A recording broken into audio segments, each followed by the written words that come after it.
Hey. Hi, hello. Hello, hi.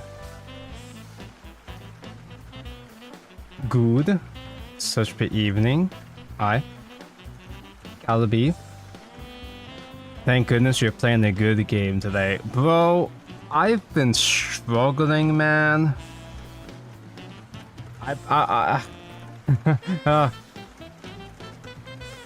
I've been trying to set myself in the right mood / mindset to stream Shadowverse.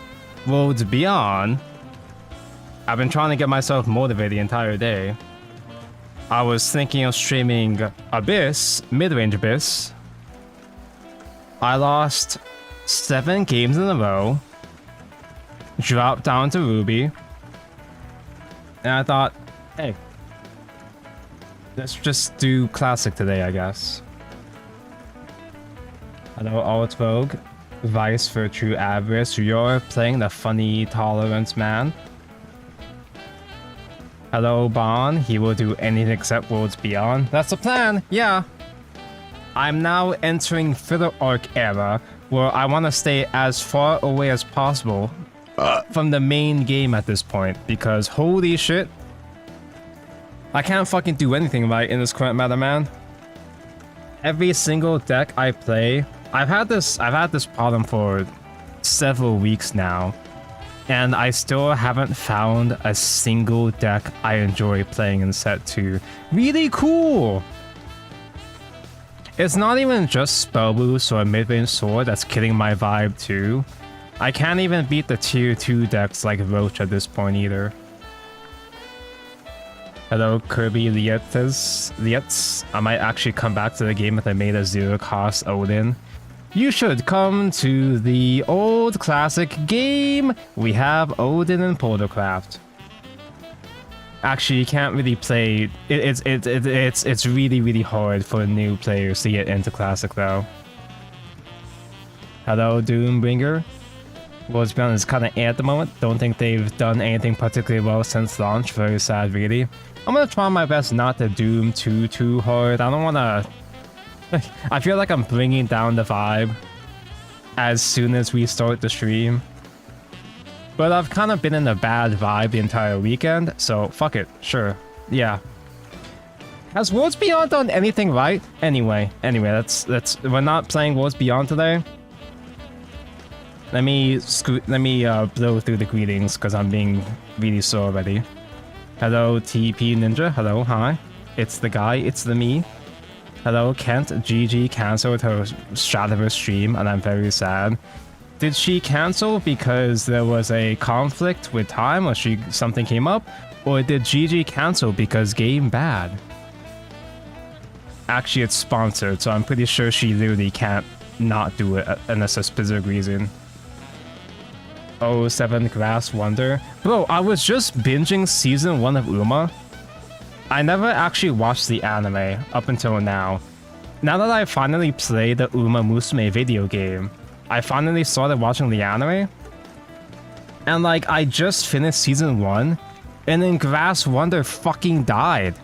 The real life Grass Wonder. It's like I watched the episode where Grass Wonder's aura farming over Special Week, and she's like, I gave my all against you, did you give your all against me? And I was like, holy shit! I didn't know that debuff build Grass Wonder was canon. Holy hell! Unlucky timing, but rest in peace. So apparently he was the real life horse. He was the last living member of the quote-unquote golden generation, which was that big boom of horse girls that Special Week is from. Horse girls? I mean actual real life racing horses, I mean, sorry. Don't mix up fiction with reality. Hello, Bears, Apple Cat Lunch, Slam Peace. I've been playing the best game, Take-Two in Worlds Beyond. I can't even fucking play Take-Two either! I tried every class in Take-Two. Dude, I've done so many Take-Two runs off stream as well too. Nothing fucking works! Not even when I pick up sword. Anyway, that's beside the point. Hello, Lauren Cleric, driving in my car right after a beer. Hey, that bump is shaped like a deer. Yes, that is a funny song. Can't unhear the lyrics to this fucking song. Sometimes I wonder if, because I'm getting old, I wonder how many people in my audience are also, as a result, getting too old for stuff like Deltarune and Undertale. It's like, I was like big into the new Deltarune update, chapters 3 and 4, but I wasn't sure if I could talk about it, because I was like, do my viewers still care about Deltarune?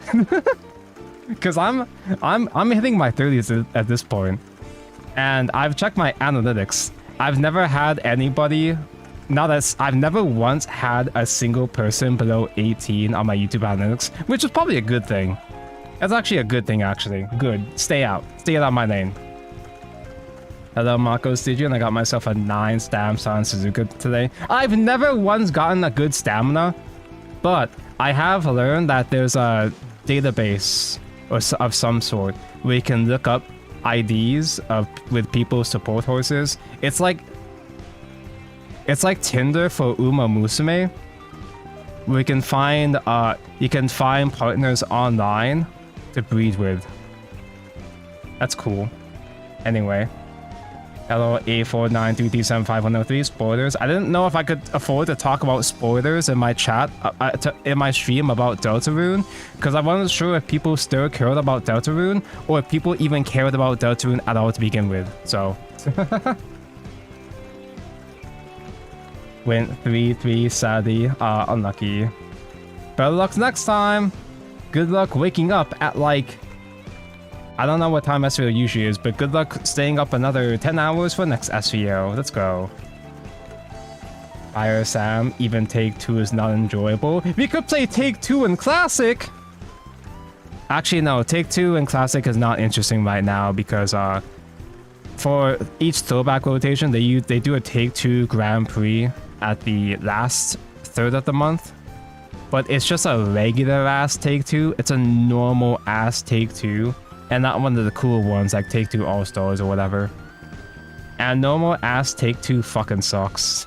It was really boring. Dangan.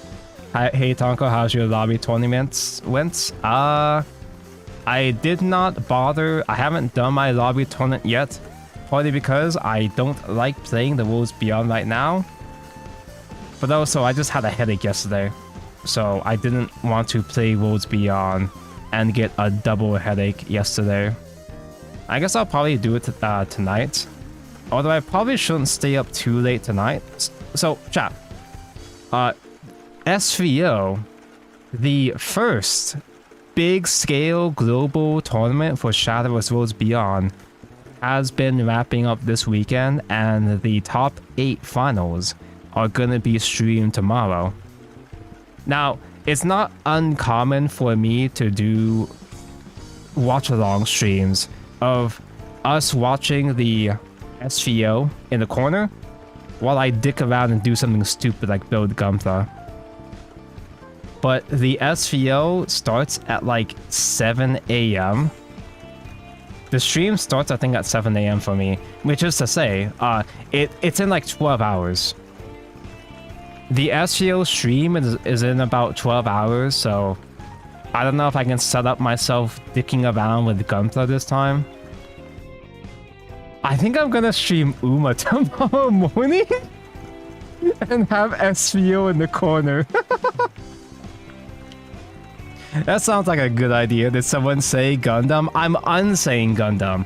I'm specifically saying I don't have time to do Gundam tomorrow.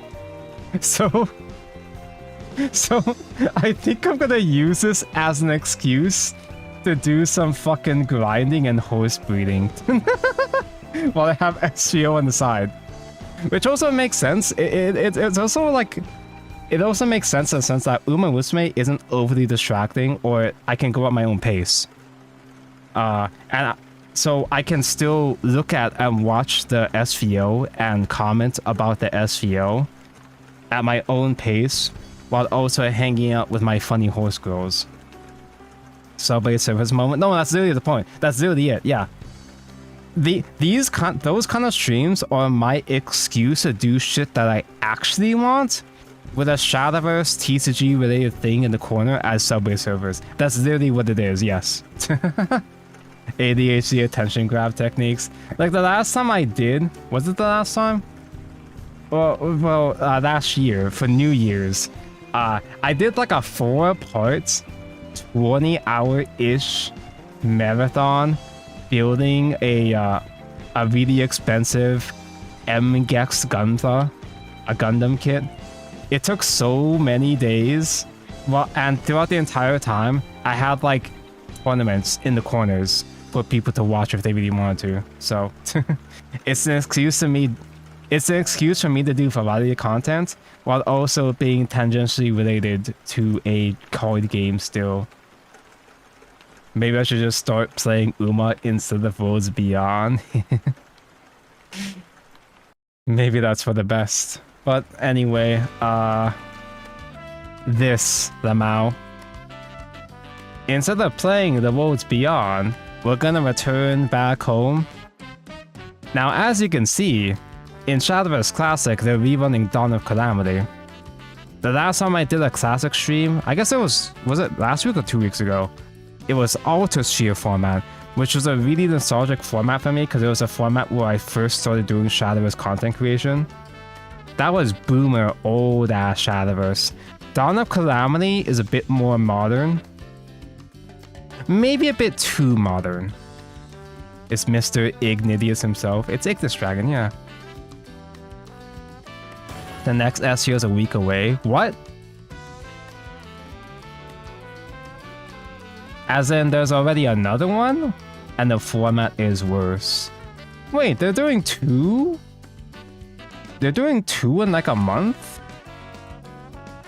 Do we have an accelerated SEO schedule to go with the accelerated Shadowverse Worlds Beyond schedule in general? 10 rounds, best of 1 Swiss into a bunch of best of 3s on the same day. That is... I'm so glad I'm not a pro player. So we're back to the old-ass, crusty-ass Shadowverse.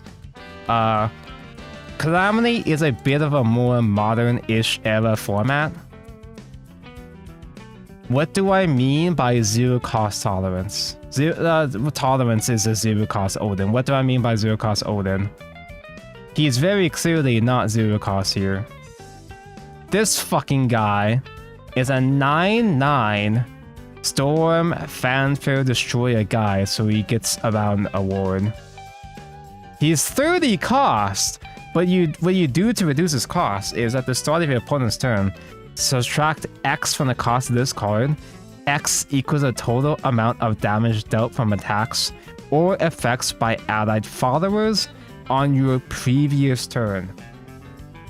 So you use a bunch of attack/effect burn damage to reduce the cost of tolerance, and because he's a fucking 9/9 Storm, you can just high roll, have 2 copies. It's kind of like a spell boost follower. Like to be honest, it's kind of like a spell boost card in the sense that you're gonna want to get it early on as early as possible to start reducing its cost. And you could just simply have 2 copies of tolerance, evolve 1 copy, and that's 20 damage right there. Tolerance got nerfed to Rush, by the way. This is before the nerf. This is before the nerf. This is full power tolerance. You can see that this sounds really... For those who never played Classic or never played this format, this sounds really broken. And it kind of is. And they did nerf tolerance. I don't remember exactly when, but they nerfed it so that he can only gain Storm on Evolve. He would only have inherent... He would only have Rush before Evo. And also he didn't gain stats after Evo. So you couldn't... You weren't able to do full double tolerance OTK anymore. But this is full powered, baby, and the engine that we use is the Machina package. So Machina is the trait with the funny robots. Some of them have Rush, some of them do burn damage, but the main thing is that when you don't have tolerance, Tolerance is kind of a little bit high rolly. You only have so much draw power to help you secure him in the early game to help reduce him. So you pivot between either playing this as an OTK deck and or a control deck. You have Baphomet, the Giga Chad robot daddy. He's the guy that built all the robots. Fusion! Worlds Beyond players know what fusion is. You fuse with Machina cards whenever cards are fused to this card. If it's the second or fourth time this match, you can spend 3 play points to summon a tentacle. On the third fusion... Wait, it was the second or third? Lamau. On the second fusion, you can summon a Armored Tentacle, which is a token with Ward 2/4, cannot be targeted, and on last words heal 4. On the third fusion, you can summon the Storm Tentacle for 2 Storm. Last words deal 2 damage to a random enemy follower. And if the opponent targets, it has a target. The Assault Tentacle. It's like Lloyd from the Orcus. So this is a fusion engine that when you play him as a fanfare, he's a 9-cost, so he's a bit heavy. When you play as a 9-cost, you summon a whole bunch of bitches. You summon Tisiphone, which is a rush strike. It doesn't take damage when it strikes. Can attack 2 times. Can't be destroyed by effects. If he's fused with enough materials, you can also summon the other guys. Electo is a 4/7 ward. At the end of the turn, buff up your whole field of Machinas by +2/+2 and draw 3 cards. And Megara, 2/11 ambush. At the end of your turn, you heal 6 to your leader and recover 1 evil point. And at the start of your next turn, you deal 5 damage to enemy face. You can stall until turn 9 to play Baphomet. Get a full field of motherfuckers. This is modern Shadowverse, baby. That sounds like a lot. It might sound really strong. It's very explosive. It's just okay. This build is really scary on paper, but it's not as fast. Because it's a control deck, it's not as fast the way that some of the other modern decks are. There are several other decks in this format that OTK faster and more consistently than me, but well, you'll see what I mean.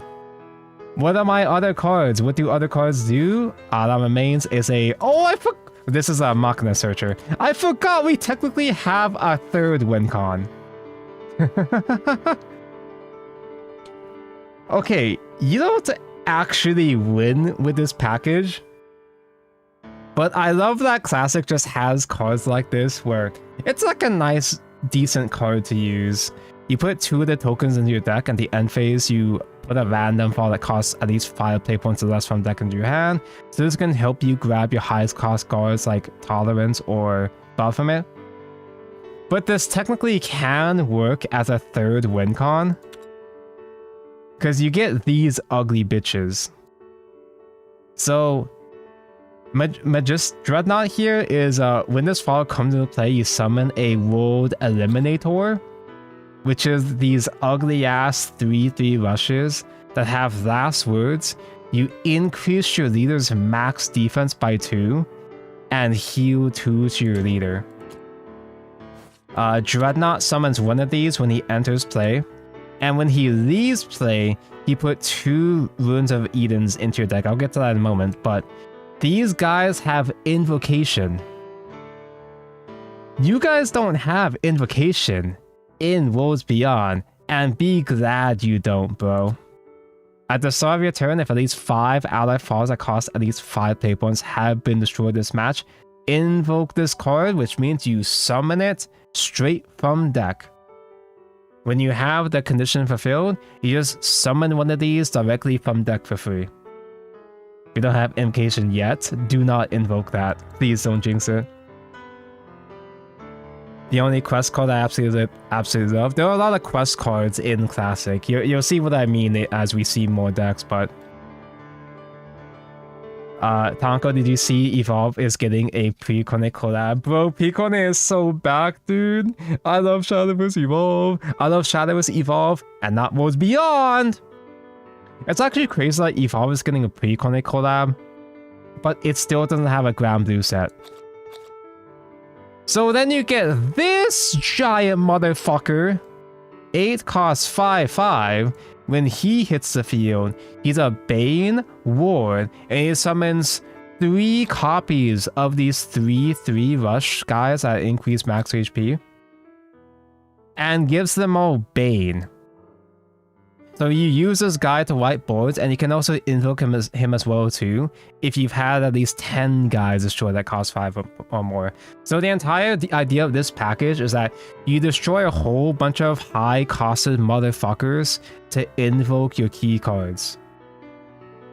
And when this follows play, you put Calamity's End into your deck. Calamity's End is a instant win con. It's still tricky though, because you'd have to go through all that shit to be able to invoke this. At the start of your turn, if at least 20 allied guys have been destroyed this match, you add this to your hand and you recover 2 evolution points. The reason why you gotta recover 2 evolution points is not just because it's EP good. If you evolve at least 4 times using evolve points, you just win the match. Don't be alarmed. Don't be alarmed. This never fucking happens. You never actually pull this off. This is the gimmicky final boss instant win con. But it could happen. Is Kokai's but crazier? No, don't be fooled, don't be fooled. This is just a meme. You more so use this package because the 1-cost spell can get you your actual normal cards, and also the token monsters are like control cards. Mostly because they increase your max HP. That's the part that makes this way better. That's the part that makes this engine good, is that it's a control engine that increases your max HP, so you can play around certain OTKs. But if you happen to really stall that long, well, you have this as an option. Is Shion in this rotation? I don't think so. I think she's in set after this. I'm not going to go through every single card one by one, but I will say that Mega Enforcer does help with the Calamity package in the sense that he's a low-cost guy, but if you have at least 3 Machina cards in your hand at the end phase, you recover 1 evolution point, so it helps you do more hard evos for Calamity's condition if you want to go for that.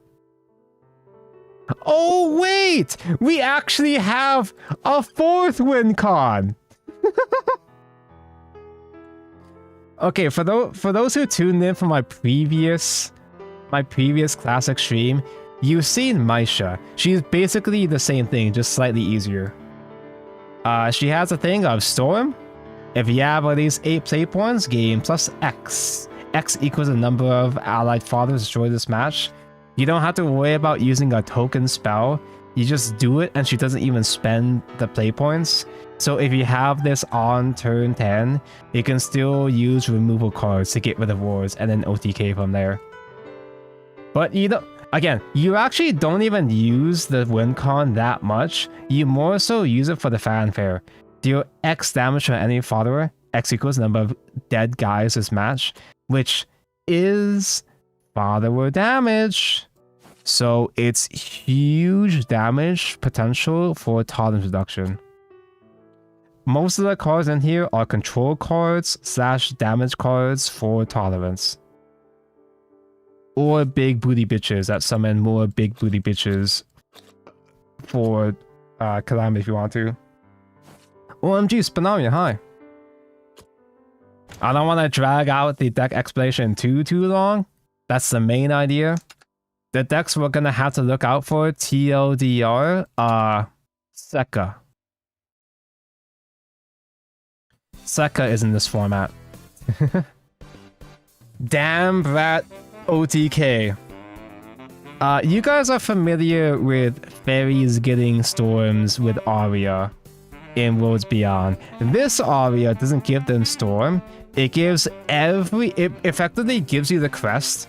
Whenever you play a fairy or wisp, they get buff, rush, and last words deal 1 damage to every leader. So it's burn damage. It turns your fairy engine into burn damage. And once you get 20 or more guys that have left the field, either when they die or when they're bounced, Sekka can get her token spell that gives Sekka +4/+4 and Storm. You generate the token on Fanfare, meaning because this is Forestcraft, and Forestcraft has combos, what you do in the late game is that you'll bounce Sekka over and over again, get multiple copies of her token spell. The token spell stacks. The +4/+4 stacks. So you'll be making these like huge ass statted Sekkas that have Storm, alongside the chip damage that Arya and some of the other cards are already doing.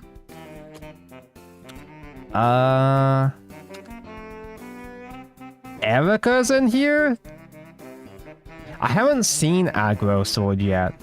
Hey Odin! You guys know Odin! Ironically, this Odin is just okay. He effectively has the same thing of Storm, Fanfare, Banish an enemy follower. But when he leaves the field, he summons a token guy. He summons his horse. It's got Ambush, Maneuver. What the fuck is Maneuver? Say there's a follower that can't attack unless if you play a guy that usually costs at least 3 play points.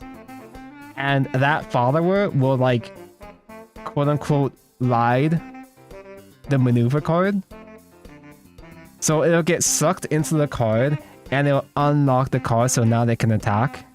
And when he maneuvers, it banishes a random guy. Does that make sense? Modern Shadowverse has a lot of mechanics. Wait, that was still on Quick Player? Good old Quick Player. Nothing beats Quick Player. Maneuvers engage before engage. It's a lot more complicated than just simply engage, but yeah, sure. Maneuver is really an odd mechanic. It's a really cool mechanic though. It's just kind of difficult to explain to new players. Evolve Sword? Hey, the bear! I don't think Rune is as... it's Evolve Rune. Is Toilet Sword in? Toilet Sword is not... Retreat combo Swordcraft! I don't think... Who the fuck called it Retreat combo? I don't think Toilet mentioned... Whims of Chaos Runecraft! Give both leaders a following effect. At the start of your turn, change the cost of all cards in hand to X. X equals a random number between 1 and 10 for each card. So you play all of these high cost followers and roll the dice. So you can play the high cost followers cheap. We also have Lamp Dragon with Ganda Goes a face. We have Buff Dragon. The main thing that's going to be pissing off is probably going to be Evo Shadow. Because Skeleton Raider is in this format. He's a spell boost follower. Whenever an allied follower evolves, subtract 1 from the cost of this card. Storm! Fanfare, destroy an enemy follower.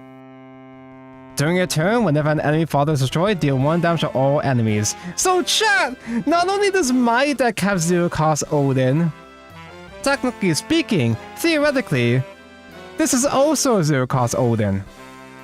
You don't actually evolve enough for this to become 0 cost.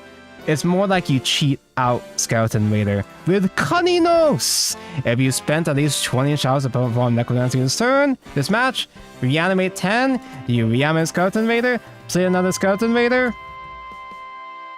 Fuck, I don't know if I want to play this anymore.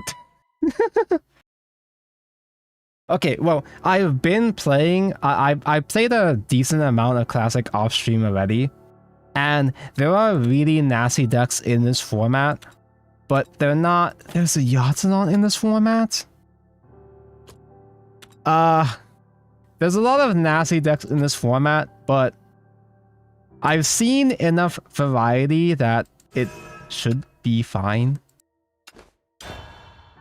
Go back to Worlds Beyond. I'd rather have a variety of multiple degen decks than just simply Sword and Rune the entire day, every day. I'll try to explain each respective deck as we go along. Hey, pal. I had to remember that because I have more Zoomers in my channel now, I have to keep in mind that not everybody is gonna be a boomer that remembers all these cards. Ding dong! You guys know Ding dong. I guess I'll just keep... No, I'm Mulligan away Enforcer. Opening Belfo is fine, but we need to get Machinas for Infusing too. Calamity puts the 2 fuckers into deck and switches fucker. Ding Dong is very similar to how she is in Worlds Beyond. She's a 0 cost. She's a 0 attack that has last words draw, evolve draw, but she has fanfare barrier, and when she evolves, she gains stats equal to half the number of cards in your hand rounded up, so she becomes a beat stick with barrier.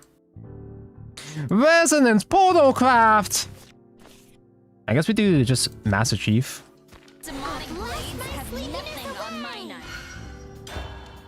On fanfare, increase our max and heal 1. And then evolve, she can do it again, but draw a card. So he's playing a different archetype of portal, Resonance.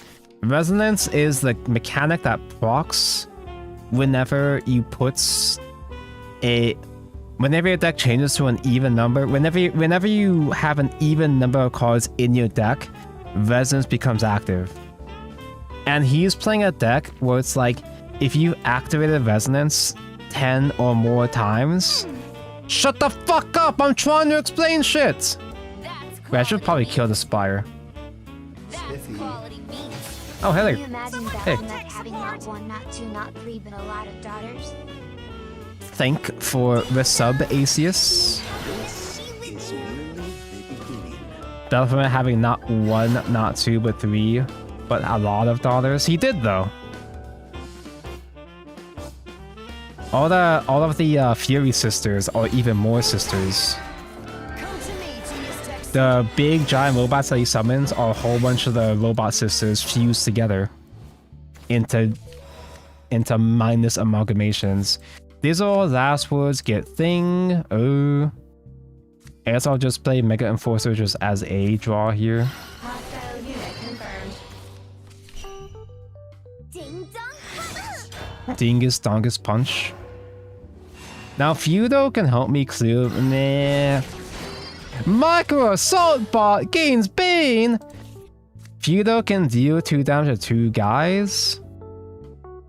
Well, it would do the fanfare twice if I have a spell. I have a spell in hand. That's cool. Damage heavy. Feudo deals damage to guys and face, and on evil destroy all damaged enemy followers. Oh, it's like Fenny. Not Fenny, I mean Lean. This is how you do fireworks. Feudo is especially good though if we have tolerance. I don't think I bother evolving because 1, EP is a bit more scarce in Classic. And also I prefer doing Evo Swing if I can get Tolerance in hand, but I'm not getting Tolerance in hand now, am I? Now his deck doesn't actually do a whole lot until turn 7. But he's already about over halfway through his quest by now. I don't have any banishes to kill this Benali artifact either. I guess I could do Dreadnought. The Calamity package can get me max HP. More max HP that can make me dodge his OTK. Because he also plays Tolerance. He also plays 0 cost Odin. So his big win con can do 10 damage to all of my guys, including my face. And then they can do like Tolerance Evolve to OTK me from there.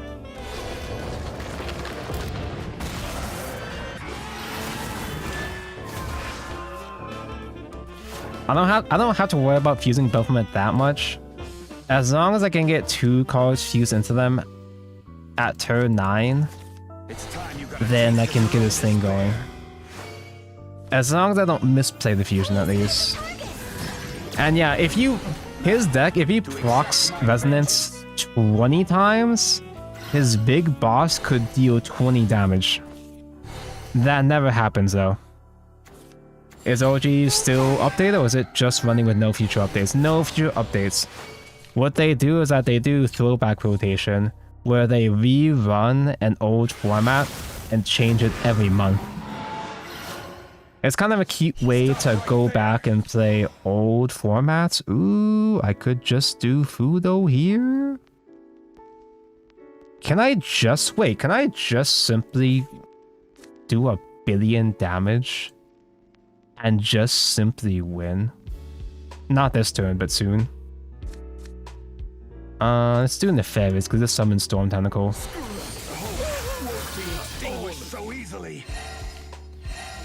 And this also will help me heal. So this has Last Words Heal 4. I'll go back to 23, I think I'm at now. Contribute to my boredom, why don't you? And that'll be enough to dodge Totems if he has Totems OTK. Does he even have 10? He does have 10 Mesos mentioned, so he can play Funny Robot. There he is! Fuck. Why are you evolving? Just because you can? Invocation mentioned! So, yeah, Magda Zero is one of my favorite guys as actual 20. He can do actual 20 if he's Rezo 20. But it's this build is really hard to actually reach Rezo 20. It's kind of a meme. Luckily, I just have burn damage. Just that easy. That's Fanfare, burn 5, 5 to base. And then the evolve form does 3, does 3. You're too strong. There we go.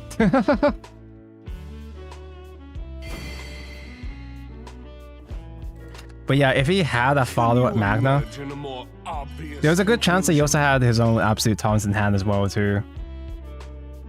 Magna Zero does so much damage that even if you top deck Absolute Taunts and he's at 30 costs, Magna can just single-handedly fully reduce the tolerance just in one sweep.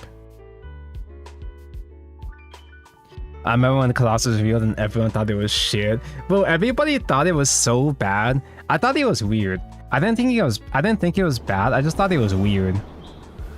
Because he was mainly made just simply as evolve support for Evo Portal at that time. But Colossus just ended up being just really, really good damage in general. Not just because for Evo, but just in general, huge burn damage. And also a good way to reduce tolerance. Hey, tolerance.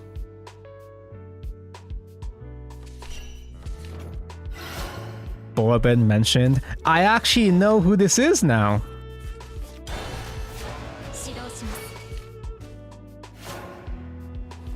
When the Uma collab came out in Shadowverse, I didn't really know or care what a Uma was, but I bought Borbin because she's a portalcraft, and I collect all portalcraft things. But now that I've actually played Uma, I'm like, I see Borbin, I'm like, that's my pride and joy right there. OMG, Borbin high. Fuck Borbin, dude. All my Borbin ones are so bad, dude. I still haven't won a triple crown with her. I thought the Worlds Beyond finishes were strong, but wow, it's a lot of damage. Modern Shadowverse has a lot of OTKs. Now granted, Modern Shadowverse does eventually offer more ways to play around OTKs. But yeah, looking at Modern Shadowverse can kind of feel like looking at Yu-Gi-Oh! Sometimes. I could do Mega Enforcer.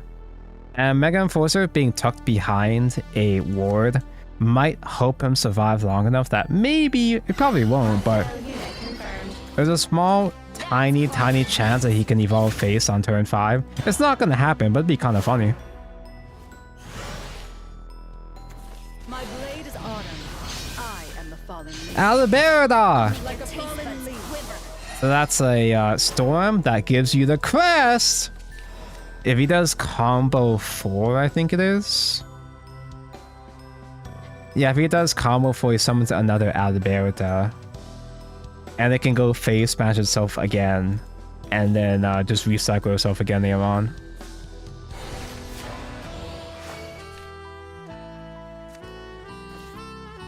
Donko, how many months do you think we'll get into modern Shadowverse levels of damage? I get 2 years tops. I would get 2 months tops. Not 2 years, but I got a bad feeling that we're already in Worlds Beyond. If we scale it according to classic power, I think Worlds Beyond is effectively Middle Ages, right? Worlds Beyond is effectively Middle Ages, but there are already mechanics in the recent set in Set 2. There are already mechanics in Set 2 that feel more modern than they should be. Wait, we can be super aggressive here, what the hell? So Mega Enforcer evolves, deal 4 the guy. And we have Tolerance getting Medusa in hand. That's 7th to face. I didn't think my Gambit would work. I didn't think this would work. And then I fuse another. This time it's the 3rd time of fusing with Baphomet, which means summon Storm Tentacle this time. And that Tolerance goes from 25 to fucking 7. Now yeah, Gildaria feels very modern-ish. Not quite at this power level, yeah. But a card like Gildaria already feels way far ahead compared to everything else. Like, Odin, both Odin and Gildaria feel too recent. So we basically win on turn 7. In the meantime, I'll just summon my wife. Destroy the world artifacts. OMG, Spinalia high. His deck has heals, but I don't think he can out heal this at this point. Kuon is more modern in set 10, but Kuon at least has the benefit. Well, Kuon at least is an enhanced 10, right? Kuon being a turn 10 win con at least makes sense. It's reasonable enough that they can get away with it. They really use a gotcha animation for his leader. They really just straight up took the 3D models directly from Uma and put them in here. And the Uma collab is one of the only collab. It's one of the only sub-leaders that are 3D anime as well too. Okay, he healed a lot, but he didn't heal enough. Sorry. Wait, he healed enough.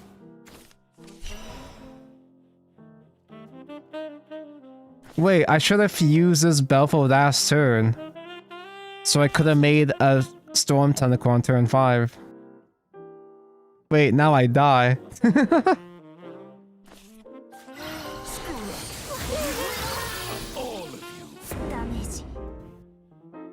And the Grand Slam is still alive, so I have to evolve into it.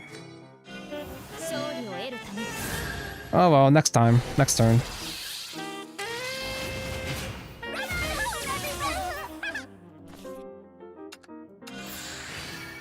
Okay, now I can get another tentacle next turn.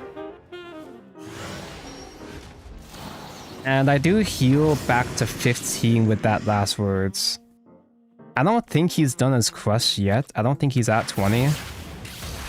He's almost there. I don't think he can reach 20 and also OTK though.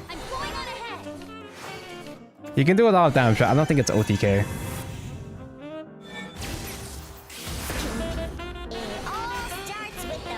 The collab that gave you free gold ship later. I didn't even realize until recently that you can actually buy gold ship directly if you miss the event. which is the only example I can think of Shadowverse rerunning a free leader like that, a free limited time leader like that. Now we win! Yippee! Better late than never. Tonko underestimates Sekka. No, it's not that I'm underestimating Sekka. I just think he would be bad. I just think he wouldn't be good enough to get Sekka full OTK.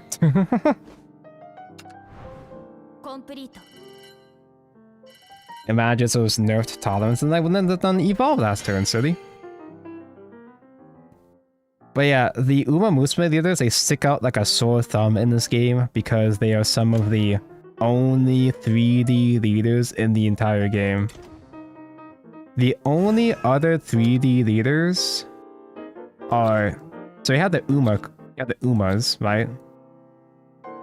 Ah, Anya's Takion, that's the one that's all over my Twitter feed. Hey guys, how do I block a fucking Twitter community?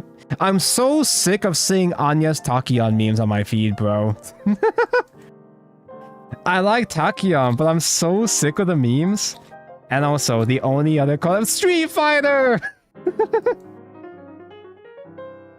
They have the fully 3D model Street Fighter leaders too, and they look really silly in this game.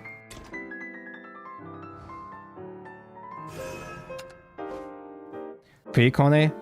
Precone is not 3D though, is it?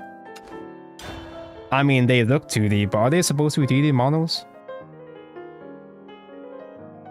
I guess I always just assume that they're live 2D, but it's at least 2D art style.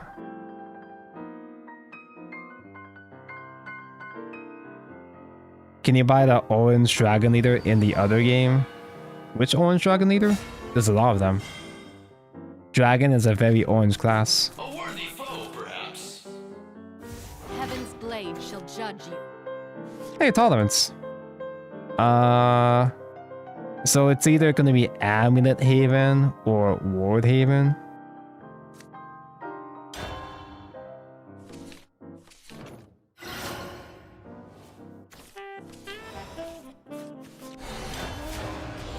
Orange hair, demon eyes.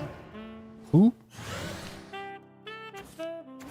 Punishment awaits. What about this robot guy? What's his story? This is the guy. This is the we were just fighting his deck. The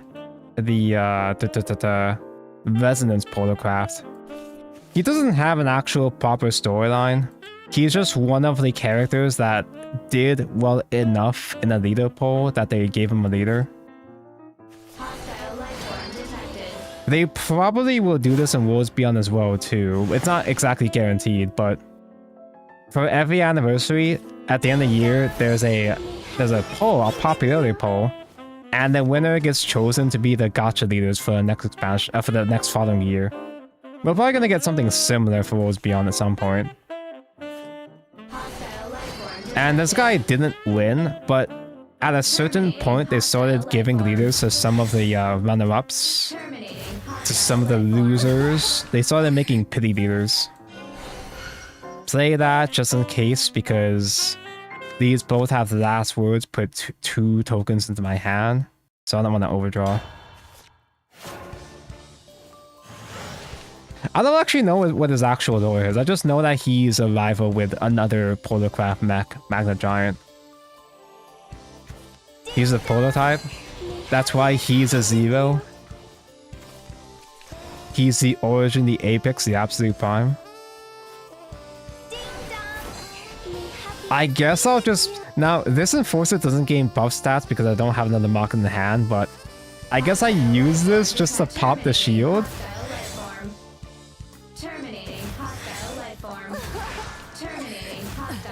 Why is that countdown 1 billion? It's because this countdown gets reduced as well, equal to the amount of ward fathers you have at the end of your turn. So it's about to reduce this by 2 more. And on last words, it's a follower that when it enters play, it does AoE.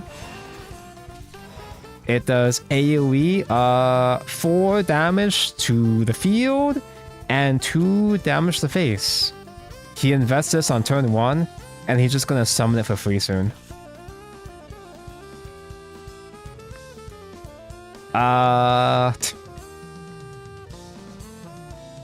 I guess I crash these two, and I can evolve a Ding Dong and give her a billion stats.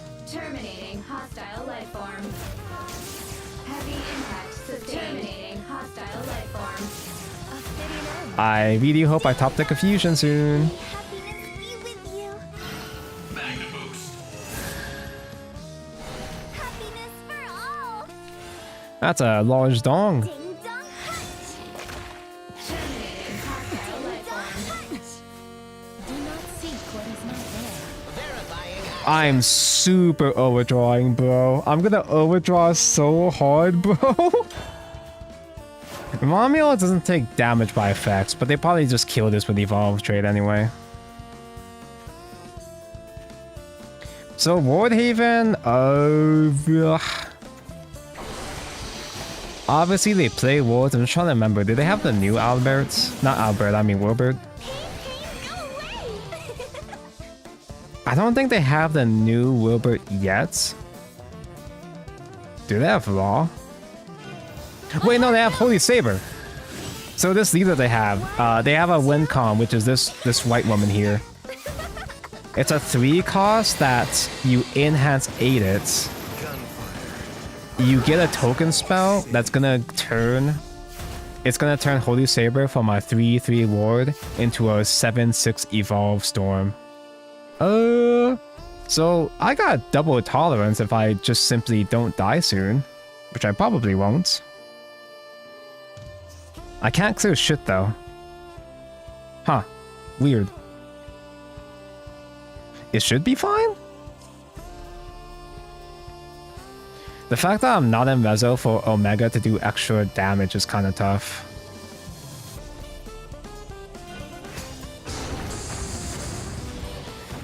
So this gets played as a 3-drop amulet for Crystallize, and I can't actually kill anything. Do not seek what is not there. Target locked. Awaken for the end. I did not think this through. I should have had Colossus hit the Yurlong instead, and I would have killed something. You've been chosen. A fitting end. Oopsie, poopsie. Oh well, unlucky. A fitting end. Verifying access. I can play double taunts next turn. The problem is though, is that because I can't. Questioning That's a huge problem. design is meaningless. I think I just die. My blade strikes through. Neither heaven nor earth. Bye, Omega. A fitting end. Shutting down. Spinaria, thank goodness. That's good enough to keep me alive. Destroy the world artifact. Now he does do Holy Saber next turn, but it's not lethal, I think. Is it? Isn't he just 5 evils or 7? I don't remember exactly. How could you not understand? You are forgiven. So Holy Saber not only turns herself into a big storm, but she also recovers 5 play points, so you can play other cards. And the spell that she generates is gonna evolve the entire field, not just herself. Gives them all damage negation, they don't take effect damage, and ooh, she's gonna heal 5 next turn as well too. Divine wisdom. And you just had the other Holy Saber. No longer It's just that easy. Exact lethal. It's just that easy. He just drew it. He just drew it. It's just that easy. Okay. That's fair. Fair enough. And that's the weakness of my Odins, is 1, not reducing it fast enough. You know, not drawing any cards. Even if I did have double tolerance there, it was still awkward because I didn't actually have enough to clear all the wards anyway. Holy Saber is beatable, but fuck her. Yeah, this is what Wardhaven is like when it has an actual win con. A worthy foe, perhaps. I am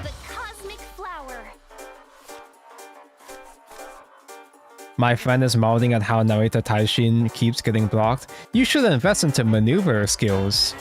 You should have more guts to sustain her run.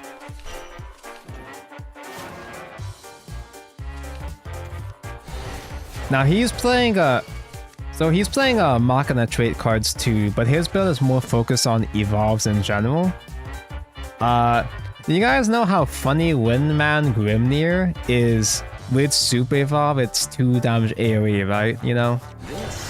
That's cute. That's whatever. It's not too scary. It's not too crazy, but it's neat, I guess. We have a funny Windman in this format.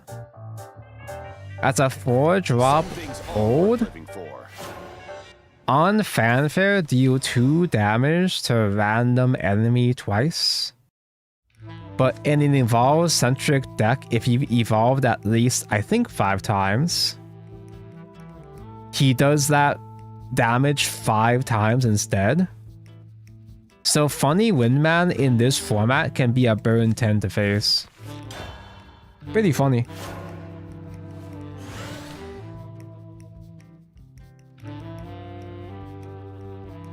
I don't remember what else exactly Machina Rune provides for the Evo package. I know it has 3 Evos, but I don't remember if it was broken this format or previous format. Yeah, there's also Jupiter that's just control. It's a banish and a heal.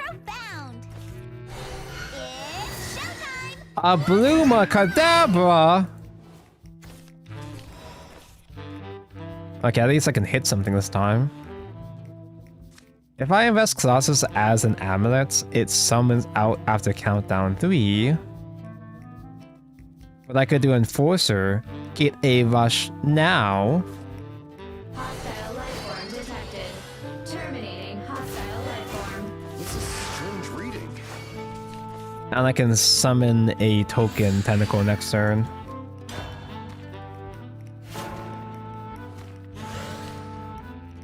How many gods do we have in this game? Yes. Usually it's neutral that gets the generic weak gods or whatever, but obviously there's a lot of gods scattered in a ton of classes. I'm not gonna do any fucking damage at all with Master Chief. Can't even kill the barriers.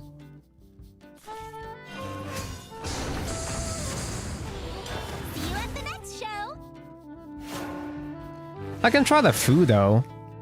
Because Fudo can try to hit guys, it can try to hit face. It's decent damage for tolerance. It's a lot less damage though for tolerance because he's got barrier. Miser!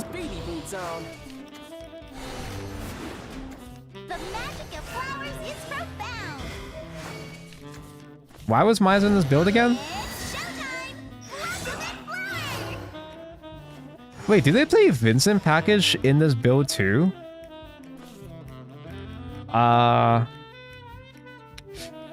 So Fudo doesn't even clear shit. I mean, I can try. It's my only chance here, but damn. This is how you do fireworks. Okay, the barriers are gone. That's cool. Now what? Normally, Fudo is supposed to destroy all damaged followers, but yeah, that's cool. I think I just expire. This isn't even the way that Evo Rune is supposed to win. I just happened to get out aggroed and unlucky by the fucking ding-dongs.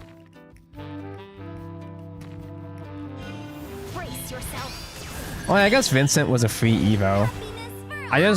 Oh wait, no, yeah, you play repair modes to help proc the Vincents too. Verifying access.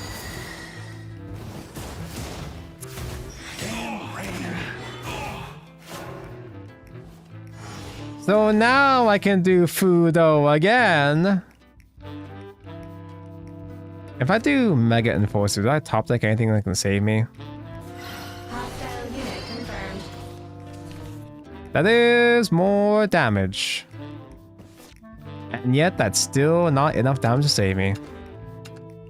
My specs Okay, so that deck is supposed to have a crest that something whenever you play a third copy of a spell, it does 3 damage to all enemies, I think. So you play a bunch of duplicate spells for a passive burn package on top of the free evos and Grimnir for burn damage. Lots of burn. Lots of free evos and free burns. Tabco excited for any upcoming Uma. Wedding dress, Mayano Top Gun. I am Mayano's top guy after all. Though I kinda... Who else was coming up soon? What's the one that's just gonna come out next? The Idol girl.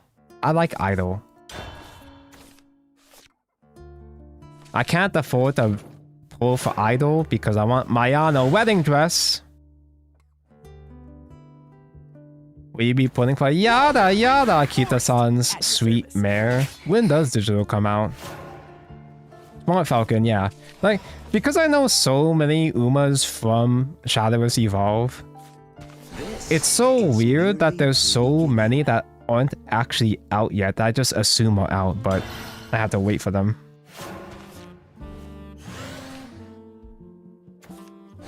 Having a crash out with Fairy Slugger. Oh, I'm about to die of Fairy Slugger as well.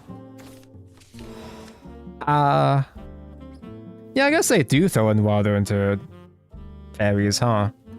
He's a quick blader. He is a quick blader. I don't think you play as in hand 6. Do stats, more stats, depending on how many excels he's played. But then again, they do have a lot of excels just in general. Demonic blades have nothing on my knife. Why does Anya's digital have no aura? She's got Brady aura. The fact that the Brady Anya's digital was a partner for the IRL Kita-san Black is very entertained for me. Kita-san and I have similar fields of interest. Now I could use Nefarious as an AoE to get these guys off my back. I don't want them recycling Blast Fairy either because that's removal and also a fairy generator. I guess what the fuck else am I gonna do? I could try Calamity Genesis switch for another thing, but I can't play anything for a while anyway. Have you seen Kita-san pit all over Twitter? Yes, I have seen Kita-san's pits. I have seen a lot of the horse's armpits, yes. I'm very much looking forward to reaching Season 3. There we go! I can play a card now. Hostile unit confirmed. It's not doing shit though, but fuck it. This is not a warning. Commencing termination protocol. It's merely the beginning. Fudo does not have the bonus damage. And I'm pretty sure I cannot get away with the Calamity stall engine here. I can try. It's a thing to play on turn 5, so I might as well. I'm not reducing that tolerance very fast though. Hey, sucker. Hello, Mr. P man, having fun with Classic. Classic is, this format is pretty tough, but it's still way more entertaining than playing Worlds Beyond. You're just gonna let the sucker die? Huh? Heavy. You're not bouncing that? Okay.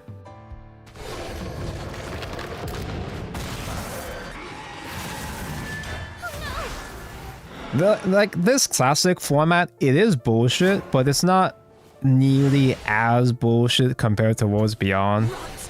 Because at least you have enough of your own bullshit to keep up, you know? I think Calamity format has a somewhat even distribution of stupid ass shit going on. That it's moderately diverse at least. Do I just do another Dreadnought? No, I have Spinny. Spinny. Destroy the world out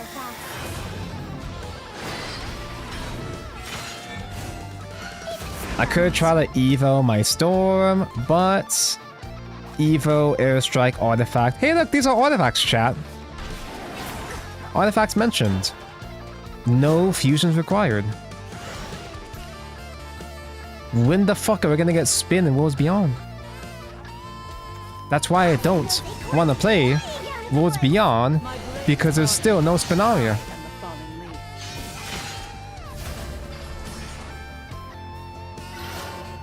Worlds Beyond and Master Duel burned me down.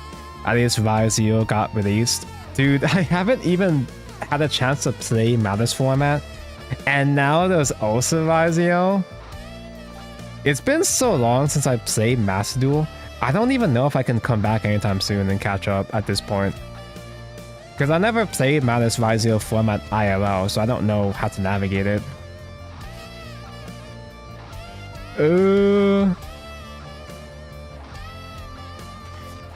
I guess I just play another Dreadnought. Is it worth doing Maisha? I could do Maisha instead of trading to help reduce tolerance, I guess. If they somehow, for some reason, decide to ignore Maisha, if they somehow let this stay alive, she can do Storm buff damage next turn, I guess. Let us herald in a new hero. I'm fine by myself. Save Evos for next game.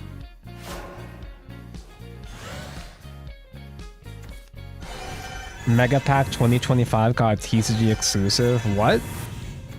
These tools just got me sharpened. Lol.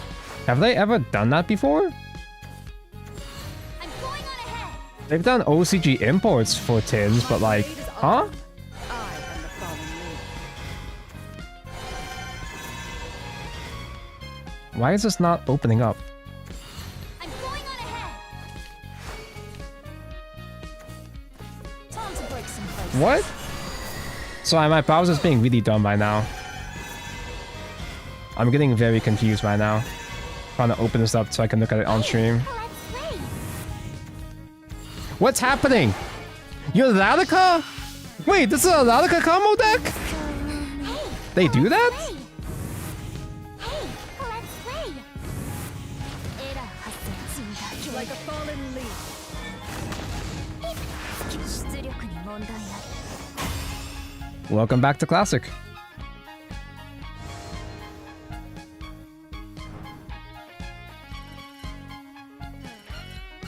Opera has recovered from a crash. Why the fuck did you crash? Okay, here. Oh.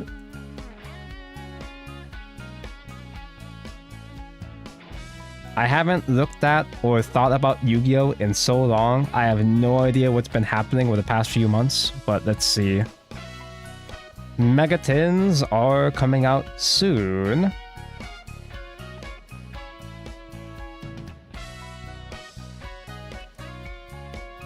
A new card appears. Oh, the repeating Salamangreat of Fire and Black Garden. Who the fuck asks for Black Garden? Queen of the Blazing Domain. Pyro Dark level 9. Cannot be destroyed by card effects. If this card is in your hand, you can target up to 2 cards you control, including a face-up Spreader Trap. Destroy them, and if you do, special summon this card. If you destroyed 1 card, return this card to hand at the end phase of the next turn. Or if you destroy 2, this card gains the following effects. Any monster sent from the field to your opponent's graveyard is banished instead. It's a D-Fisher on legs? Face up Spreader Trap. Oh my god, you can pop pendulums. Oh my god, you can pop crystal bees. Or you could do snake eyes like a normal person, I guess. No, I don't know if you even do snake eyes combos anymore, because I don't remember what they have banned at this point. D-Fisher on legs for Ashen. The design is very Ashen coded.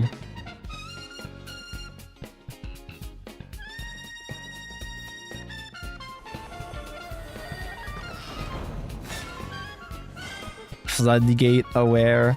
It's got high stats and all, but it's a floodgate on legs, which means that, you know, you can still kill it. You're so pretty. You can just simply kill it if you have the out. Just simply have the out.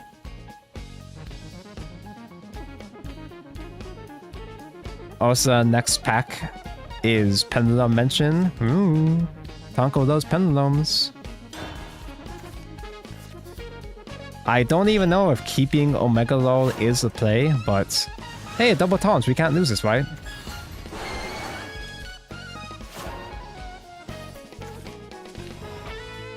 Anea Craft? You mean like Anea Shadowverse? Wait, it's funny shapes! I love funny shape decks!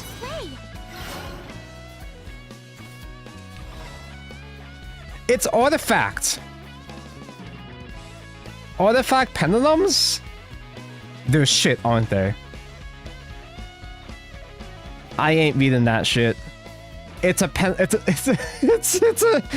another pendulum deck with counters. It's another fucking pendulum deck with counters. Okay, sure, buddy. Yeah, I like the designs and all, but like, does it do anything? Hey, look, the replaying pot. Wait, it's a flip deck? What does that even mean? Demonic blades have nothing on my knife. They're flip pendulums with counters? How many shitty ass gimmicks can you put in one deck? I'll make your taste buds quiver. They all have a scale of 0, so you're not even pendulum something? Can we get a new pendulum deck that actually fucking pendulum summons, please? It's been so long. They all have the same first effects. You can reveal this card in your hand, spell summon one monster from hand in face down defense position. You cannot spell summon the turn you activate this effect, except in face down position. I'm going on ahead. This would not be the first time I've been baited into building a flip-based deck just because it had one of my favorite summoning methods. It's weird that this has happened twice, because I build Prediction Princess. Was it Prediction Princess? Prediction something. There was that Arc V Ritual deck I built with the level 9 that would flip around flip monsters too. This is only the beginning. Weird that it's happened twice. They also casually burn you for 1 million in the end phase. Yeah, but is it good at doing that? A lot of decks in Yu-Gi-Oh! Burn for 1 million for no reason. But is it good at burning 1 million? Hey, let's play. There's been a suspicious amount of Aria Forest today, huh? Fudo does not have the full effects, but Fudo is still 10 damage reduction for tolerance, so I guess it's fine. This is how you do fire. Yeah, dude, Terrachair was so much fun. Silence, criminal. They made new Prediction Princess support, but like, I don't even know what it does. And he has in the parades all. I'm sure it doesn't do anything because this is, you know, a different era of Yu-Gi-Oh! But the fact that Prediction Princess got a new thing in general, it's kind of neat. I just think that's neat. Damn rain. Walter, Ranger of the Forest, at your service. Once per turn during the end phase, remove all Synchronization counters from cards you control. Inflict 900 damage to your opponent for each. 900 is a notable amount, yes. Huh, interesting. That is not a negligible amount of damage, huh.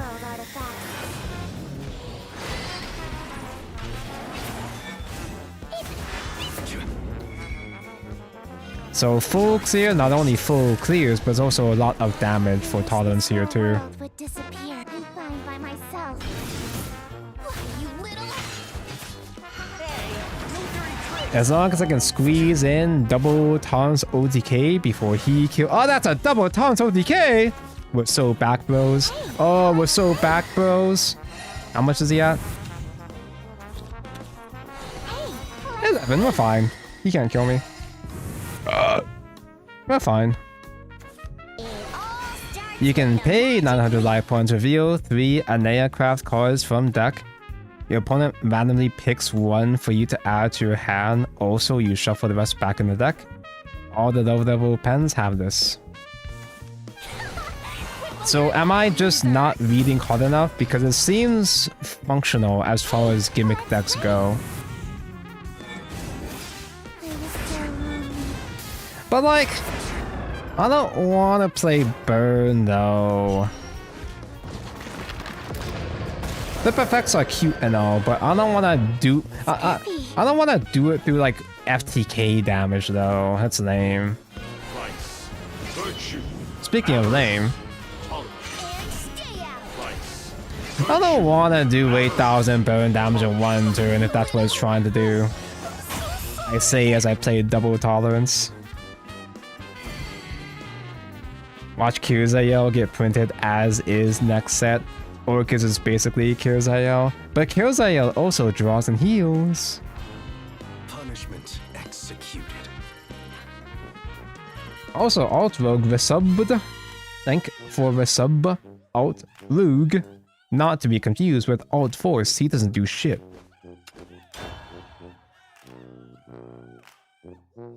I once got 3 taunts on turn 5 because I win with Chaos. Many such cases, yeah. I've had that happen to me both against Chaos and playing Chaos. I actually hadn't realized that Chaos was in this format, because Wims was one of my favorite rune decks. First enforcer. It was one of the only rune decks I liked. I can't hold back. The wolf They all inside. flip themselves face up in response to opponent's actions. So you are flipping on opponent's turn, so you at least are doing the flip effect, which is something. Wims was so base. Wims was a meme, but it's also a functional meme, because it actually counters certain decks, like Sekka for example. This might be greedy, keeping 3 Giga Chads! This might be too greedy actually. I know Wrath in this format is fair. Wrath Blood in this format isn't too scary. It's a grind deck. It's not a big OTK, I'm pretty sure. Check out my fancy footwork. Now this is what a real Bloodcraft deck looks like. Pinged itself. Get into Wrath. Wrath is a keyword that's active if you ping yourself on your turn at least 7 times in the match. Get Wrath active, do Wrath things. Ding dong. May happiness be with you. Now I could save Ramiel because this is neutral ramp! So Ward, reduce damage effects to 0. I haven't had a chance to use this yet, but if you evolve her at the end phase you have more evil points than the opponents, then you get a empty play point. It's neutral ramp is conditional neutral ramp. Oh, this is nerfed Bloodsucker. Oh, no storms? Do I Maisha 1 just to kill that? I don't think they play that many. I don't think they actually play that many bats anyway to get additional pings, but if they had a second copy of Bloodsucker in general, they wouldn't have enough space, but it'd be something. Just heralded a new hero. The sunlight is unwelcoming. I hate Wims when they drop Baja with that girl with token ward.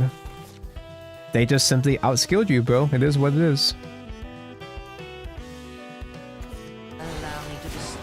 So this is what Abysscraft would look like if it actually had a fucking focus. If it actually had a fucking payoff for the stupid ass pings.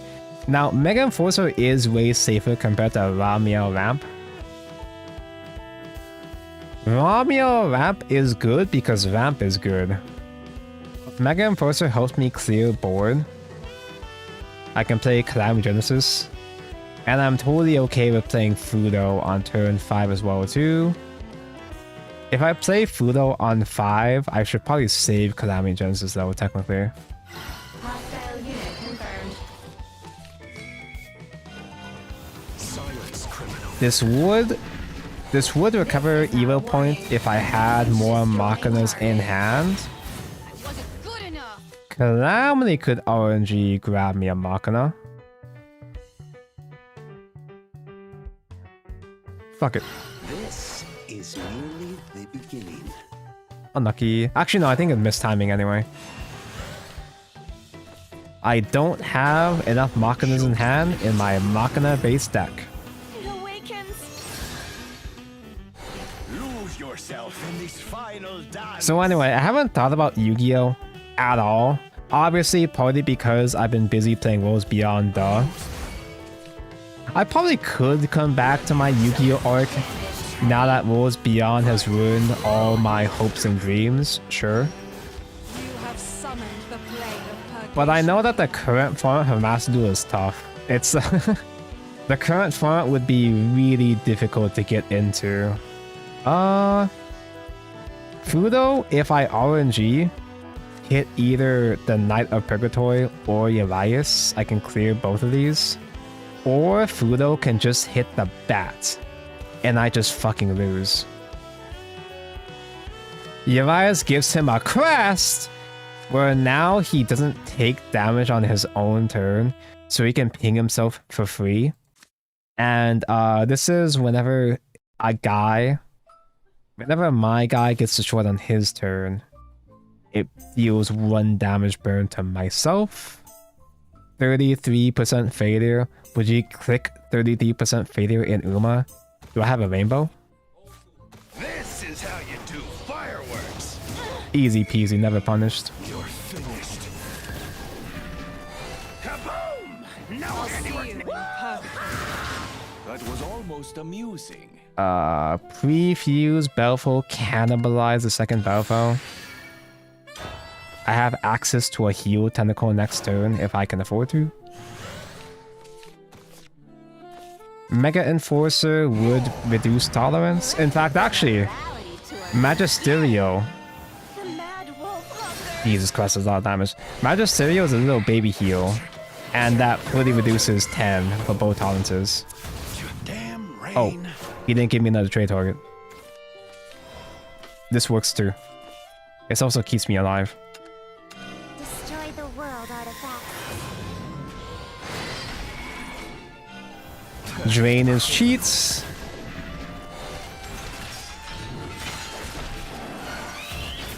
You know, there's not really any drain cards in Worlds Beyond, huh? Is the only drain in Worlds Beyond just bats, and that's it? Whoa! Tonsito again. That's the idea. That's the plan. What this deck does. It's what my deck has to do to keep up. Wait a second. That's a full heal. That's not right. Wait. Well, that's not okay.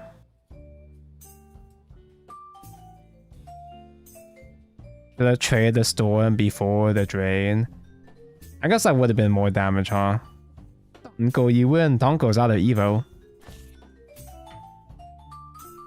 I don't have EP this time, so I can't do full 20 damage. I think I have to do Nefarious and trade my Storm. Just super evolve would if I could, but I can't, so I won't. I guess I just do Nefarious, because at least, like, I have a heal, but the heal misses timing if he plays into the Omniface for 6 damage.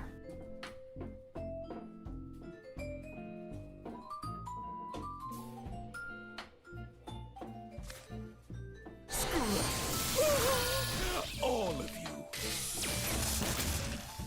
Cannibalize another Belfo so I can summon Storm Tentacle alongside Double Taunts next turn, which would become lethal that time, but he has the out. Ooh. Ooh, unlucky.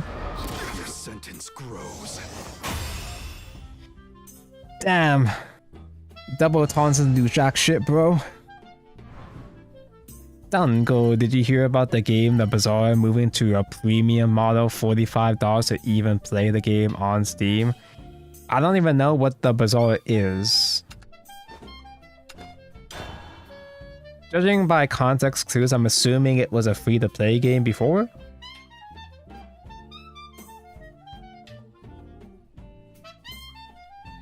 Is Diablo still legal here? Do you mean Diablo as in a blood card that I'm not remembering, or El Diablo the Resonance, Chasm?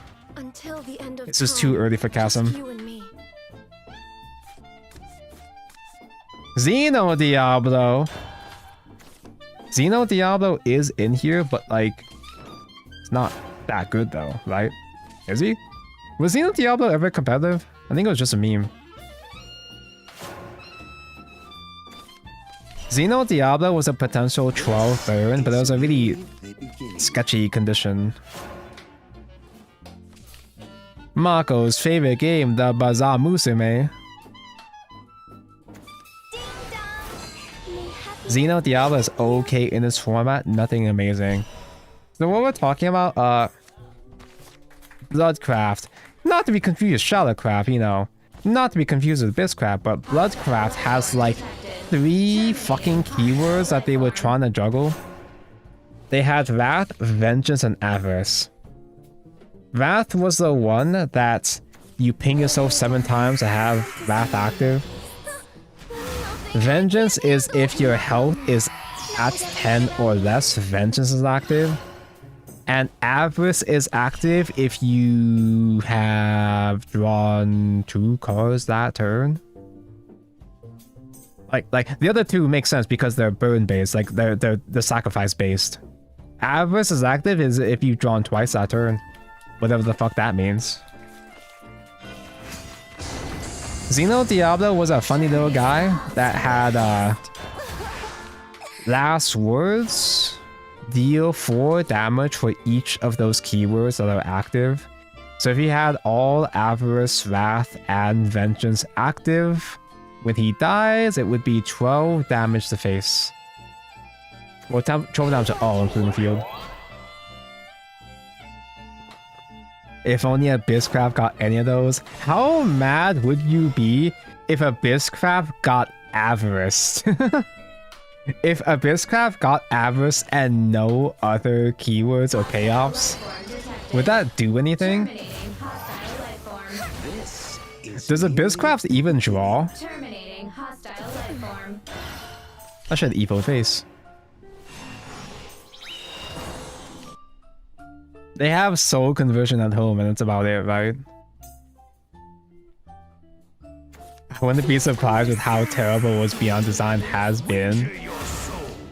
They're gonna present it. Dude, imagine they're gonna have the stream. They announced the stream within the new set. And they're gonna be like, oh, we're bringing back an old favorite mechanic. Bloodcraft mains rejoice, we hear you. You wanted more Bloodcraft mechanics, we got you, we heard you. And they come out with fucking Avarice. Wait, I'm overdrawing. Wait a second, that's not cool. That's fine, I guess. This is how you do fireworks. Oh, that's a full clear. Silence, criminal. Fudo actually did the whole job for once, damn.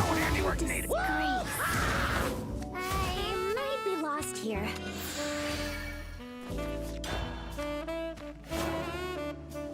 So anyway, this is not Abyss, but Shadow. This was a deck that has Skeleton Raider for a big storm. This deck has Funny Windman Grimnir for 10 burn.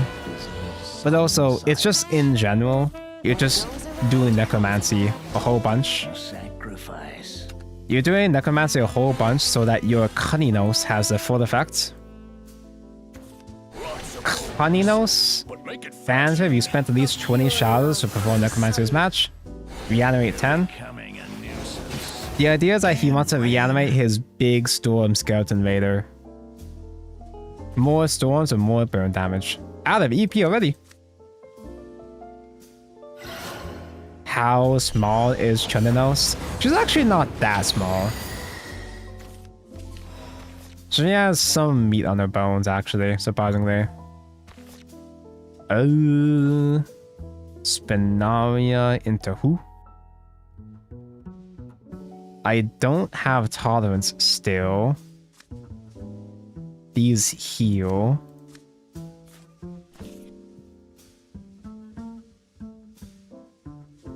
I could Evo trade Spinaria. Do I want to do that?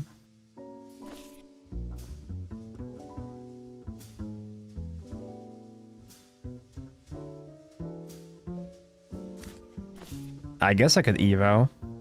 Having Barrier Artifact Reward isn't even useful in this matchup. Because they have their own Odin as well too.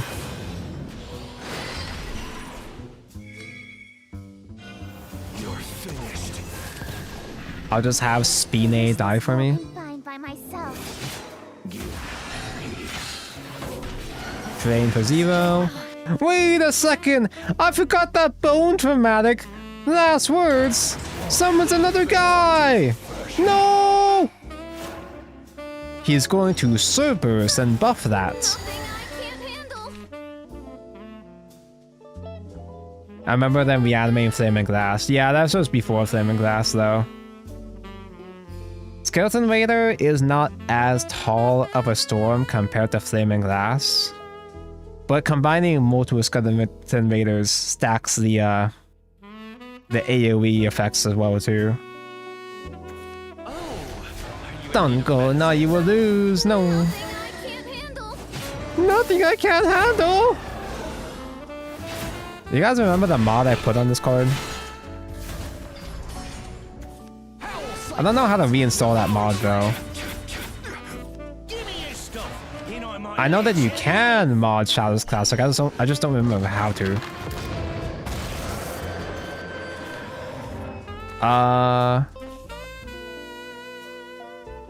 I guess Colossus can clear a decent amount. Colossus is really close to lethal too, but it's not close enough.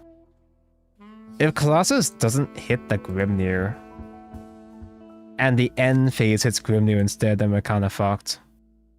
Do I just do Spinalia Evilus instead? I probably just do Spinalia instead, don't I? This little hex is payback. Let's just do Spinalia instead, that's a lot safer. Destroy the world, artifacts. It's also better for my Calamity WinCon.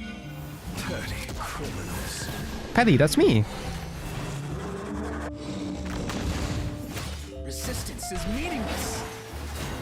This little hex is payback. I forgot you're a strike! Or Clash, I mean. Yet.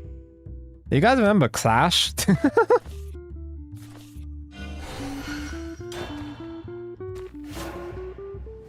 I don't die to second Grimnir quite yet. Although this can buff up the 2 guys and then these hit face and then I die, don't I? Now we die to Super Evolve. I put 1 Vasaraga in my deck just to reanimate him with Kaninos. That is funny, but also doesn't do anything. The game is kind of a little bit too fast for a Mordecai. Oh, I mean, I'm sorry, the Anthem for the Zoomers, but that is funny. I remember Vasaraga being really silly in Take 2. You can't just win just with Vasaragas sometimes. Stampede?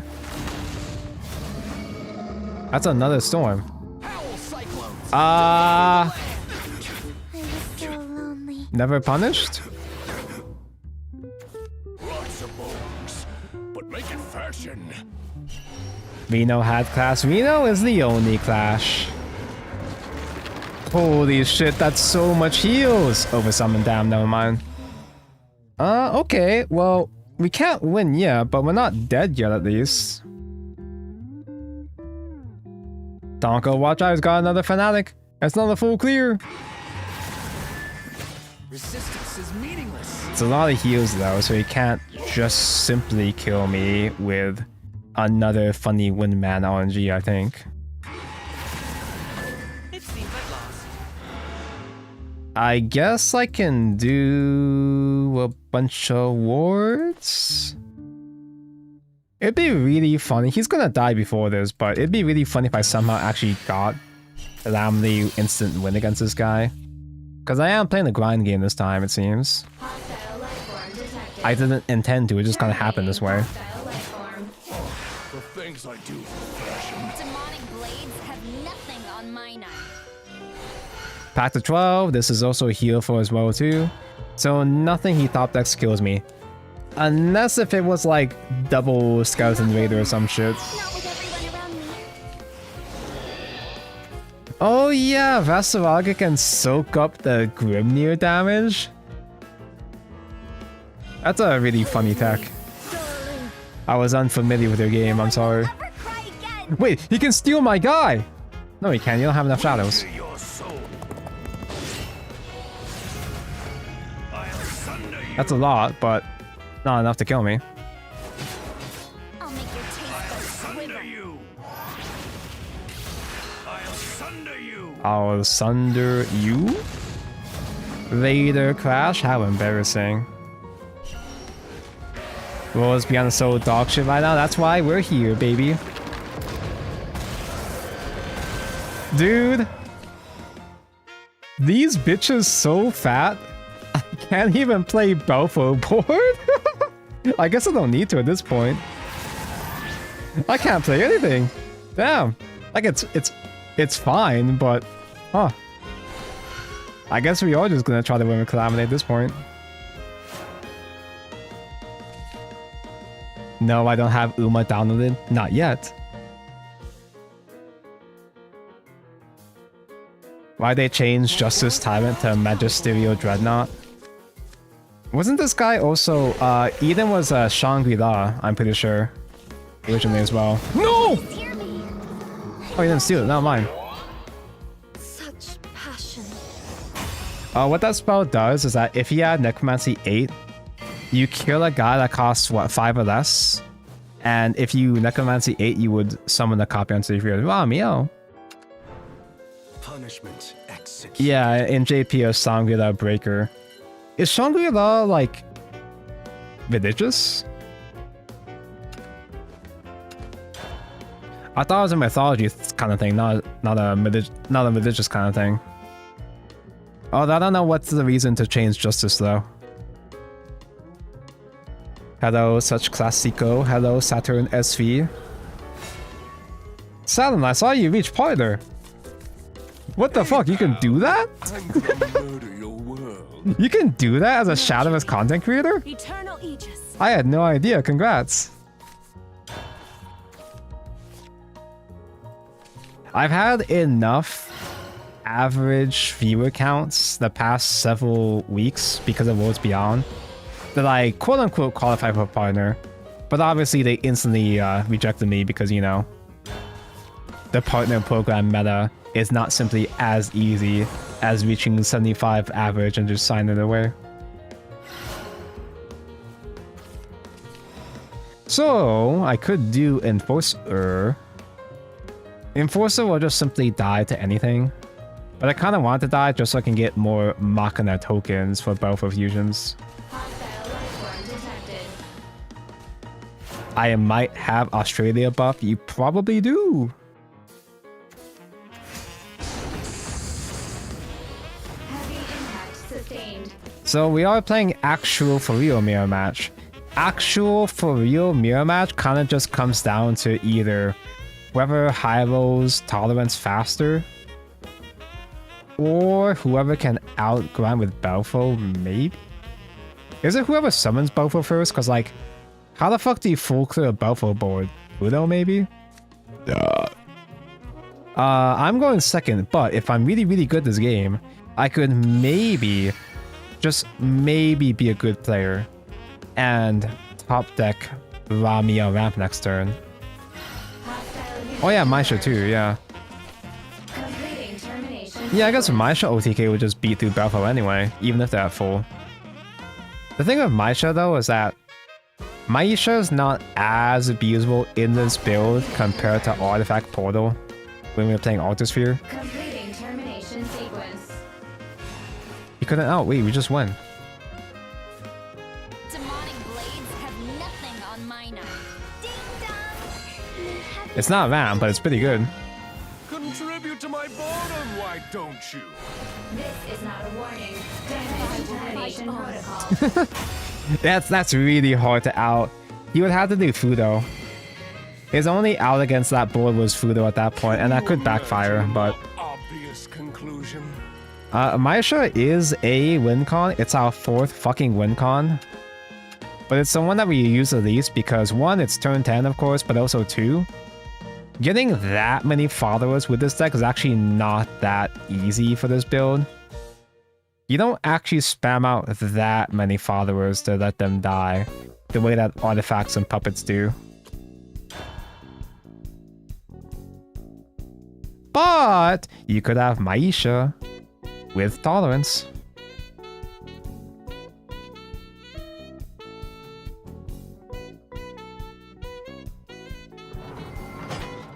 Calamity hop on Shadowverse Evolve. Evolve chess is very sad. Just simply play spell chain chess. Just play the chess spells without the real chess cards. You love chess spells. Evolve getting pre-Kone collab. Dude, I'm so fucking happy. I miss pre-Kone so bad. Hey, Beatif. Let's stoke the inferno. Reminder chat that because the game is not necessarily dead, but it does have a lot less active players. It's a lot easier for chat to snipe me if you wanted to. But by doing so, you might just end up attempting to snipe each other instead. Ah, honest sword, good old sword, nothing beats sword. Hostile life form detected. Terminating hostile life form. Will I use something? I saw aggro sword was built, but I don't remember what the other one was. Evolve sword? I don't think evolve sword goes for rally necessarily. Yeah, dude, Shadowverse Evolve is getting a Princess Connect collab booster. And Princess Connect is getting a Zombieland Saga collab! Tonko, you love Zombieland Saga. I'm gonna be honest, I kinda thought they already had a collab.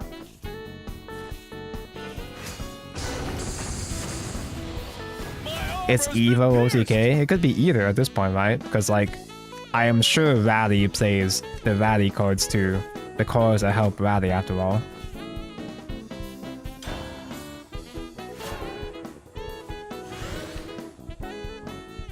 When will Worlds Beyond get a collab? It would be such an easy slam dunk if Worlds Beyond got a Uma collab. Jesus Christ.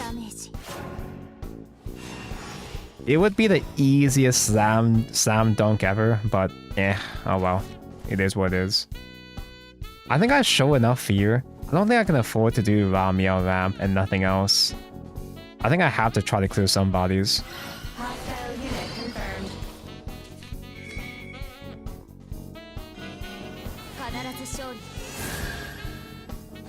This is not a warning. Destroying target. I could technically full heal Enforcer because Repair Mode does extra heal on Machinas. But like, who cares? Oh yeah, I gotta keep this in hand to recover Evil Point as well too. Completing termination sequence.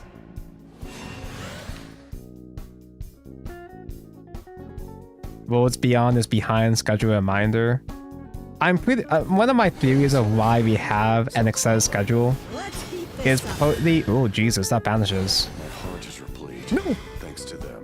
I'm assuming that they're speeding up the schedule because they have collabs planned for certain expansions. So I'm assuming that after we get fully caught up, we should have collabs by that point. Surely, right?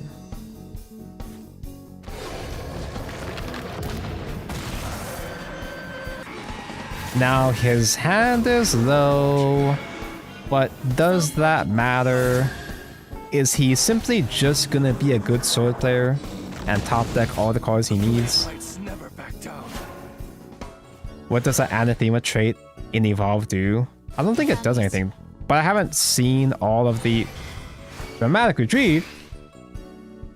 I haven't seen the new cards that came out with the Worlds Beyond expansion, so The dawn shines like a beacon of hope. like a beacon of hope. Burns. Dawn always prevails, Duns upon us. We will greet the new dawn. I saw a squirrel and thought it was gonna ambush.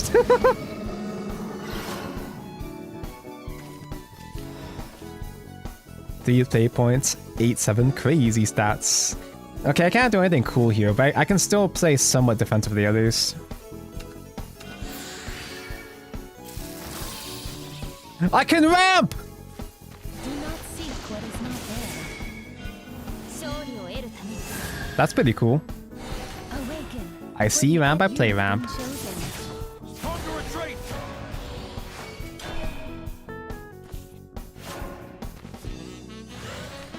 He can still do plenty of shit against me without evo points, but like... I guess that forces my hand. I probably have the tolerance now, don't I? So Victoria's Blader has double attack, and it reduces the damage all allies take by 3.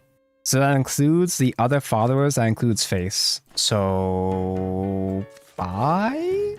Vice, virtue, avarice, tolerance. Was it all vainglory? Hostile unit confirmed. I can only target the squirrel! The nuts have all!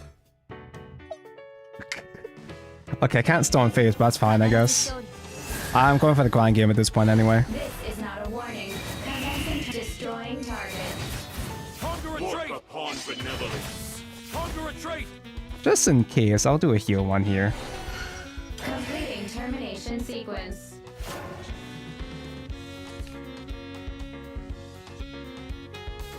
Resolution in my Who? right hand, might in my left. Past is blazing. Beaten by Aura. I've never actually had a little Knight Aura board stick that long before in my life. Usually I'm used to killing it with puppets or some shit. I need someone to inherit my Is that a barrier I see? Damn. Zero cost Knights! Move out.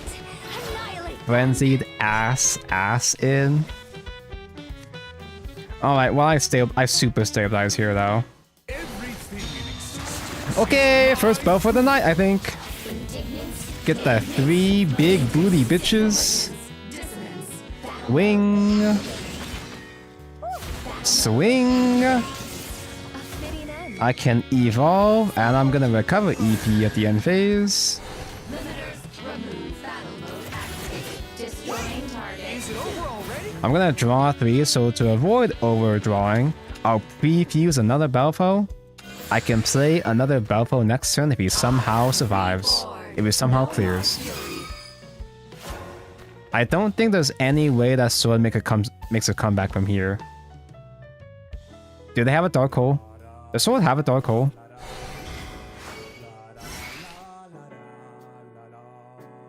I remember Sword being bad for like 3 X-Packs in a row. Good! Because then it was good for 6 X-Packs in a row. Eh. What's gotten into me? If it hit Tisiphone, it would have survived, ironically. Yippee! Thanks, Biddif, for paid acting, so I finally had a chance to show off Baphomet Lamau. A worthy battlefield. Mars has a dark hole. She is tan. Concrete. Thank Biddif. I just smoke the enemy down. That's usually the plan, but if your aggro sword doesn't smoke fast enough, no problem, man. I was joking, but thanks for the game, Peter.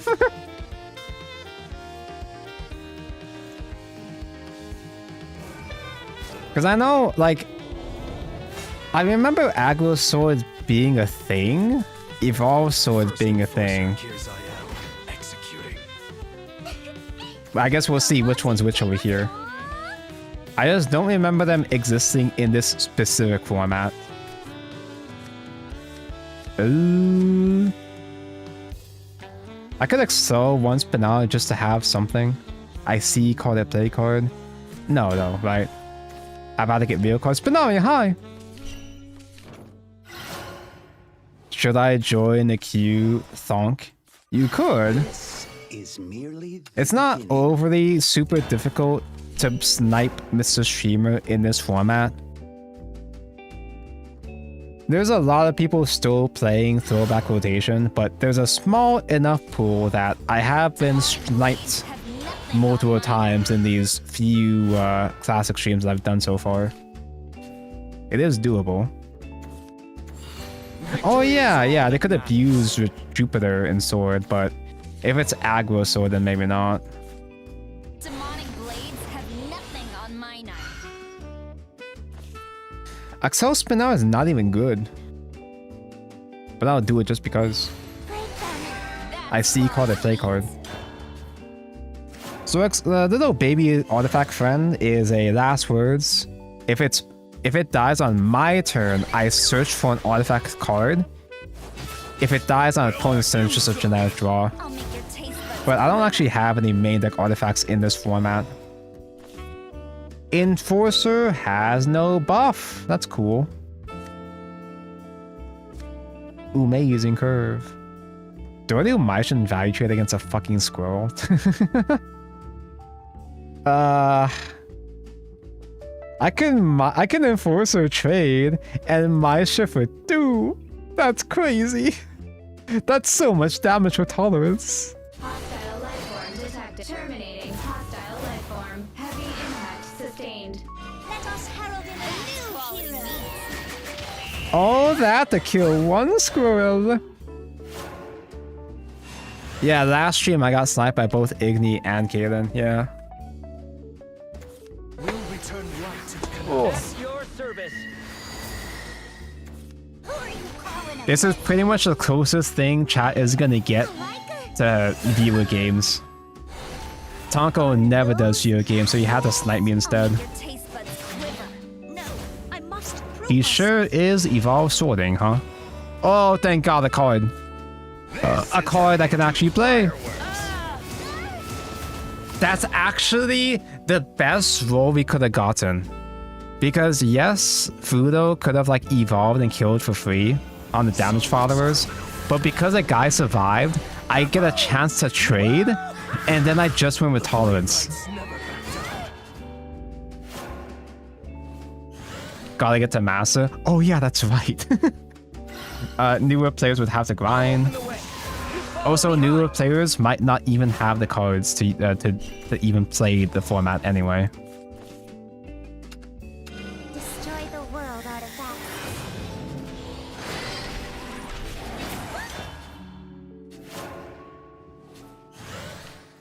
Sorry, Uzuki, this is not very Ganbare of you.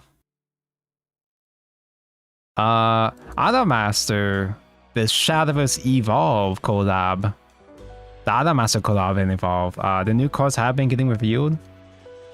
And a lot of them are just you play the old Othermaster card and reduce the cost of it. I'm very excited for it. I went so hard on the Othermaster collab, but it kind of got pushed out of the meta really fast, unfortunately. Do not seek what is not there. There's not that many funny decks for Shadow's format. On one hand, you have best deck in format, but on the other hand, that's pretty much your only deck in format. So, Jesus, that's a unfortunate way to trade. OMG, tolerance high. Virtue, avarice, to look upon benevolence.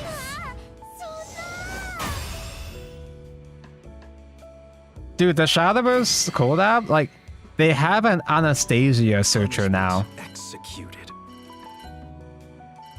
You just straight up search Anastasia now. I'm not sure that's enough to make Puppet Portal, like, broken again, but... Oh, I'm sorry, I mean Puppet Forestcraft, rather. I have so many points, Tonko, I need to spend them on something. Remember when Tonko did goals? Remember when Tonko did community goals with channel points? Do you remember when Tonko did things? Do you think Tonko still did channel point rewards during this format Dawn of Calamity? Let people spend points for VIP? Bro, like, the channel point shit, they don't really give you anything fun to use with channel points, anything super interesting to use. I've seen people do crazy shit with channel point rewards though, but I don't know how to do that. I assume I have to code shit or something. This is merely the beginning. Can we have a point redeem for Uma? So typically I don't do anything of value of my community at all because I'm a lazy asshole. But I also don't have any ideas. And I kind of didn't really super enjoy doing challenges or community goal rewards because I don't like being made to do a thing. I'm not a very good content creator in reality. I'm a very selfish content creator, if I'm gonna be totally frank.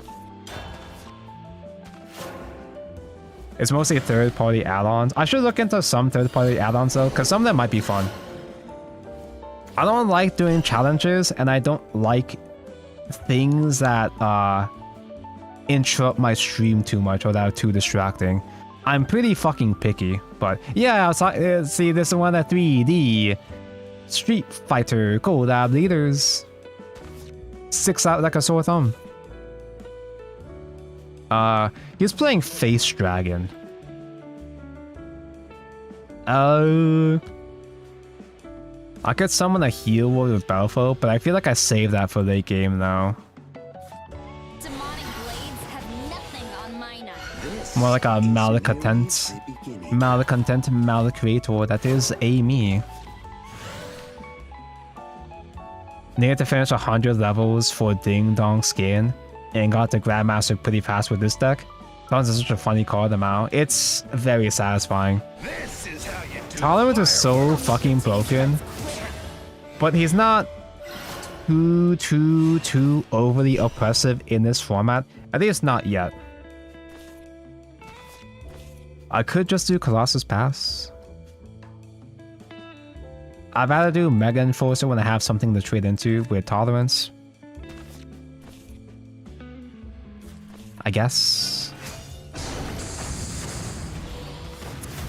Damn rain. Or I could play Dreadnought next turn to heal a little bit, Spinari to heal a little bit on 6.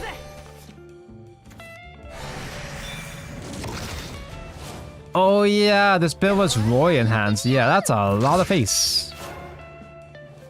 That is a lot of face. Granted though, he is low on hand. He can do Gonda burn me for like 10 soon, but that's on 9, right? Is Bloodcraft dead in that format though? Wrathblood is relatively tame, but it's not bad. It's pretty, it's kind of understated. You play Wrath as a grindy deck, but it seems decent enough to me. Like I've lost to it quite a bit. But then again, I've lost to every deck quite a bit, really.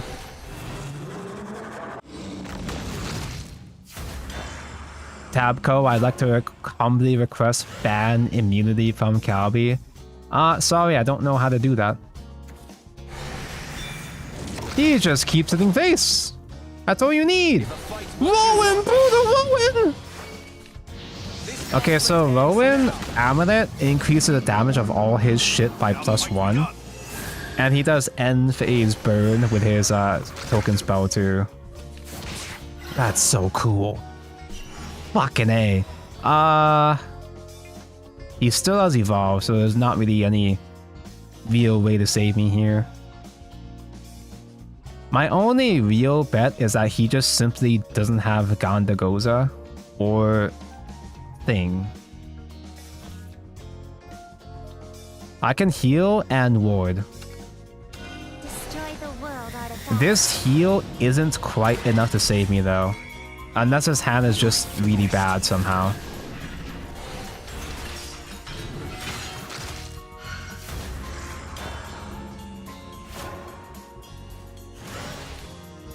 Double Georges kills me too. Oh yeah. There it is. Repent your wicked deeds. Ow, ow. That was only one. Fight with all I've got. That's his last Evo. Designs are like unhappy. He doesn't have any more good cards. We survive. Now what? It's 2 heals. I have 2 heals. Okay, I can't play this guy yet, but that's something at least.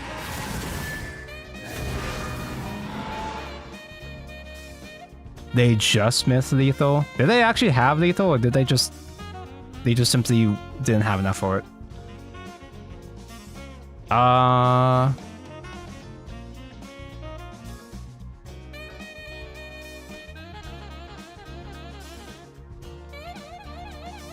Yeah, he would have been more damage if he was at 10. So they can still top deck Storm Roy to kill me from here still. I can crash in a Dreadnought and ward up with a Dingus Dongus.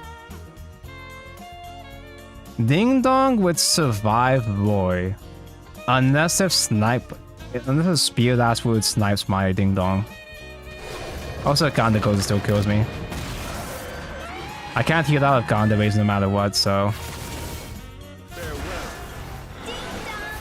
May happiness be with you. Blueprints. Are you kidding me? Okay, it didn't matter anyway. Ow! Now that's what Phase Dragon should look like. That's what a real aggro dragon looks like. I don't know why, but I seem to brick against Tonko specifically. It evens out because I seem to always brick specifically against Calamity. So it's like rock paper scissors with my chat.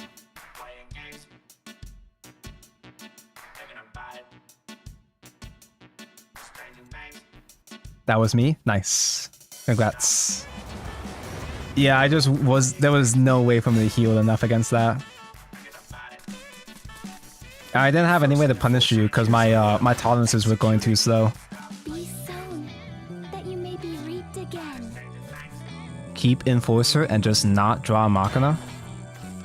No, it was me, smiley face. Chat should just like RP. Just LARP as every single player I fight against. Who's Ah? With everyone around me. Any Ahs in chat?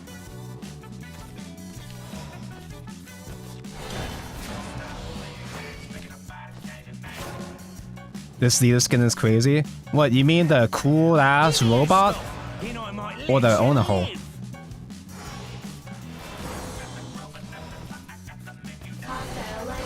Can I get away with saying that? Since there's less new people in the chat right now. Can I get away with saying scuff? Can I get away with oh fuck crash? Can I get away with saying sus shit again? Kyuzayo, he's pretty cool, yeah. He is pretty cool.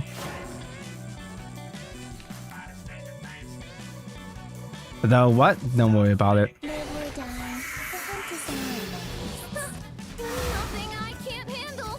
Playing Chuninos early on without Evo, that can only indicate to me that either he has too many copies of Chuninos in hand, or he doesn't know how to play that account now. And do I go for the ward? No, I think I'm okay crashing another Enforcer. Terminating hostile life form. And I can do a little baby heal too.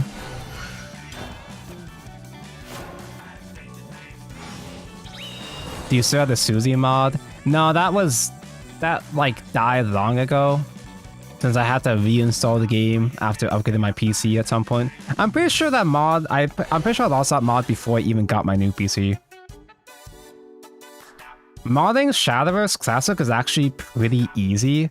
because you can kind of just replace files from the client side if you know what files to replace. So I used to have this bit where I hated this fucking deck so much. I replaced the effects sound effect for one of the main cards. Who's that one girl that just died? Play destroyed cards. This card yours goes like, oh, nothing I can't handle, nothing I can't handle. I got so sick of that shit that I replaced it with the diva fart meme. And I had that mod for like 7 months. And that mod was so normal, like it became so normal on this stream, I actually forgot it was a mod. So then when new people came to my channel, I was like, what the fuck was that? I was like, oh yeah! I guess I could just do Mega Enforcer. Forgot to do my laundry. I actually have to do my laundry today.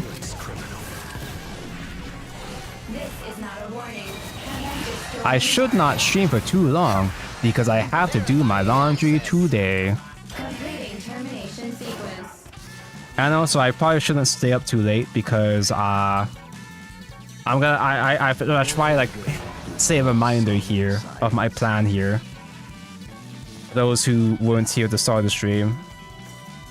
Tomorrow is the stream for top 8, the finals of SVO, the first big bad major tournament of Worlds Beyond in the West.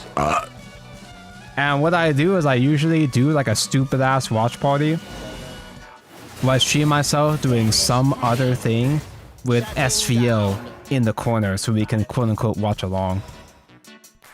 I'm gonna have to wake up early though. They do SVO at like American morning time now.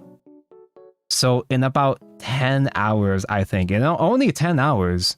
In just about 10 hours is the SVO stream. So I might wake up early and stream and play Uma Musume while while we watch along. That's the plan at least. He's got no hand. I'm ready to see some boring ass mirrors. There's actually a moderate amount of variety in top 8. I'm not overdrawing. I have nothing to draw, so what am I checking? Completing termination sequence. There's a moderate amount of variety in top 8, I think. Let me check. Portalcraft just barely got cucked. I think Portalcraft was 9th and 10th place.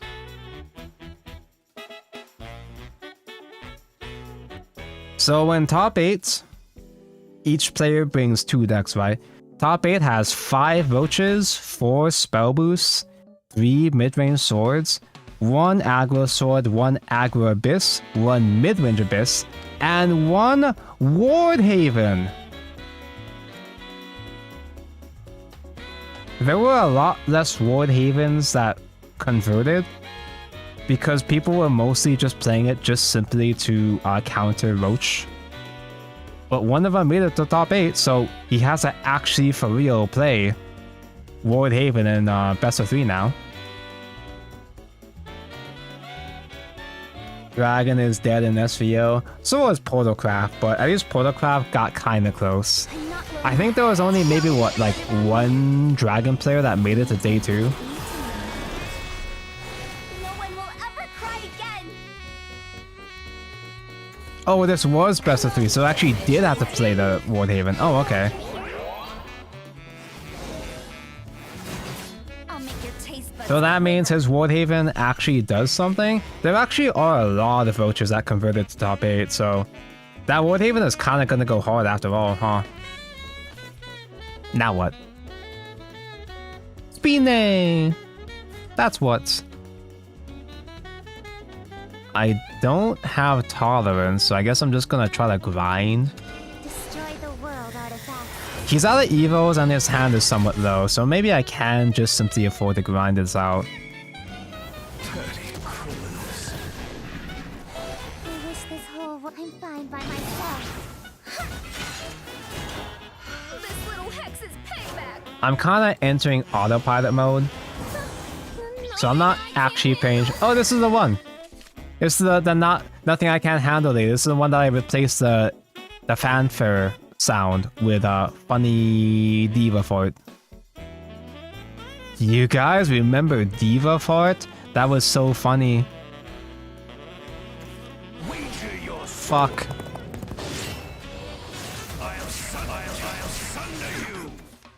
Fuck! Well, we're still alive. We haven't lost yet. Hey, tolerance? It's been a while. I kind of have to play double machina to full clear, huh? And I can get the heal tentacle, I guess. I guess double machina is a way to reduce damage, reduce cost of tolerance here. Resistance is meaningless. Hated Shadow during this. I hated Shadow in pretty much every format at this point. This is that era where Shadowcraft was top tier for literally 12 expansions straight. That's not even an exaggeration. Shadowcraft had a unreasonably long run.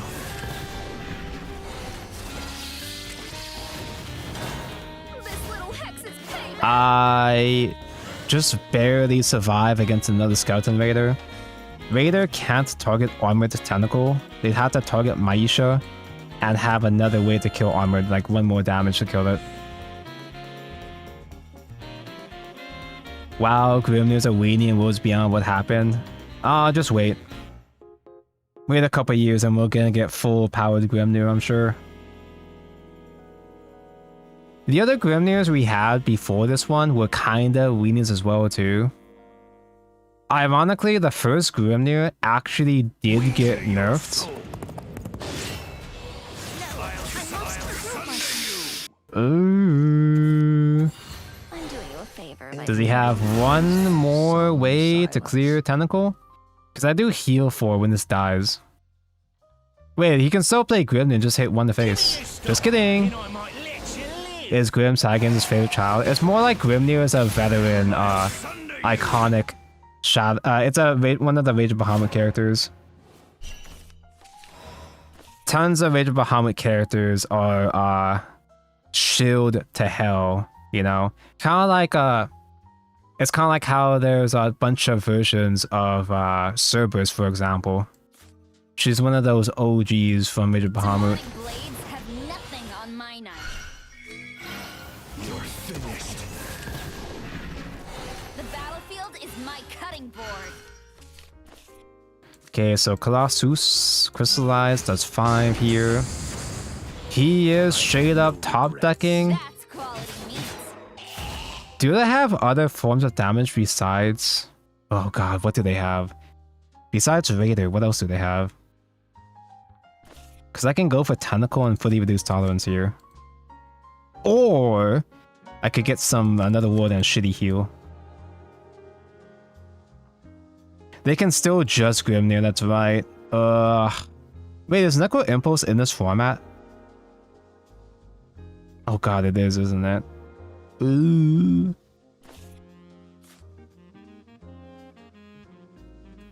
Ding dong. May happiness be with you. 1, 2, 3, 4, 5. I still die to top deck Grimnir. Necro Impulse wouldn't be enough to kill me. Fuck! Welcome back to the land of the living. You don't have? Hunt or be hunted. Imagine not finishing your quest! Necro Impulse isn't in Chronos Raider deck, only last words. Executed. Would you not still play it as a tech though? Hold on, let me net deck. I get that these decks aren't necessarily accurate to like the best builds that were in this era, But they can give an idea at least. No Necro Impulse mentioned. Yeah, I guess it was specifically last words. They had Evo and last words? I'm pretty sure I fought last words earlier, I just didn't fully realize it. I didn't see the funny pumpkin head.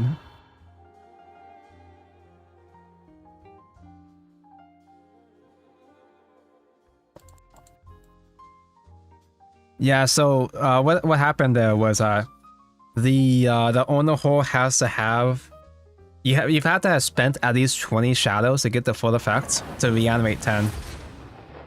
So the idea is that you're supposed to necromancy enough to be able to fanfare summon Skeleton Raider again. But his owner hole was not fully prepared, so it is what it is. Keep Enforcer. Wait, maybe I keep Genesis because I'm going for heals against Dragon. Is that stupid? I don't have a turn 2 if I don't play Eidon. I technically don't need to open Enforcer. Is it stupid to open 2 1-drops? Fuck it.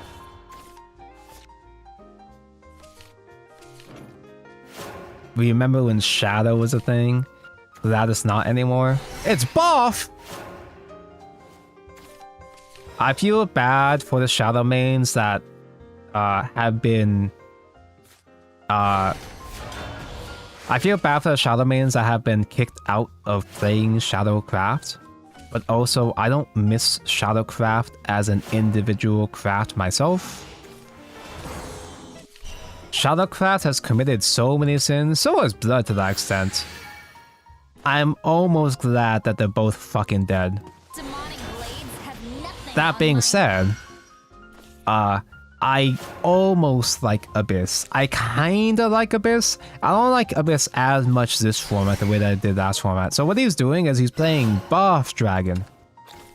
Buff Dragon buffs the dragons. It gives +1 defense. Most of the cards give +1 defense to the followers in deck. And his cards have bonus effects if they have extra buffs on them, if they reach a certain amount of defense. Is Ramiel too greedy?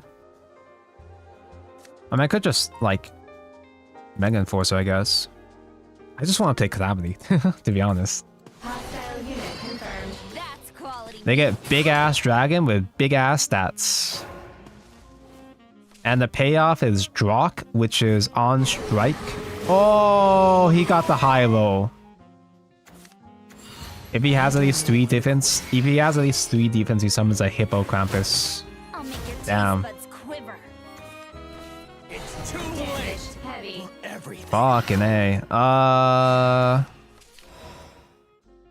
Ramiel Evo doesn't kill the Hippo. Maisha does. Feels bad to play Maisha like that, but it technically works. But yeah, as you can see, buff up guys, and guys do more things if they have enough defense after the buffs. So, wait, Fudo goes hard in this matchup. Do not seek what is not there. Silence, criminal. Glad to see the mulligan is just as stupid in this game. In this game, it's a little bit different too, because if you're going second, you draw 2 You've been chosen. instead of just the 1. And also the player... Wait, am I thinking correct? I played this game for so many years, and I forgot if the player going first draws card. They draw 1 card. They just draw 1 card. That's it. I'm a fake Shadowverse fan. More buff. That's at 6. Normally this is 3 defense. That's 6 now. You can see how this can escalate pretty quickly. Lots of stats. Lots of cheap guys that become big stats. His boards get especially sticky in the late game. And he does a bunch of damage, burn damage in the late game, just like that!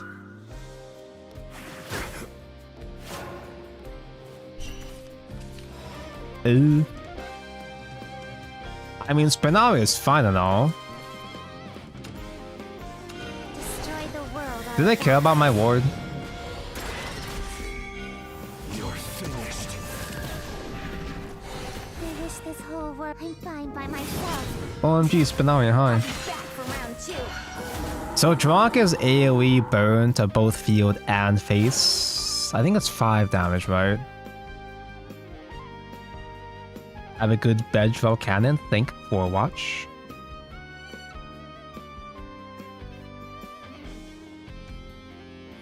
I'm saving Fudo for when he gets a real board.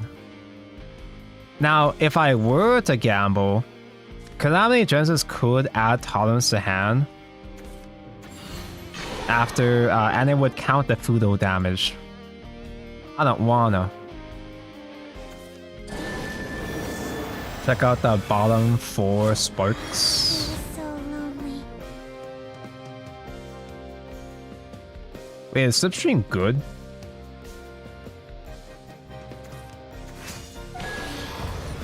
Corner, that's Hydrate, Tail, Held High, Slipstream.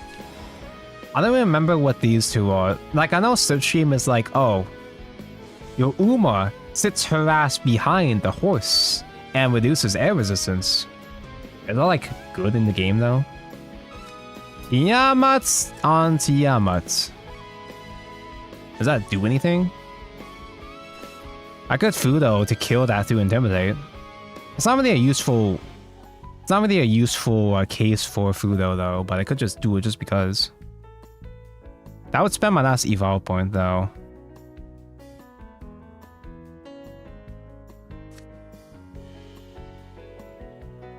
I could do the Fudo Calamity gamble for tolerance now, I guess. Wait, yeah, I'm on. Wait a second, I'm on Calamity. I can get into Calamity. I play 3 more guys. If I have 3 more, 2. This guy dies. If I have 2 more 5 costs, then yeah, I can start invoking. But eh. It feels kind of risky for my last evo, but I'll just do it just because it's funny. This is how you do fireworks. Dirty criminals. I'm assuming they intimidated that for a good reason. So I'm not gonna let that stick, because I show fear. But yeah, once we have enough 5-cost fathers destroyed, we can start invoking these dreadnoughts to heal. And we can probably outgrind him from there. He's got a low hand, so we can totally grind him out, right? Do you need Evo in this portal deck? We need Evo, but we have ways to recover Evo points in the late game. If we can get the belt from it, then we get that giant field and recover Evo point at the end of turn 9. And if we can get a 4th hard Evo in, we can Calamity end at some point or another.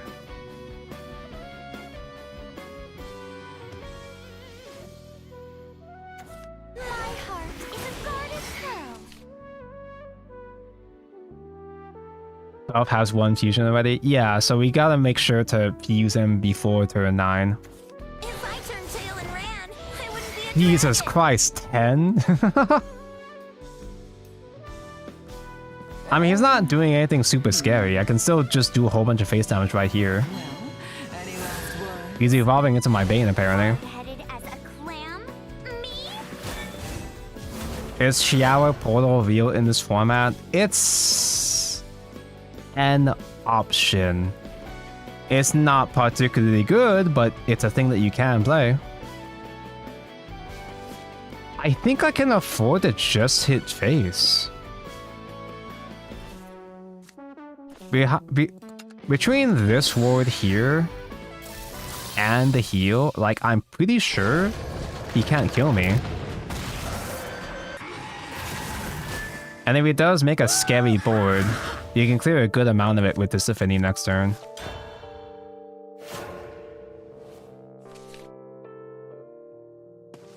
Flower, Evolve, Portal, now, pure Evolve Portal is mid as hell. But Flower as a card is fine because he's follower damage or tolerance. A lot of cards in portalcraft you can justify using just for tolerance. stun go. You left up 3 damage, now you will get OTK'd. Oh, no. I forgot about this guy. Anyway. Worship the primal flame. He has to show fear and trade for me. Yep. Damn rain.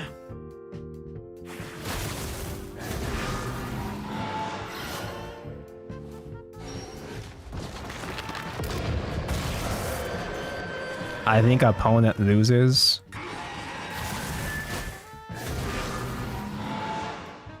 Question is, does he lose this turn?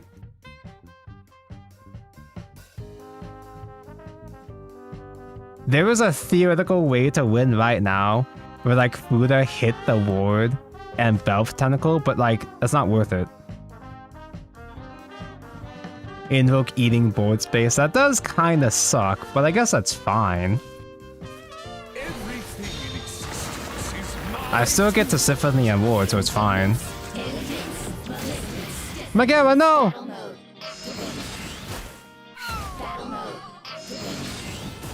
You're a fiery. There's no way Buff can top deck. Oh yeah, duh, I didn't even have... Even if I were to gamble, like I didn't have a machina to fuse into anyway from the tentacle anyway. Hey, this wasteland's a fixer-upper. Oh no! Storm! You ruined my silks. I ruined your what? Your sex? Thanks, Electo. Punishment. Buff is one of those decks that, like, it gets really annoying if they have the right curve and they summon the right guys at the right time and all, but I'm pretty sure this version of Buff is relatively tame compared to other variants, right? Because they have burn damage, but it's not as crazy in this format, I'm pretty sure.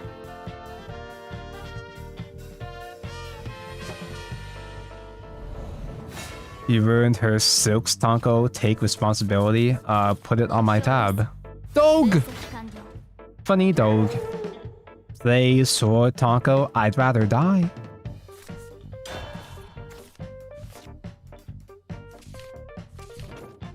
Yeah, like, Drak buff is nothing compared to Academy buff. Oh, good boy, good boy. Do we know this guy? Bitif, good boy. Dog versus horse. Is he playing the same build or is he trying out the, I think he was on Valley Agro before? Oh shit, I'm BMing. Sorry. Was Dog the vote leader? He was one of those pity leaders. He didn't win first place, but he got enough votes as a runner-up that they chose him for a pity leader. They had a pattern of making a leader for the second highest runner-up, making leaders for like 2 men, 2 dudes, and a non-human leader like the dog here. Do you guys think they're going to turn on the money printer and do Gao Mew, the Shunner leaders in set 3? They'd be really fucking stupid if they didn't do that. It's like it's easy money right there, man. I'm gonna go broke, but it's a smart business move. They gotta do it.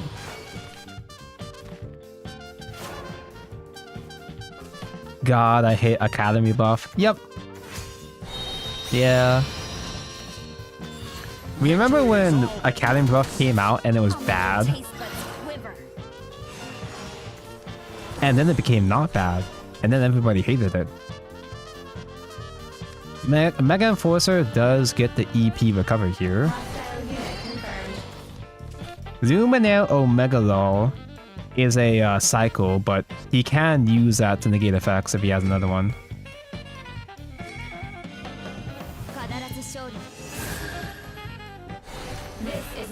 I'm so mad Mars won over Octreus. I like Mars and all, but I wasn't a big fan of the leader.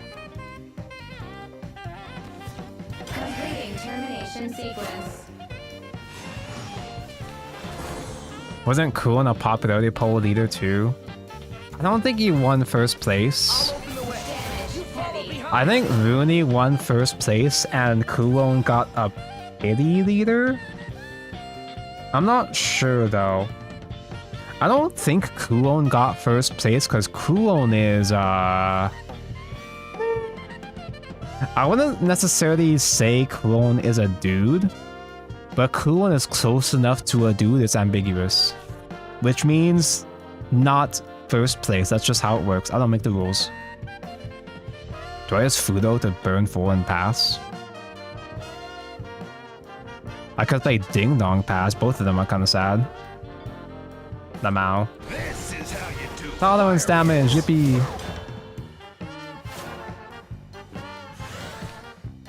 That's so crazy to me, Mars over Octreus. Mars is a Rage of Bahamut character, and Rage of Bahamut classic characters tend to have a buff. They tend to have a bias buff for being classic characters. Damn rain. And also might have been a voice actor thing. There's a lot of leaders that win first place just because of voice actor clout. Nefarious clears. I'd rather play guys right now though.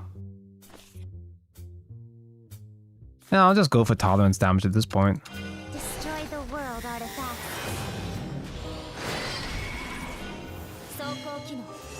Dark General, Soul Taker. But Soul Taker was hot though. I'm fine by myself. It's time to retreat. It's time to retreat. It's time to retreat.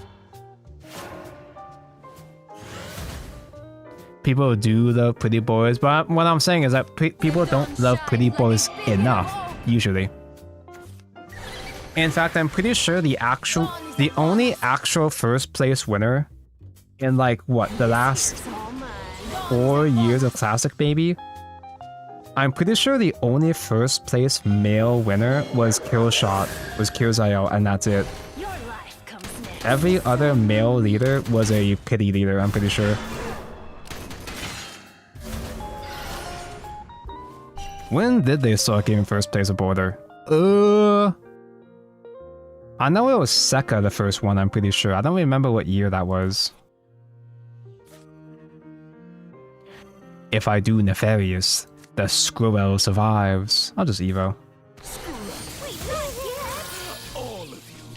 Aw, no fusion? Am I getting greedy here? He's out of Evos again, but...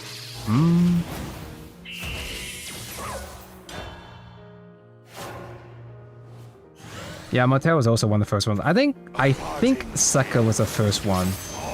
I think. Whoa, Almighty Furry! Did he do the full effect?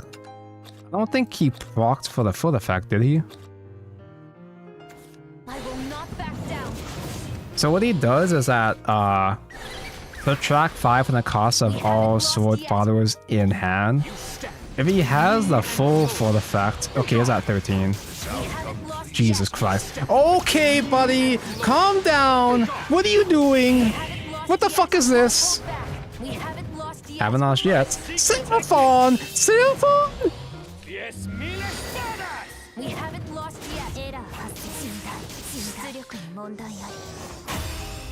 Are you fucking kidding me, BDF? Alright, now it's 1-1.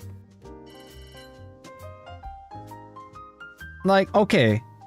Yeah, sure, I knew that combo was a thing.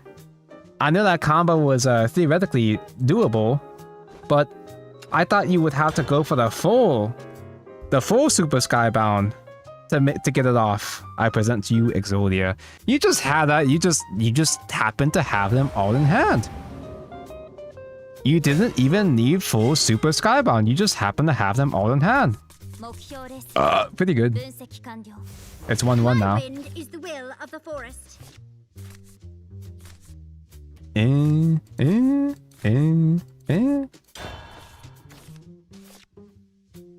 GG. Wait, I wasn't watching BDF. Can he do that again? He can do that again if he snipes me. This is merely the beginning. 3 gay? 3 gay to you too? Wait while you're ahead, loser. Hey, I can free trade Enforcer. Let's play. Do I do that? I can free trade Enforcer. Enforcer does not have stats. That's cool. Demonic blades have nothing. He probably has a way to bounce a Blast Fairy. So warning up probably isn't really a good idea here, but I'm gonna do it anyway.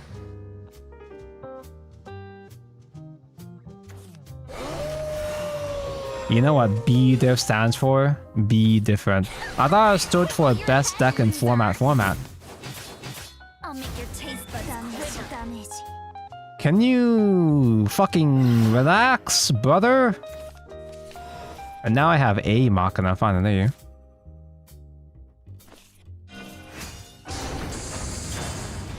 Invest the Omega Lord here, and next time we can do Rami on Enforcer. Unless if you have another Predator Storm? Nope. Starts with the A magic raccoon? Hey, let's play. Okay, now I can ramp. Do not seek what is Me not see ramp, me play ramp. there.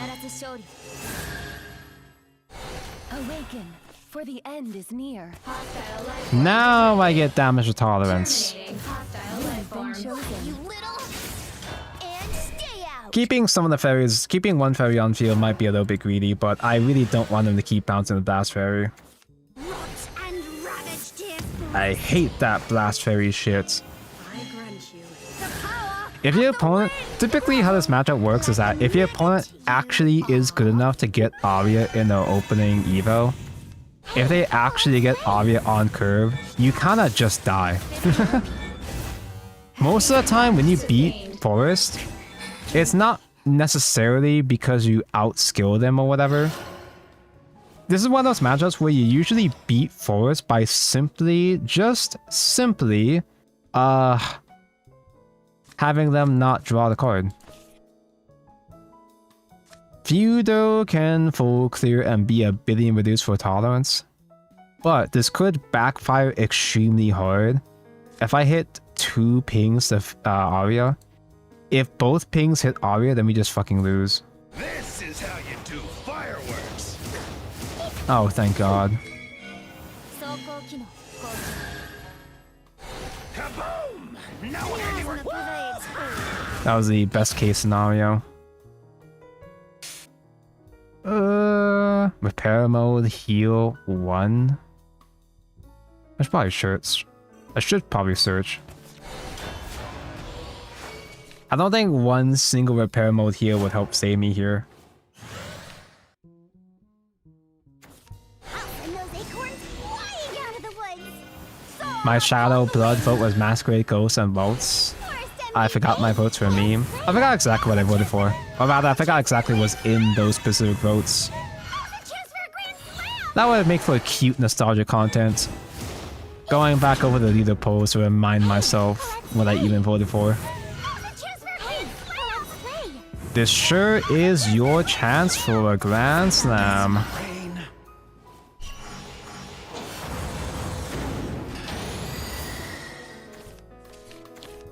Okay, I can start healing next turn, but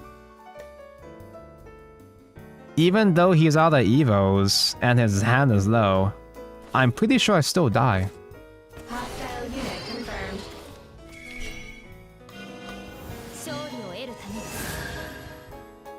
This is not a warning. Commencing turn destroying target. If he just plays a couple more fairies, I'm gonna die.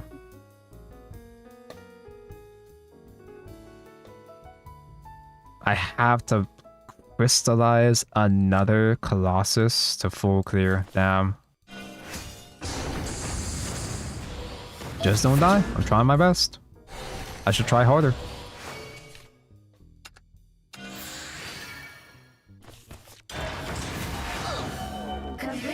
If I wasn't a pussy-ass bitch, I could have saved that Colossus and maybe I could have gone a lethal with tolerance. No, I don't think it would have been enough anyway. So he invokes on 15 guys. Zeka would just simply recover EP anyway. That's 2 more burns right fucking there. Oh my fucking god, can you fucking stop? Hey, let's play. There's a chance for a grand slam. Damage too heavy. Hey, let's play. There's a chance for a grand slam. I love Grand Slam. I'm going on ahead. Bounce vines.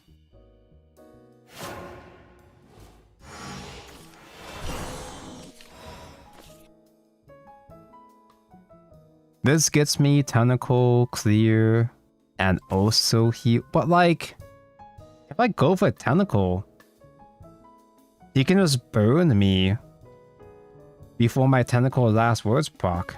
I have to do Spinalia, don't I? I have to do Spiffy Evo, yeah. And then now I hard cast with Repair Mode, I guess.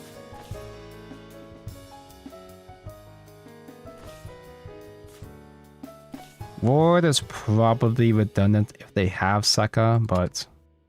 Destroy the world artifact. Repair Mode will matter.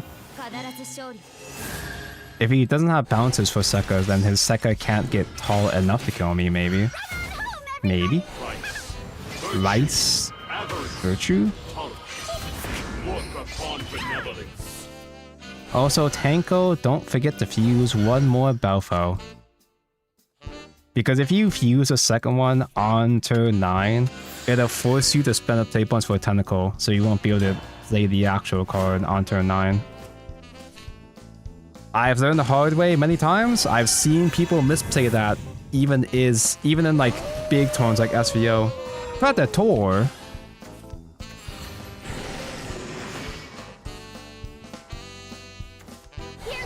Other cards faces? Cards face up? You mean cards that we know he had in hand? That sure is lethal. We would have been okay if he didn't have the Phantom Zoom, but they always have Predator. Yeah, you know, they top deck that shit, but it is what it is. I was 20 minutes behind. Welcome back.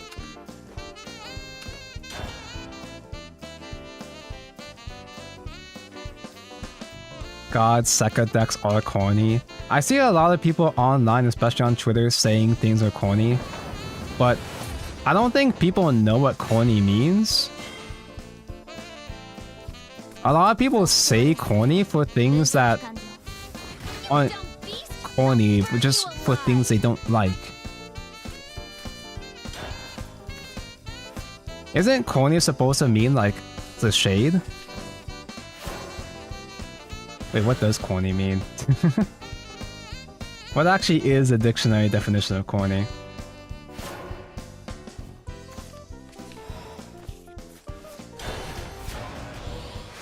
Trite, banal, or mawkishly sentimental. Why would you use those three? The definition makes it sound even more confusing than it actually is. But yeah, it's like embarrassingly sentimental. That's what corny is supposed to mean, right? But now it kind of just means cringe. Okay, this is Face Dragon again. I can ramp. I can out-ramp Face Dragon, maybe. I think it's aligned with cheesy, but like, calling a deck cheesy doesn't make sense either.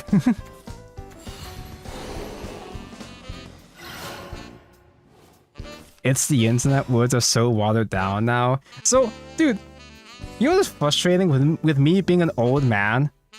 It feels like every other day, there's a whole new word that just gets added to the lexicon of internet meme words.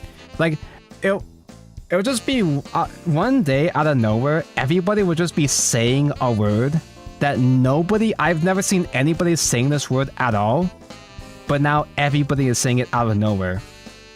It happened with corny, it happened with chopped. It's like they speak as if they've always been using these words this entire time. Like, Am I just getting old? It feels like I spawned into a whole new server and they have their own inside jokes that I'm not aware of. No, yeah, corny is a word that's been around forever, but it hasn't been used in the way that people are using it now until just recently. Unless, like I said, I've entered a whole different dimension. I've entered a whole different timeline where people have always been saying corny the way that they've always been saying, like, yeet. Do the kids still say yeet? Tonko is an old, chopped man. Exactly. Worship the primal flame. I had to go to Wokage, so I can't snipe by chat and Tonko. Thank for games, bidif. Yeah, I can ramp. Do not seek what is not there. Me see ramp, me play ramp. Awaken, for the end is near. Am I the only one that feels this way? Terminating hostile life form. I don't want to assume it's just an old man thing. I think it's just words that are popular on TikTok first. I'm assuming these are slang words being used on the TikTok first that eventually make their way onto Twitter. And by the time they make it to the Twitter, it's been used for so long, which is why it sounds normal to these people. I just accepted it. I'm not mad about it, I just get confused. So Ding Dong isn't enough to kill Ramiel, and they can't use burn damage to kill Ramiel either. Are you serious? That's embarrassing. A fitting end.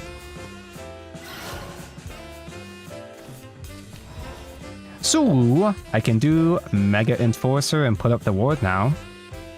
Hostile unit confirmed. I have too many moccasins in hand, I gotta start using more. Without a warning. Commencing termination protocol. Completing That is a storm. termination sequence. Unlucky.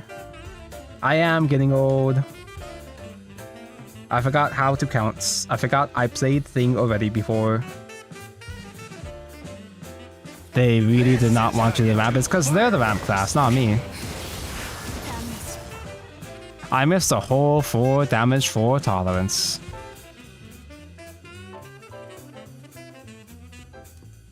How very chopped of me. Wait, they play Oracle? That sounds obvious because it's a track it deck, but I didn't think Face Dragon played basic ass ramp. Tonko, did you watch the anniversary live stream for Azur Lane? I didn't watch it, but I saw they gave my wife Helena a very, very saucy skin. And Helena is not a character known for her fan service, but they've been going hard with my wife, bro. I'm so proud of her, dude.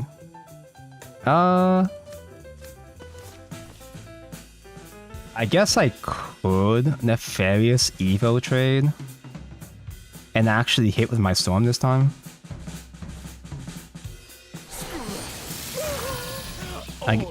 This dies, but at least I get the heal guaranteed. I get the heal in.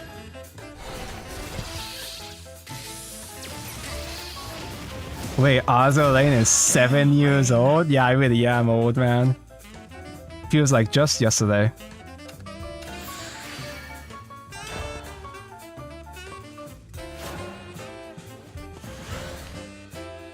Speaking of Azur Lane, and my wife Helena, my actual wife Helena, the figure of her swimsuit skin is coming out this month.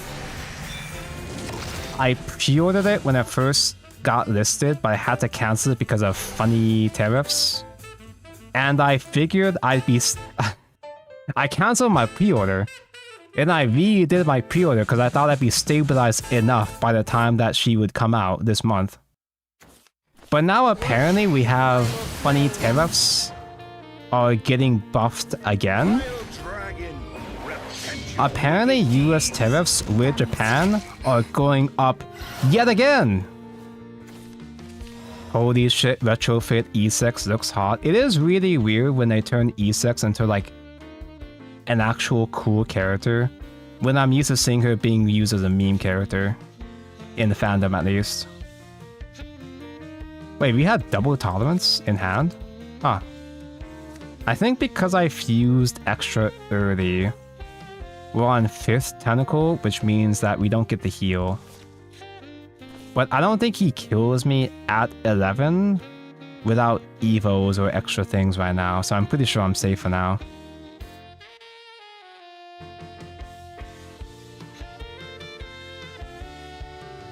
I could still play a little bit safe and like Mega Enforcer ward up, I guess. Hostile unit confirmed.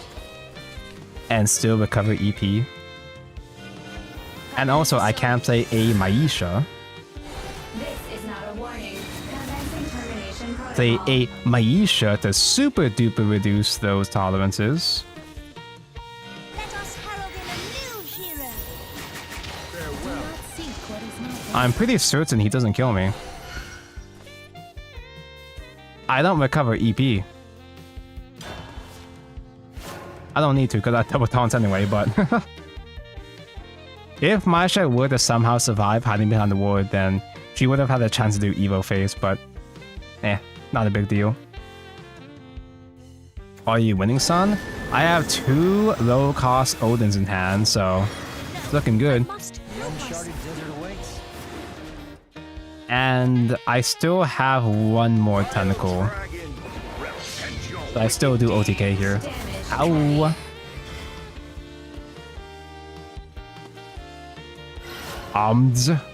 Old Shadowbar.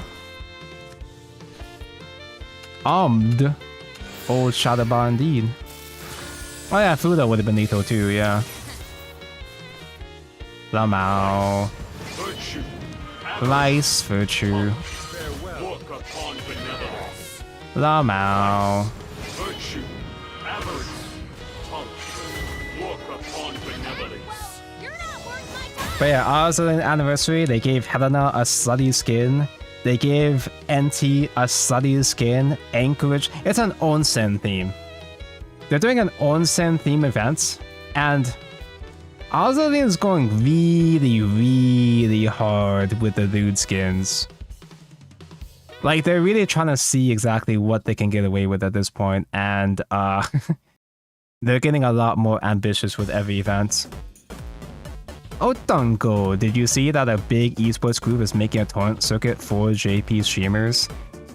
I forgot the exact guy's name, but the guy slash company organizing it is like a huge deal that has put games on the map, right? Like, apparently it's like one of the biggest deals in Japan. So them doing a Shadowverse circuit is it's a massive deal for the JP player base.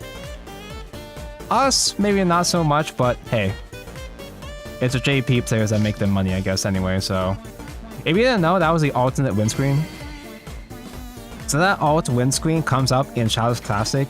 If the opponent rage quits so fucking hard, that's the bonus win screen that you know you won. You really won. Not just the game, but also psychologically.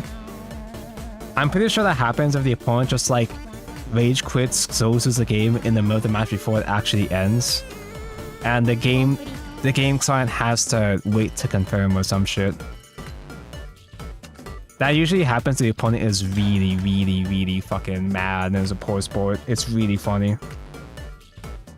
I want Ozzer Pro Me to come faster. I'm not super duper interested in Ozzer Pro Me, at least as it stands yet, because I haven't seen enough of it. It kind of just seems like another Genshin, like, you know? It doesn't feel like an Ozzer lane type game. Obviously, because it's not boat girls, but it doesn't feel like an Ozzer game, as in it's not as horny yet. So I'm not interested yet. I mean, I'll check it out, but I'm not super duper sold on it yet. This might be greedy, that might be greedy. I probably just kept them as a machina just in general, huh? Oh, never punished.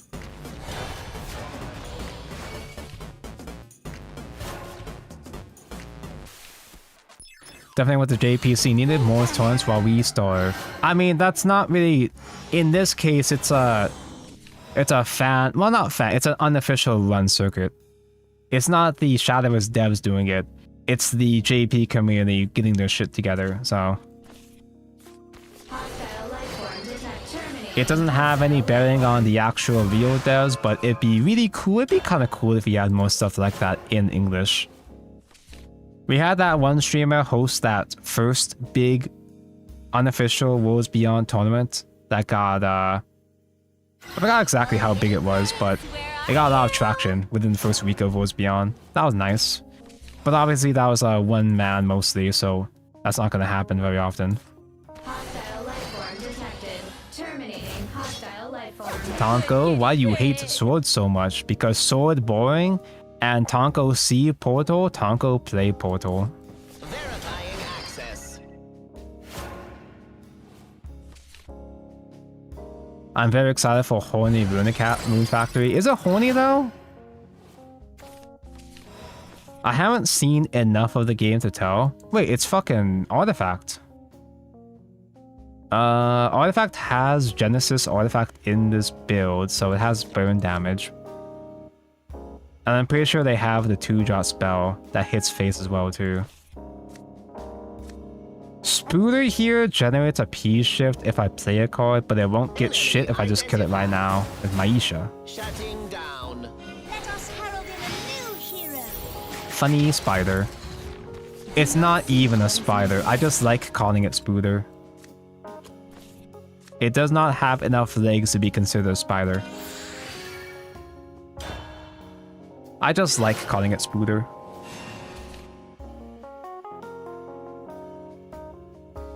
I haven't looked into it enough, but it gets slightly horny with every bit of new footage or so. I gotta look more into it. It just seems like a basic Genshin-like to me, which is perfectly fine. I am a bit skeptical because it's the same team as Azur Lane. They've never actually handled a AAA style game before. So I am curious to see how it turns out. The only thing I know about Azur Prometheus so far, besides the fact that it's a, fantasy and has Pokemon, it has potatoes. It has really, really, really small girls in it. Magna boost.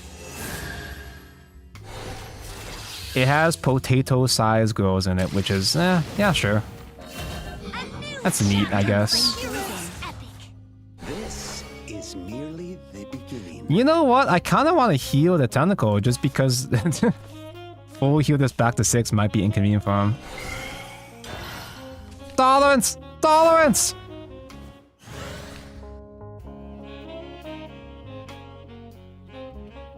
Chat, anyone excited for the new Honglu ID? Hulu? Anybody excited for Hulu to get eaten by Disney Plus? This invention could be my claim to fame. Kind of is like a basic Genshin like, but woo, I love farming and growing crops. I fuck with that shit too, yeah. Reach out and make the world I was a Harvest Moon kind of guy growing up. Oh, it's a Limbus company thing. Oh yeah, okay. We do not do Limbus company around here. I guess I'll just do Storm. Destroy the world, artifact. Do I trade for him? Sure. New chapter for the heroes. Just in case. You've been chosen. Okay, so I should probably go back to like... I haven't been doing this like a responsible content creator. But for those who don't have context for what the fuck I'm playing against... Artifacts! I love artifacts. This is a build that focuses on getting different names of artifacts. You summon a whole bunch of different varieties, different kinds of artifacts. And once you have at least 6 different named artifacts that have been destroyed this match, You get a whole bunch of bonus effects. Holy shit!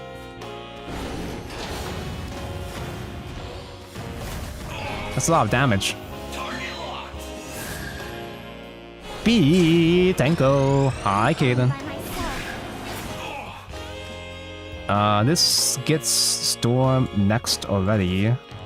That's basically a full reduction for tolerance. Yep, minus 14. 4 cost Odin next turn. 0 cost. I miscounted. I forgot that last damage there. Why didn't he super evolve? Bad player. Overdraw cannons! Bad player. I can summon the last tentacle to kill one of these wards. This ward can't be short by effects. This one reduces effect damage to 0, but that's totally fine. Hello, Iguni and Kaden. Igni and Kaden showing up to my chat at the exact same time? Suspicious.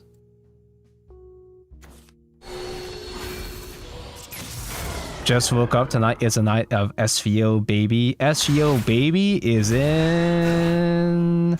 what, 9 hours? You just got out of bed together?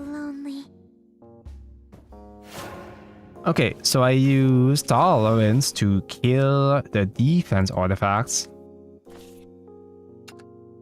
Let me fuse for a guy first. Right? This one.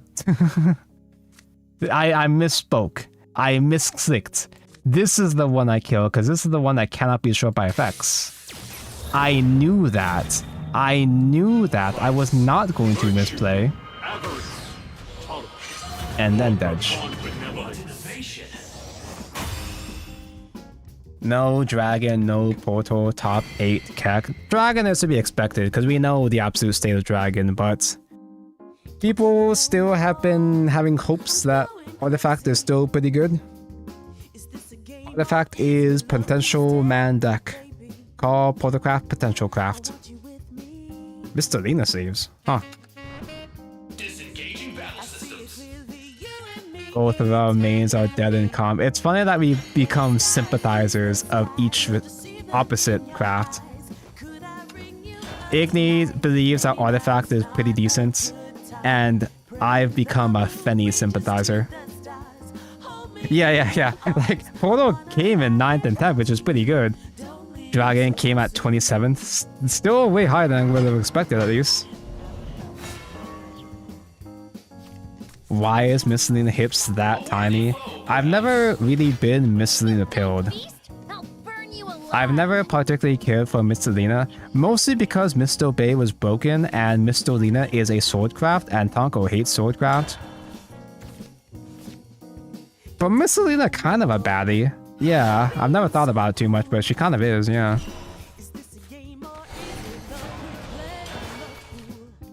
Why are you looking at her hips? Where else is there to look?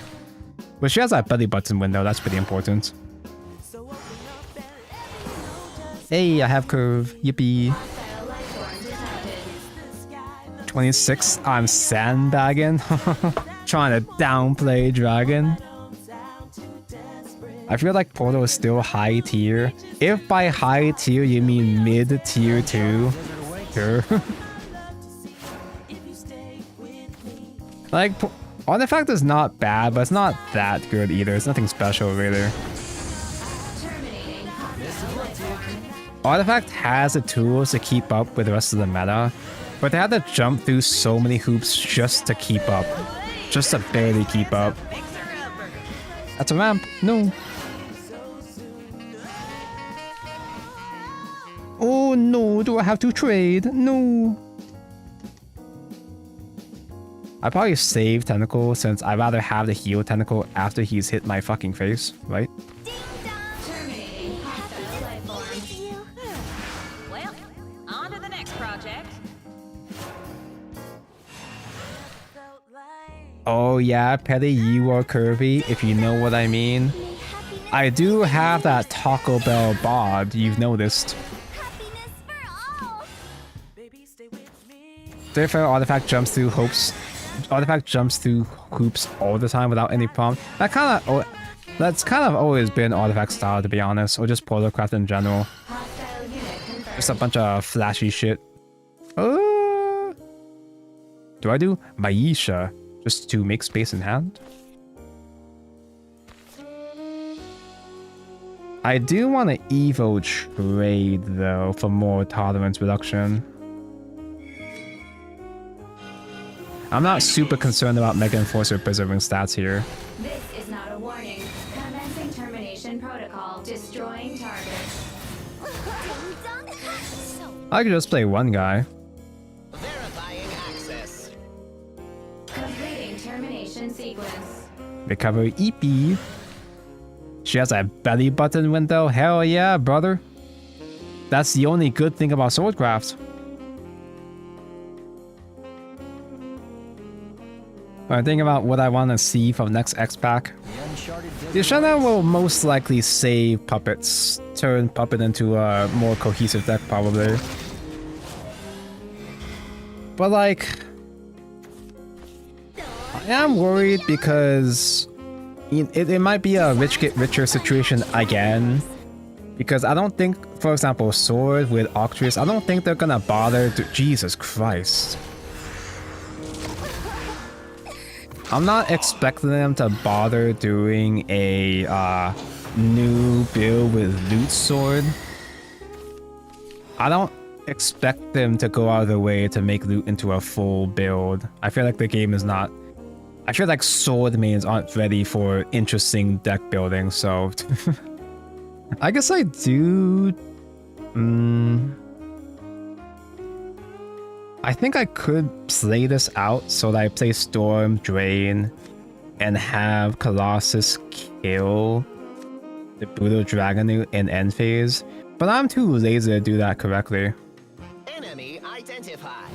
I'm too lazy to play that efficiently. destroy the world artifact. I could value trade Mega Enforcer. I don't want to. I want to hit face. Target locked.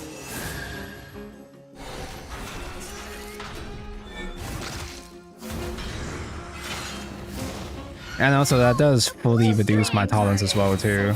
Completing termination. I don't think I'm quite in lethal range. Yeah. I don't think I'm lethal range anyway, so tolerance, double tolerance just wins right here, yeah. It's just that easy. I love his Absolute Tonko Torby. Hello, Absolute Tonko. Hello, Funny Valentine. Yeah, Octrius is probably just going to be more mid-range slop. And Mayo has always been spellbook support. He's never been good spellbook support, but they might just streamline him to be normal spellbook support. Ishan's going to be puppet support probably, but like, it technically wouldn't be off theme for her to be artifact support technically. Because the Lishana amulets are artifact cards, technically. She's gonna be puppet support, but they could throw us for a loop like how they did with Karuda. Normal spell support, like Giga Bogan. Yeah, exactly. Why is there a Connie Lake in Texas? I have seen screenshots of on double place of Connie Lake, Texas. There's a whole lot of blue archive there, yeah. Pretty cool. He can't do shit, kiss my ash. I'm sure that they will make Gami her actual proper disdain deck though. Disengaging battle systems. Dragon needs a mid-range package like Disdain to stabilize it. Go back to the good old days of Altarsphere. Disdain package ramp into Kokaitis. Wow.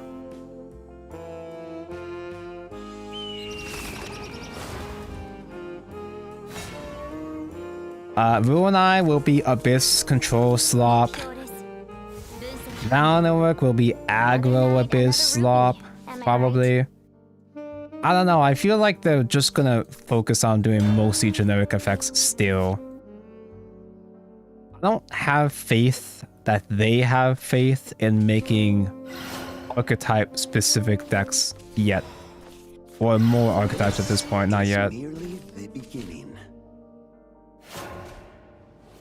Dango, you planning on playing Stellasaur? Stellasaur looks neat. I do like the art style. It feels like a mix between Blue Archive and Dragalia Lost. At least in terms of vibe. Do not seek what is not there. But it's rated ages 3+ in the App Store, which means it won't be gooner like a Blue Archive. So what's even the point? I'll try it out though. Pretty much every game published by YoStore has been bangers. Yes, including Arknights. I will accept Arknights having lights this time. Hostile unit confirmed. Do I trade the Luna so that they can't give her special effect or sacrifice her? Probably. You've been chosen. Tonko loves Arknights. Arknights is a YoStore game. That means it's good, right? If by the third set of the game it's still generic garbage, you're losing your entire existing player base. Yeah. What? How bricked can you be as Shadow to leave on turn 3?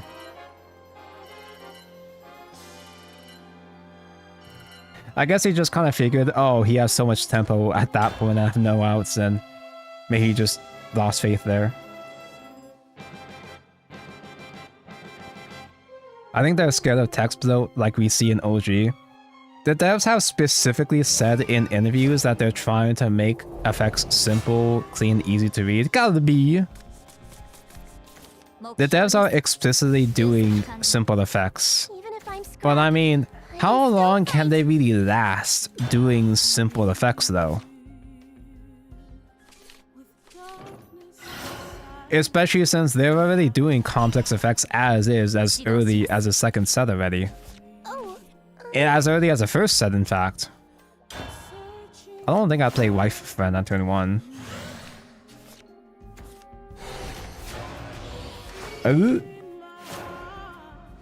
Is that remains just for a last words, or is there an actual proper Machina build with Anea? What did Machina even do in this format? In Resurgent, not Resurgent, Renascent. Anything? Nothing? It looks like just last words though, of course.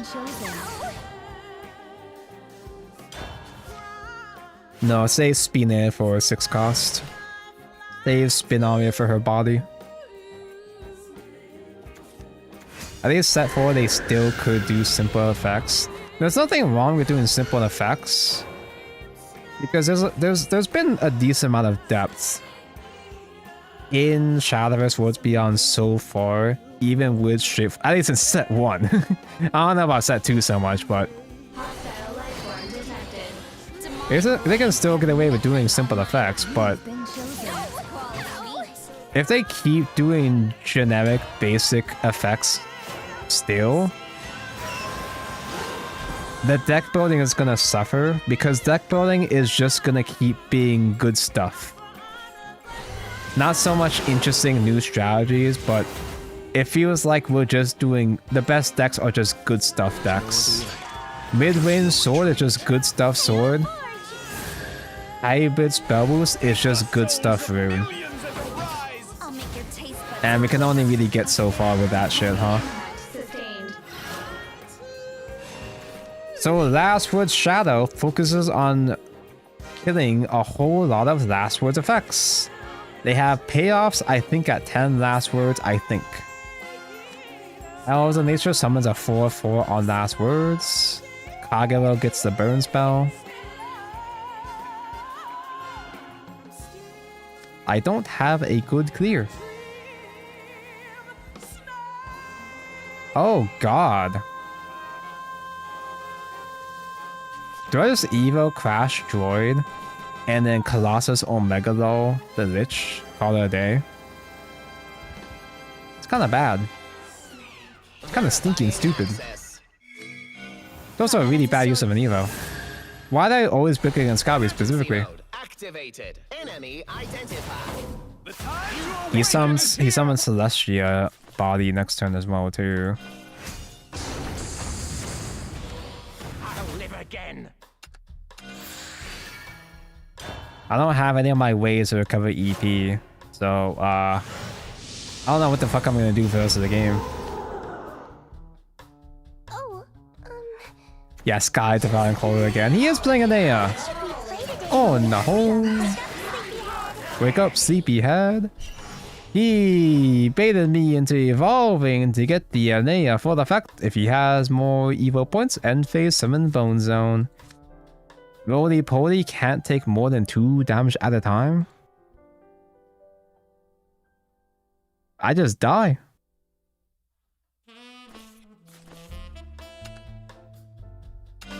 destroy the world artifact.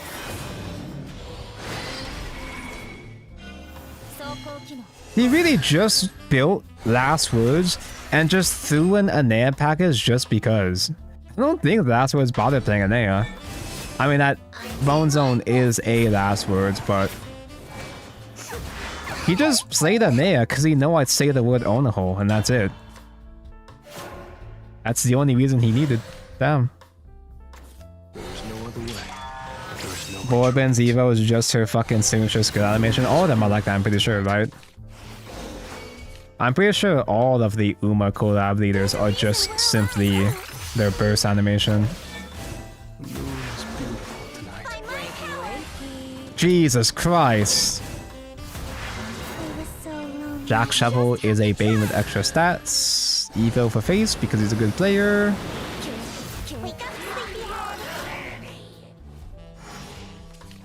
Damn, I'm powerless against the damn brats. This is merely Once again, as per usual, I happen to brick the hardest against Kawi specifically, but there's not much you can do about that shit. Even my good cards wouldn't be able to out that.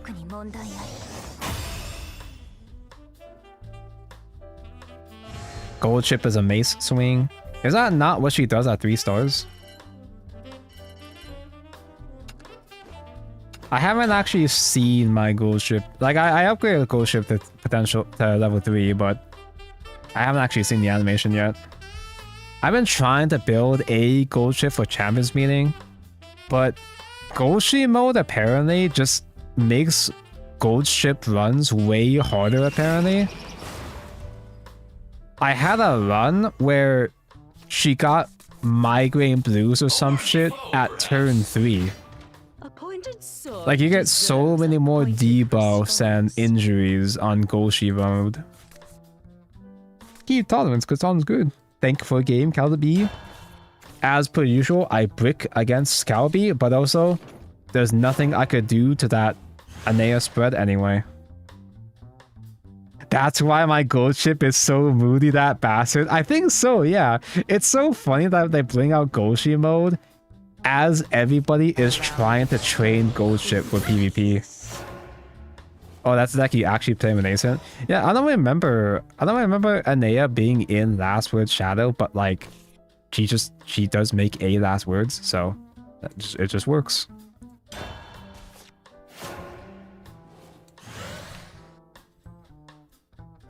Check out my fancy footwork. The gold ship mode is harder. Is it just harder in general?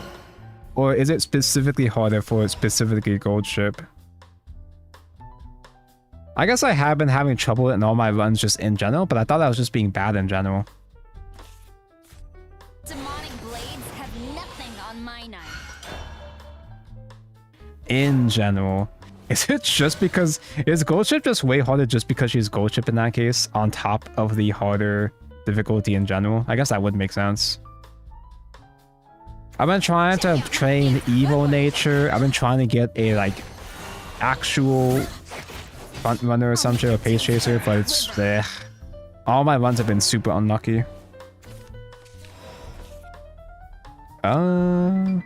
Maisha does like no damage. I guess I'll just ding dong. Ding dong! May happiness be with you. So Wrath Blood gets Wrath at 7 pings or more, but Wrath isn't as incredibly scary in this version. It's mostly a grind deck. It's a deck that can out-grind me, but it's not... I die to Wrath, but I'm not mad about dying to Wrath, at least compared to other Wrath builds throughout history. Master Chief can get me draws.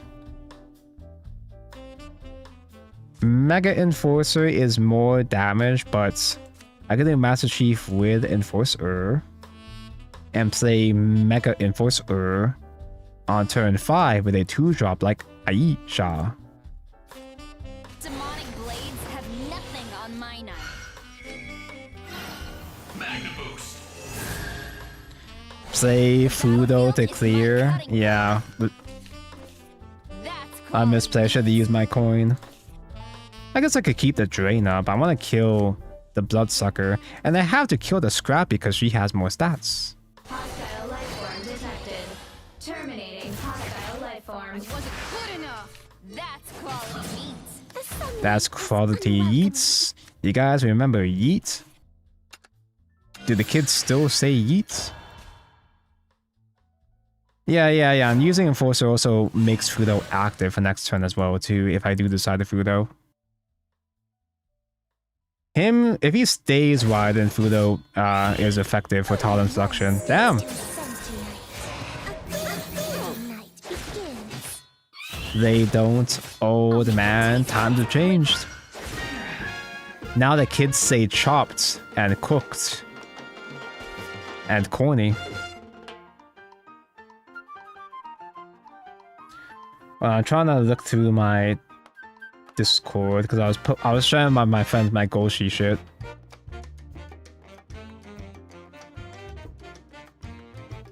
You know that meme? You know that meme? Fucking, what do you call it? That meme Goshi event where she just gets really picky and locks every single training exercise except for one. She did the thing where she locked everything except for Guts. She forced me to train Guts. The worst case scenario. Hey, Fudo. What the fuck, Fudo? Do I just do it? Do I just simply just do it? Yeah, sure. This is how you do fireworks. Out of all the stats, it just had to be Guts. Your trainee lacked the guts to sustain her run.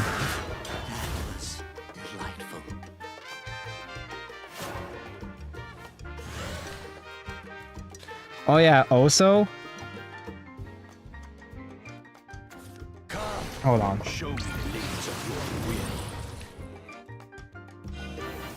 So here was my Goshi getting guts cocked. And then she lost... like... She lost so many races that she got fucking gate kept. She got one of those debuffs after losing all of her fucking races. She only won 2 races by like classic year or some shit like that. Pretty cool. Oh yeah, and then she got Slacker. She got Slacker after only 3 turns. That was the one. Hey, she has no hand. I guess I'll just spin it. Wait, he has no hand because he did UIs, duh. Donka, watch out, he's got vengeance!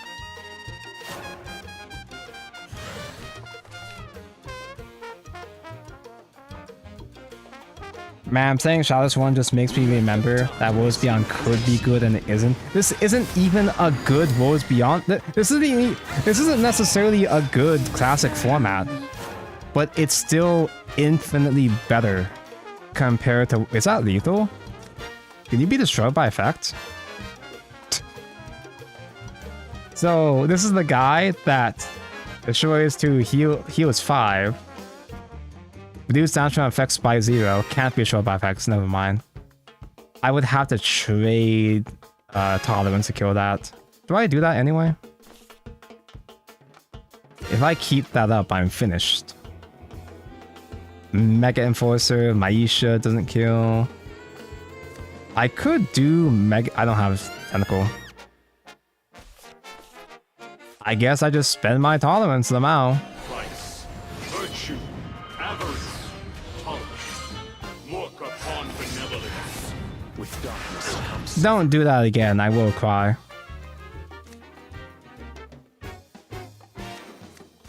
Eh? No need to prefuse? Question mark?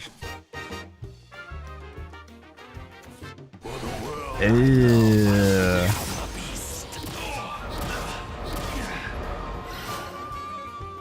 Worlds Beyond is a good game if you don't pick the bad decks. So says the Swordcraft player. Lucky for you. Honestly, I think I Evo trade the Tentacle just so I get the heal. I don't instant die to another Omniface again.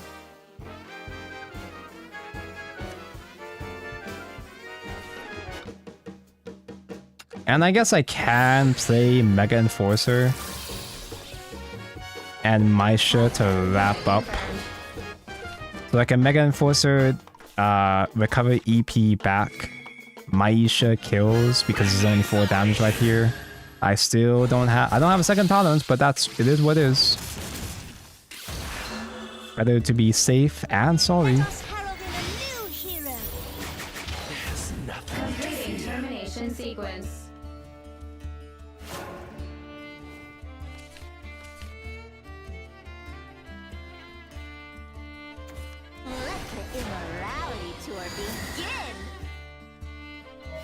If you pick the bad decks, tough luck, so just simply don't play bad decks, you fucking idiot. It's just that easy. Ow. It really feels like I shouldn't be getting destroyed that bad by Wrath. Wrath feels so tame in this format compared to all the other builds of Wrath. I want to chalk it up to me being unlucky. Because I take way too much damage in the early game for no reason. Or I'm just bad.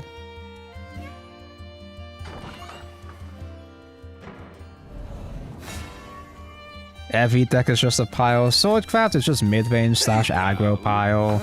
Abyss is just control / aggro pile. Spell Boost is a pile between 2 different archetypes.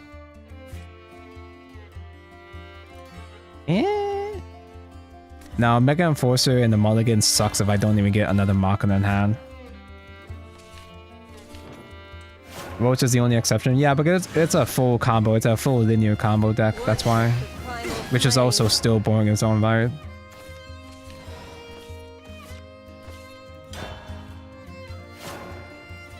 The only interesting decks are Portalcraft, obviously, because I'm Portalcraft main.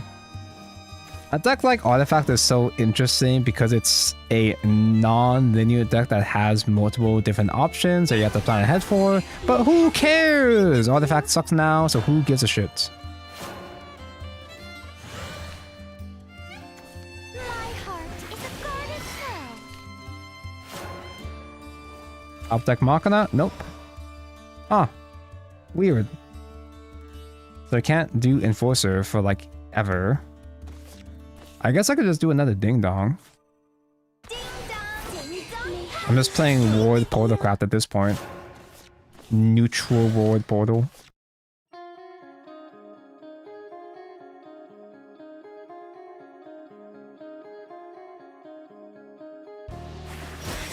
Zeta meta is just very dependent on variance, which makes a best of 1 Swiss even worse to play. But also means sometimes you just brick 2 games and still be out. It's just like Vanguard. What the fuck is this doing here already?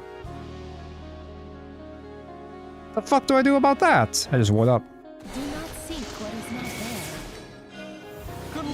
not there. Just ramp and I guess do food. Oh dear, I have to trade Enforcer to get Fudo up. I guess that's fine. I damage Flame Pillar so Fudo can kill that next turn.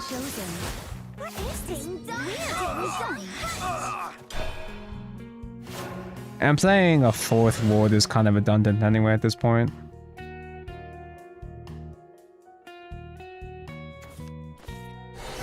The puppet card Portal got is just good stuff. Kinda tickles. Puppet kind of is just good stuff, huh? It can be either good stuff, it could be either good stuff control or good stuff. I don't have to play Fudo here, huh? I could play Master Chief to get a draw and more heal. Be a full trade. I could just Colossus, I guess. Colossus is gonna come out a little bit late. I could play Colossus for huge damage on turn 7, but I feel like I'd rather do Ding Dong face with damage right now. Too late to run. Happiness for all. Maisha's not tall enough to be super reduction for tolerance yet.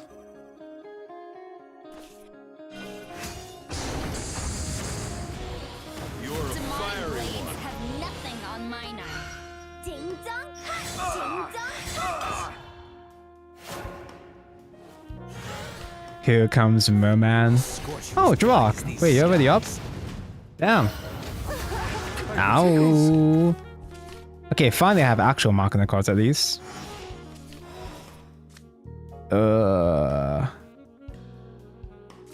I still don't exactly want to play Fudo yet. I'm saving Fudo for next game. Hostile life form detected. Terminating. Yeah, this works. Life form. Heavy impact sustained. Saves EP. Just heralded a new Big damage for Mr. Man tolerance. Done. Do not seek what is not there. I could go for a search or I can heal exactly 1. Also, that One Piece and other games are also best of 1 nowadays. A lot of card games are best of 1. Unfortunately, mostly because having full best of 3, especially for a physical TCG. Does he know? Okay, he does now. Damn. Fruitless, a fitting end. Kinda tickles.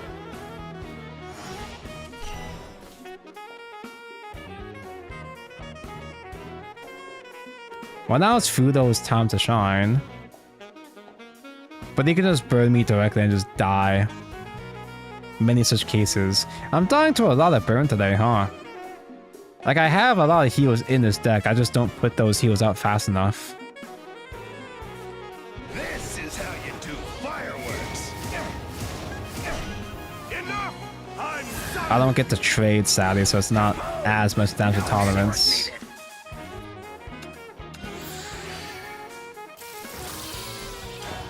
Well, I guess at turn 8, with me barely doing shit, I should expect myself to just die at this stage anyway. I shouldn't be surprised. And I'm not surprised, unless... Holy shit, he's so fucking good this game. This conflict ends now. It won't be long now. But yeah, a lot of physical TCGs don't really do best of 3 as much. Mainly because time and space. It's a lot harder to organize long tournaments IRL, especially with large groups of people. So now they just don't. It's really hard to pull off a best of 3 format in a timely fashion. Yu-Gi-Oh does it because because Yu-Gi-Oh just has games that are decided in 2 minutes sometimes anyway. Although interestingly, Yu-Gi-Oh has recently changed its rules going at a time, or at least they are possibly changing some of the rules for some areas. A worthy foe, perhaps. Before, when you go into time in Yu-Gi-Oh, whoever has the lower life points loses that game, and then the match is decided from there. But apparently, maybe, possibly, they might change the rule that if you go into time, it's a double loss. Both players lose that game. It's a double loss. That's what Vanguard does. I love Vanguard. I love Vanguard influencing other games with its terrible decisions. Evil Blood?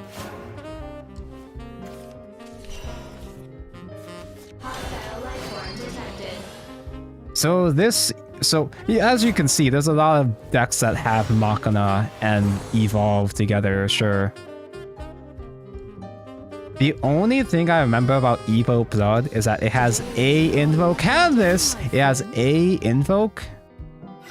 If you evolve these 7 times, it can invoke a 4 or 5 that has AoE and Drain, I think.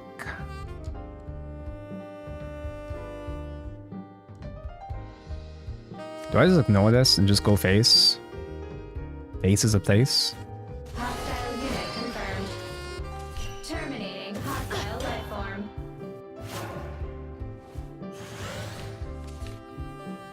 I love calling it a double loss instead of a draw. A draw suggests neither player is a winner or a loser. Double loss like actually affects your win rate, I think. I don't think draw negatively affects your win percentage the way that double loss does, which could affect your placement in Swiss, for example. Do I value trade? Am I a pussy ass bitch? I don't know what's happening here.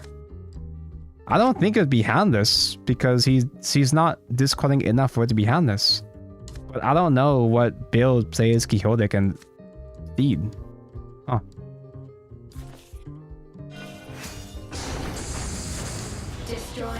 I show fear. Affects tiebreakers, yeah. Wait, does Yuku even do Swiss? Yeah, it does do Swiss, because it's, yeah, the big tones, yeah.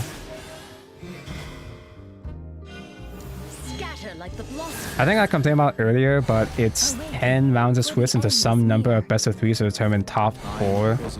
And then you have to play the next day to reach top 2 to make grand finals in Singapore. Qualifiers on qualifiers on qualifiers. That's just preliminaries. That's what it's called, right? I could trade and do Fudo. I don't have anything good to play right now. Besides Fudo. Terminating hostile life form. I could 50-50 Fudo and try to have Adazard get hit. Mamio doesn't get hit by burn damage, so Fudo could just whiff. Terminating hostile life form. I just do Fudo and not evolve. Why do I have all 3 tolerances in hand? Volteo. Oh yeah, could be Volteo, huh? Volteo is Highlander. It's fucking Highlander! He's playing Highlander blood! Volteo is gonna put up like a billion wards after next turn. He's gonna have 5 AoE and a whole bunch of wards. Assuming he draws Volteo on time though. Although with double tolerance though, double tolerance just kills Volteo anyway, so it kills the 2 Volteo wards anyway, so we're gonna be fine. Destroy the world artifact. I have 2 cheap tolerances and a 3rd just in case. Let me cut some more. They're saving my ass.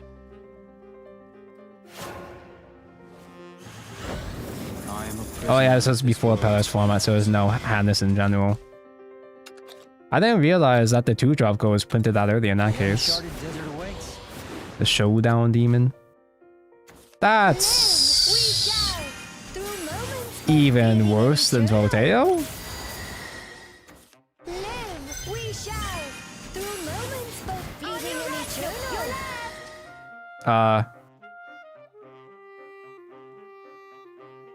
I also get that this deck exists because I've only fought against this mono maybe twice in my life. Or rather, I've only seen successful mono combo maybe twice in my life.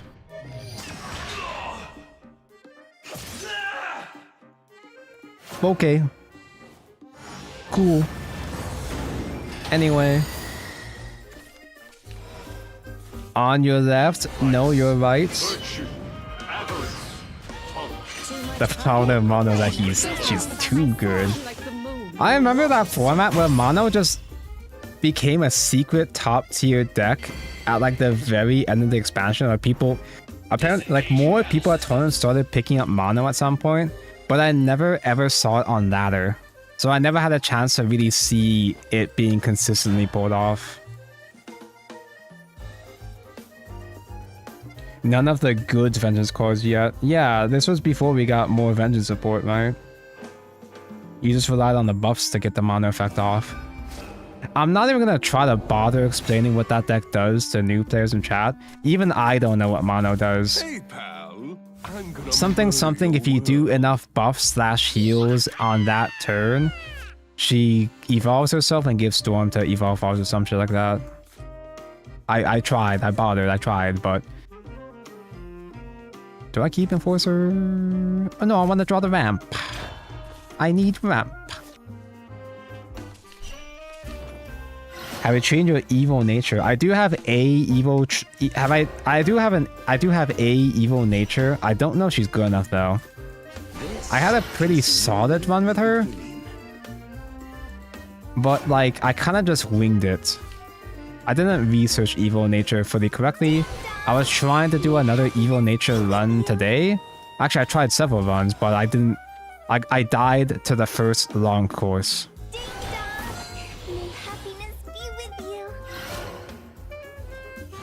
I have an evil nature with like maybe 5 or 6 debuffs, which isn't as impressive compared to the debuff builds. I have like 9 debuffs, but like that's kind of overextending anyway, I think.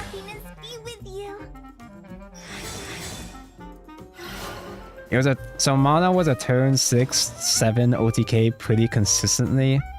Aim was to buff a board of weenies 3 times so they're all auto-evolve with Mono's effect, and then Mono swings face to give them all Storm. Was it actually good? Or was it straight ass?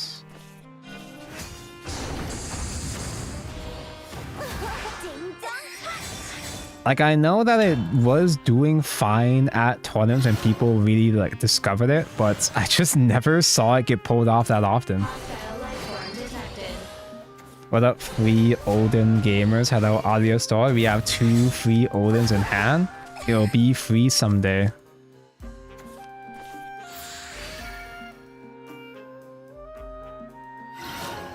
Deck was actually good since the match really well into Laudica at the time because of Doomlord. Yeah, Doomlord was pretty good. We don't have Machinas for Enforcer. I guess I'll just do another sus. Heavy impact sustained. Fruto doesn't have a spell to do the bonus damage though. I can't replicate his fanfare yet. I can't call in Fruto. No, evil face! Full static ding dong! Maybe I should have killed that first, actually. Dude, it's been so long, I kind of forgot what OG regular art Baphomet looked like. He looks so crusty. Do not seek what is not there. Okay, Fudo can clear 2 of these, maybe. It could also clear none of these. There's a chance that Fudo can just completely fumble. This is how you do fireworks. And that was it. Wouldn't that be funny? That's funny. Loses. Very funny. Very funny.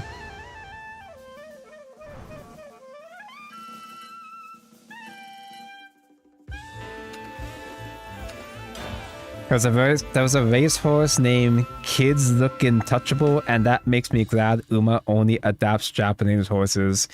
It's because it was a child between Kids Looking Cool or something like that, and like something touchable. And the tradition is to combine the horse names. So yeah, I saw that. Yeah.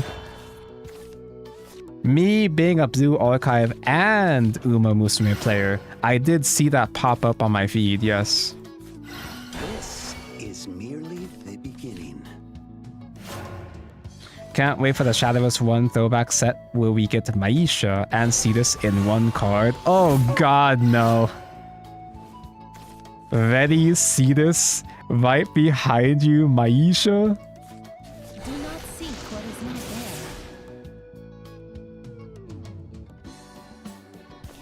there. Yeah, there was also a post of a horse called Natural Bottom.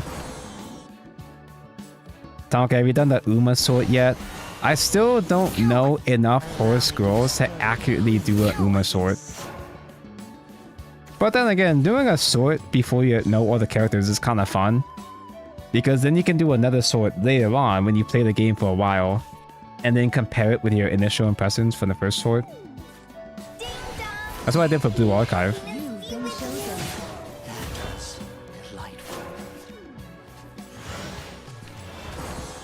Like when I did the sort, when I sorted my favorites for Blue Archive before I actually really played the story, Koharu was in my top 5, and then I became a real player, and Koharu wasn't even in my top 10. Nefarious clears. I guess I don't have to be that picky about saving Nefarious. This is merely But I need spell for Fudo. I should be picky. I actually didn't have to play that Calamity. I just called a play card.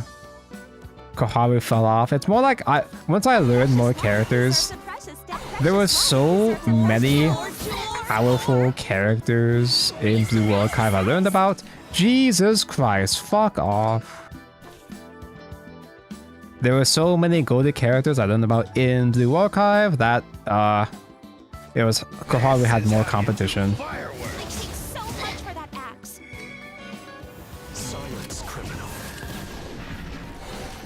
I did that myself. I got a fair bit of differences with the horses not in my top 5. I don't know that many horses on JP server, for example. I do know a couple of extra horses not released yet, because I've seen them in Shadowverse evolve. I just don't know the characters. Why not just evolve Ding Dong at that point? I'm saving evolves for next game. I didn't even save evolve. I did Fudo for the tolerance reduction.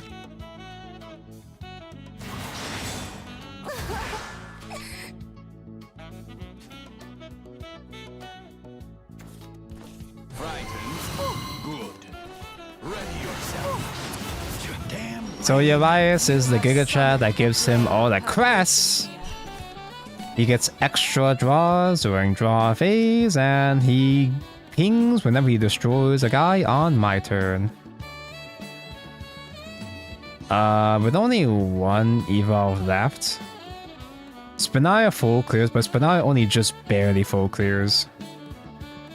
Elias is such an absurd card. Yeah, Elias was single-handedly carrying Bloodcraft for such a long time. But it doesn't exactly piss me off the way that, say, Erica did, for example. Elias is kind of busted, but, like, I like him because I like Elias. You're finished.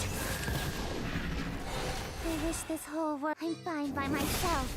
I'll see. Also, Bloodcraft feels like it was relatively lower power, at least in this era. So they kind of needed a card cracked like Elias to help carry it, I think. I might just be misremembering though. At least it feels like Blood is low-key in this format so far. Elias doesn't kill you, but Erica does, yeah. Elias is the engine, and playing Elias as an engine is really fun.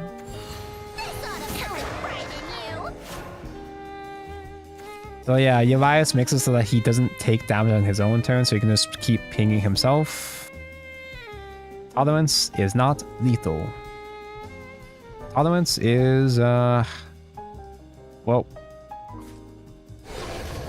I haven't been fusing my Belphamids because I just straight up didn't have Machinas, but it's gonna be a while before I can get the Storm Tentacle, unfortunately.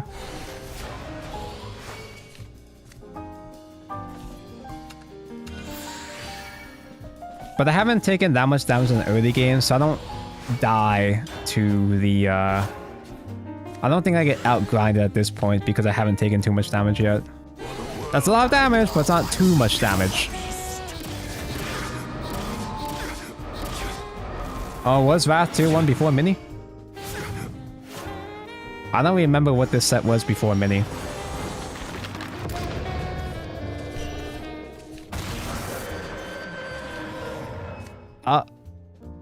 Well, that sure helps, huh?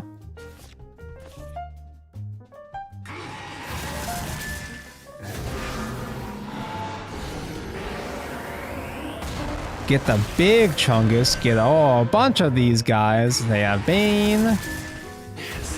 As you can see, when they die, they heal too, but it's also increasing my max HP as well too.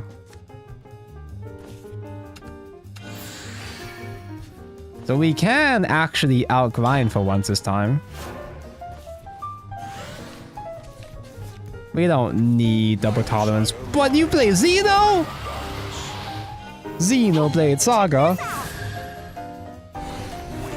Is that even that good right now? Ow. Ow. Ow. Ow. Ow. Ow. It's not bad.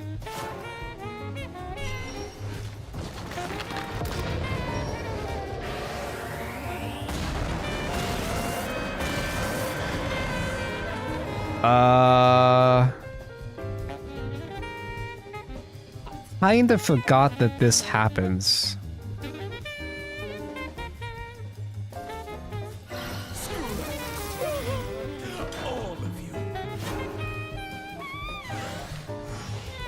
When I said I could outgrind, this was not what I meant.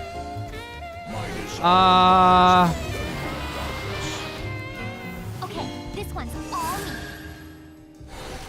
Wait, does he still have Vengeance? What's activating Vengeance?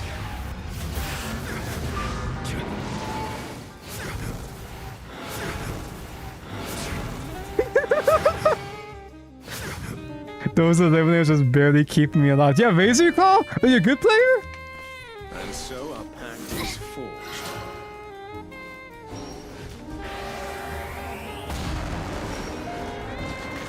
Are you kidding? I still had Dreadnoughts? Bro!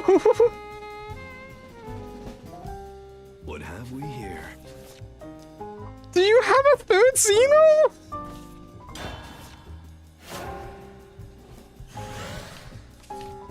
Do I invoke? Do I get the 20 next turn? I mean, I just die, but would I get the 20 next turn at least? I would, but... Dorothy's back! Your sentence grows. Turn 10 Bloodsucker, generate Dark Freeze Bat. Fuck me. Yeah, I would still die to Omniface too, yeah. I was like, oh yeah, we can outgrind them just fine. I was thinking, oh, is Xeno even that good this format? Seems fine, sure. I've never seen someone actually pull off double back-to-back Xeno before, though. I forgot Dark Freeze existed. It's because he didn't exist. It's the Bloodsucker's secret effect at turn 10. You generate Bloodsucker at turn 10 generates a Dark Freeze Bat. As if she wasn't already cracked enough as is. So have we even climbed today? We climbed like 2. I think we saw that 12 today.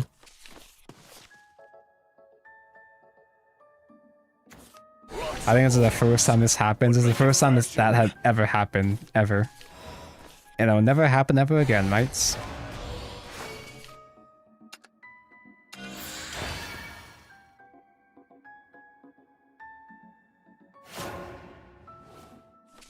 At this point, should we... Well, I'm too lazy to actually swap decks, but...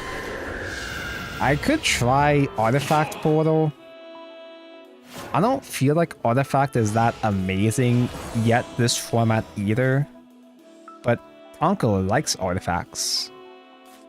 Do not seek what is not there. Artifact has the... Genesis Artifact and the 2-drop burn spell. It doesn't have Bear Light to Lamia yet, though. Every blade deserves solemn silence. I think Shadowverse 1 is still fun. I think it's still fun as fuck, even with the slots. It's very comfy.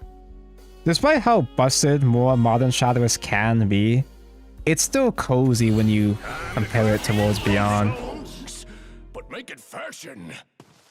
If of course it just happens to feel that way because we're in a stinker kind of vibe with Worlds Beyond right now in general, but I do like that I still have the option to come back to Classic sometimes whenever I feel like it. Heal you back so you can't just trade the Bone Zone. Just wait till set 3. Yeah, but then set 3 is gonna suck too. I like that Classic as an option for whenever I do get bored of Worlds Beyond. Obviously, not as many viewers are gonna tune into Classic because not as many people give a fuck about Classic because they don't know these cards. But I'm just glad I have a option as a palette cleanser. I'm actually surprised Romeo survived after all. I guess we could ignore Celeste and just Evo Face. I see face, I Evo Face. Actually, wait, do I kill Celeste before Kagero gets evolved? It gets deaded? Because it's reanimate too. Nah, me see face, me hit face. Awaken, for the end is near. You've been chosen. Terminating hostile life form. I am not scared. Hostile life form detected. Terminating hostile life form. I do need to preview, so I won't get the heal, but I guess I don't need to heal much anyway in this matchup. Well, at least I'm not gonna need to heal Tentacle for a while.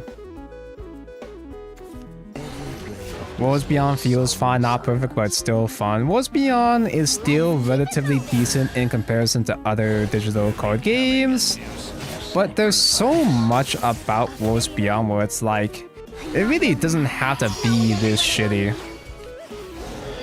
There's so much about Worlds Beyond where it feels like they could do so much better so easily, but they're not even trying. It feels like they're not even trying. Oh. I don't really have much I can play, but I guess I could do Master Chief Evolve and see what I draw into first. I can Nefarious. AoE crash the Master Chief. Hey, tolerance. Although if I could go for more damage. I could go for more damage if I do the Storm Tentacle here.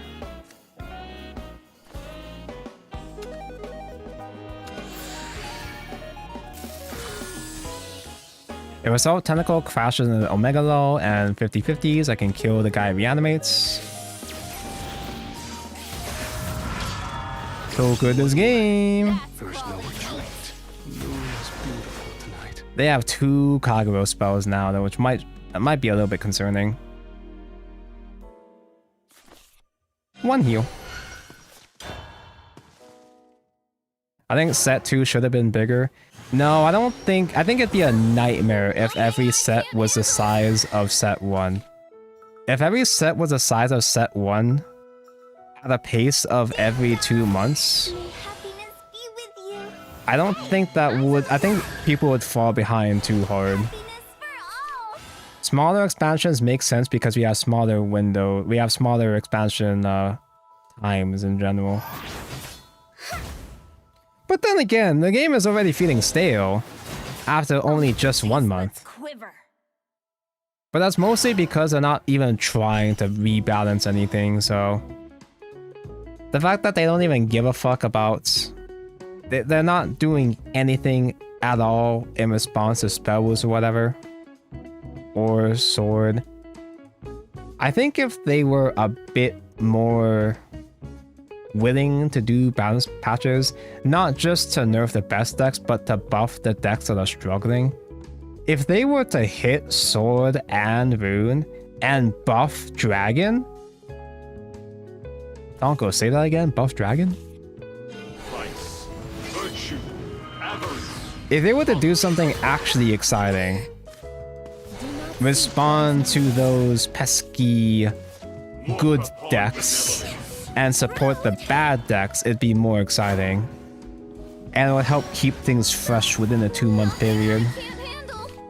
Wait, what, Dragon? They're being stingy. I'm sure they're being stingy with balance patches because the expansions are short right now anyway. I would hope they'd be more willing to do balance patches from set 3 onwards. But I'm not gonna get my hopes up.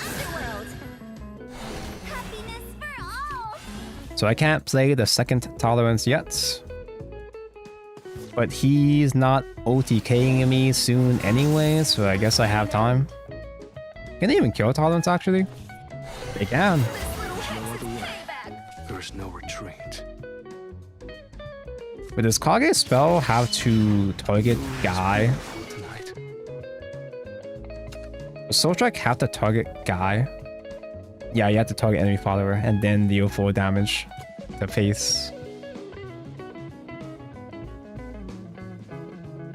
I didn't touch Orcus in the first set. Look at it now. Dude, imagine if they nerfed Orcus like everybody wanted them to. You know what's funny actually? If they did nerf portalcraft, it would have been a disaster. But if they did nerf spell boost, we would have been in a better spot here, huh?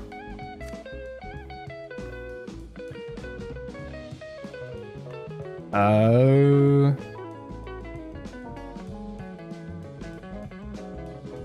I could play a 2-drop Nefarious to pop the shield and then do Maisha. Because another War Tentacle isn't going to help me here anyway. Maisha reduces tolerance. It's not a full reduction though. But it should be enough, right? Heal 1 just in case. Just in case. Spell Wizard is fine, not nerf it please. Fine. Nerf Cocytus. Nerf Dirt, I don't know. Force restrict Cocytus, I don't fucking know.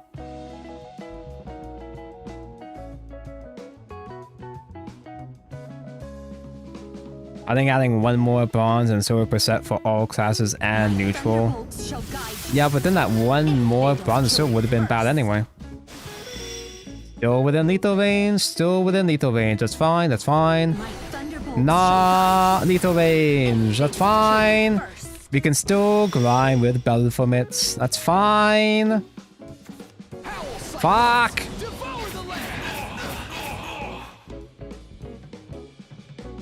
We do heal. Bellefoe does heal, so we can survive another Grimnir. Although, if he has a lot of Skeleton Raiders somehow, Raider can wipe out this board and my ass. Now you've done it. Now you've done it. Magna acceleration. Nerf Norman. They really should choice restrict Norman. Spellwars would literally be fine if it didn't have as many heals.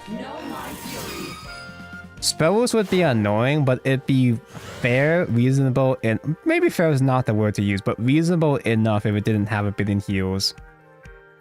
They really did just solve all of Spellwars' weaknesses with the dirt package. It's fucking crazy.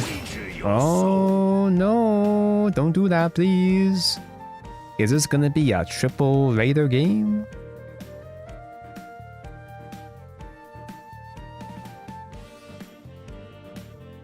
Make Cocytus change deck on end of turn. That would, I guess that would stop them from doing turn 10 ODK. They would still effectively win the immediate following turn, but...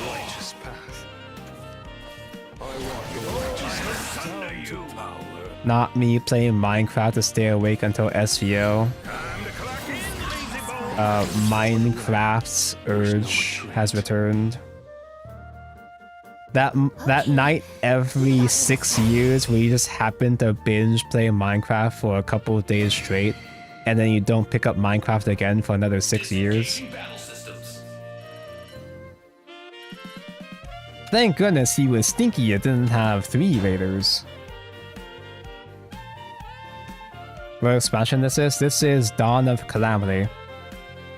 This is like a, what, 2021-ish format, maybe?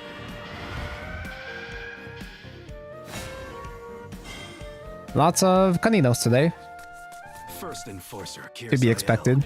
executing. I feel like I'd rather fight Shadow. This might be crazy for me to say, but I think I'd rather fight against Shadow compared to Forest. I think I have a worse win rate against Avia so far. Keep Enforcer?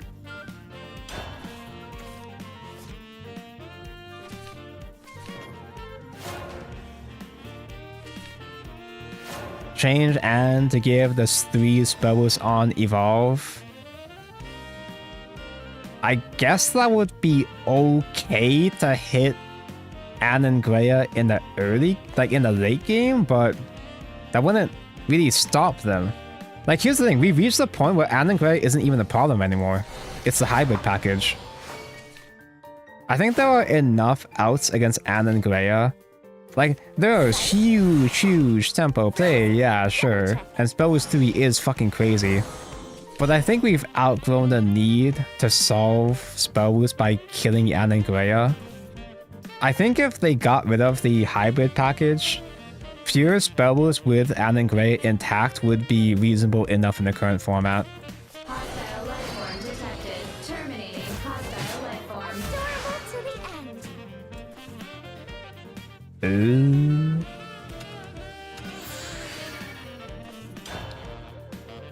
I could say Tempo Mega Enforcer to be greedy, but it's probably just a Colossus pass. May happiness be with you. Mega Enforcer probably wouldn't even be able to hit face next turn if I were to tempo play him anyway, so just invest the Colossus donks. Anangra isn't that good. I wouldn't say that they're not that good, but it's like they're like soft replaced. Not replaced necessarily, but now they also have Onion package. They have 2 crazy 5-drops now. Anangria doesn't stick out so much anymore because they have so many things in the mid game now in general.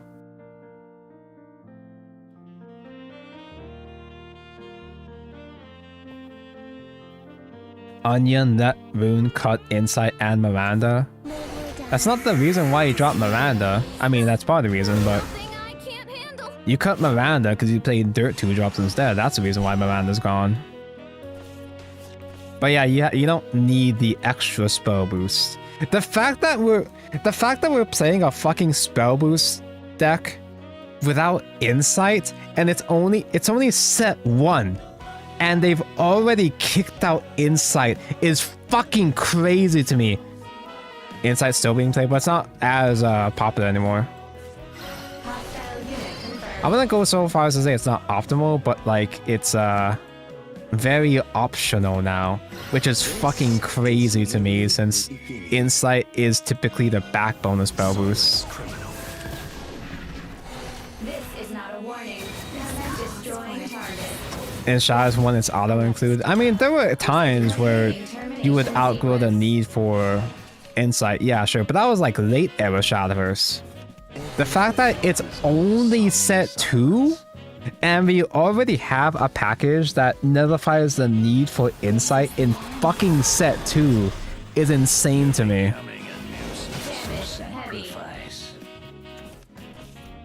Give Onion Crest Countdown. Onion is really good, but I also don't think it's the thing that's pushing spell boost so far ahead of it. I really do think it's mostly hybrid. If we were at pure spell boost with Onion package, it'd be really strong, but it wouldn't be unreasonably fucking broken if it didn't have the sustain that hybrid provides. See, the thing is that a bunch of these decks or strategies were initially designed to have clear weaknesses to balance it out. like how Dragon and Rune was specifically designed to have low tempo and low heal to make up for the fact that they spell boost is spell boost and Dragon had ramp. There were intended weaknesses and holes to make sure that these decks didn't get as broken, or at least were like other decks could keep up by exploiting those weaknesses. They literally just straight up killed all of spell boost weaknesses in one set. Apparently Sword is still more popular than spell boost though. I can't tell because I still see more spell boost on all my ladders, but at least Sword has the decency to have one weakness, the lack of heals. Jesus Christ, what the hell? How are you summoning two? What's the condition for that again? Oh, it's Necro 6, that's why. Ladies and gentle ghosts, follow me. How many Necros mentioned so far? 16 already? It's only turn 6. You lived well. Now die. Actually, no, it's within expectation. I should expect to die on turn 7 anyway, most of the time.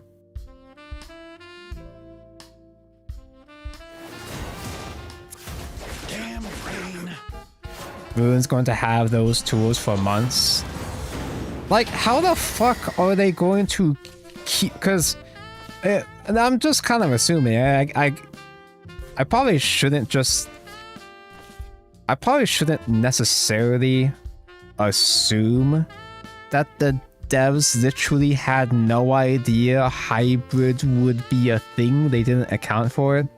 But theoretically speaking, you know, if the devs didn't realize that hybrid would be a thing, that means they probably designed so many cards in advance without realizing the implications that they would have alongside hybrid. So we could be totally fucked with Spell Boost hybrid for a long time if they don't do anything about it.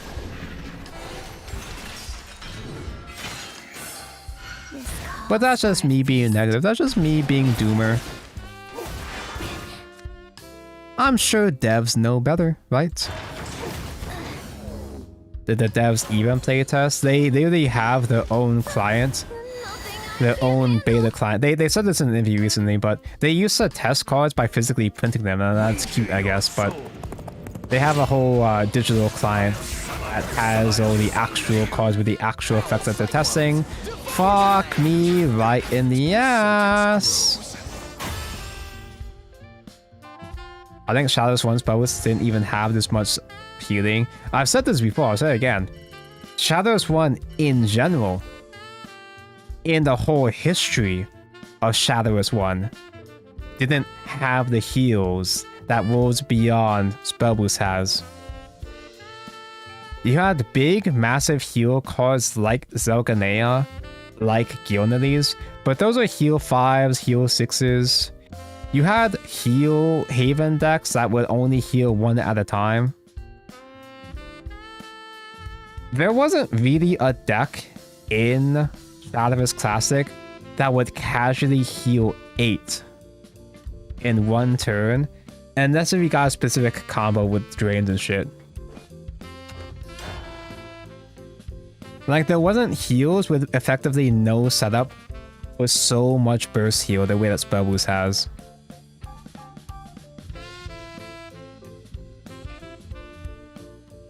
Evo Rune when they had failed the yeah, but that even then that's like a smaller, less consistent heal the way that Spell Boost has right now. A worthy foe, perhaps. This one's You could for my hand buff family. Slaying to heal a lot. You could buff up, you could Evo and buff up multiple drain artifacts, you know, so and so. There were ways to heal a lot, yeah, sure, but there weren't as many cards that like single-handedly healed that much, that frequently with little setup, you know? There were only a couple one-card cards that would heal over 4 like that, you know? Giln was 6 playpoint heal off of 2 playpoint, but that was also like late Shadowverse though.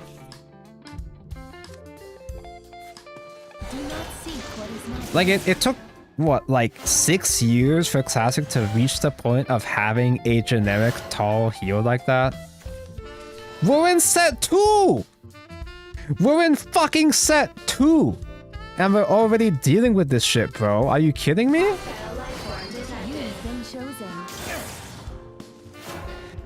This whole stream is now just angry unk.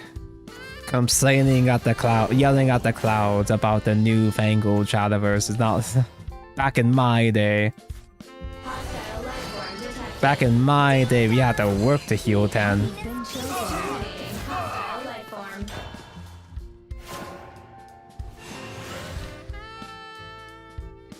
I keep complaining about Rune, but I don't really complain that much about Sword. Sword is technically more popular and more competitive. I'm not gonna say Sword is fair or within reason. It might just be because I'm used to playing against, like playing around Sword. I don't want to give Sword credit here, but I certainly would rather fight against Sword any day compared to any spell boost. I don't want to act like Sword is innocent. This is how you do fireworks. I don't want to give Sword players the right of calling themselves the honest craft. But Sword is still more reasonable, maybe not reasonable, but manageable for me compared to spell boost. Because at least Sword has the decency to have one weakness, the lack of heals, and that's about it. Sword has literally everything except for heals. And I'll accept it. It's better than nothing.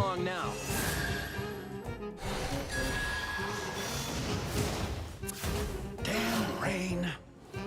You say insta-win, but today I got soloed by Gino clearing my Gildaria. That's just you not having the out. Sorry.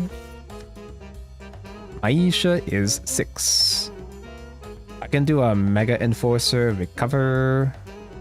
I probably should do Mega Enforcer instead. I'd say 6, I meant 5. 5 is a number. Get a cheeky ward. Evo hits the Tiamat armpits. This is not a warning. Commencing termination protocol. Oh god, guys. Imagine if Octrius actually does come with the actual proper loot cards. Then Sword is gonna have heals. Completing termination sequence.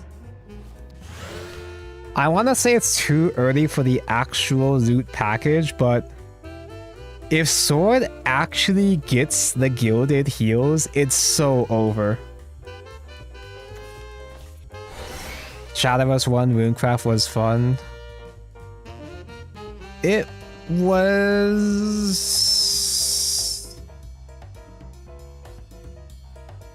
Runecraft actually was the most powerful class, historically speaking. The devs did the calcs, and based off the winning data and shit, Runecraft actually was the most powerful class throughout the history of Shadowverse Classic. It didn't quite feel like it when they had other classes like Blood going around, Blood and Shadow. But historically speaking, Rune was technically more powerful in more formats more consistently compared to any other class. Maybe not necessarily like high top level, but it was the most degenerates. Let us herald in a new hero. I have done the gods' Tolerance is basically active for the active next turn, right? I'll just ignore the basic whimsical. Save Evo for next game. Tolerance is free next turn.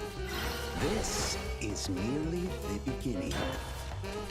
Fudo is even more burn, so Fudo can clear a tall ward.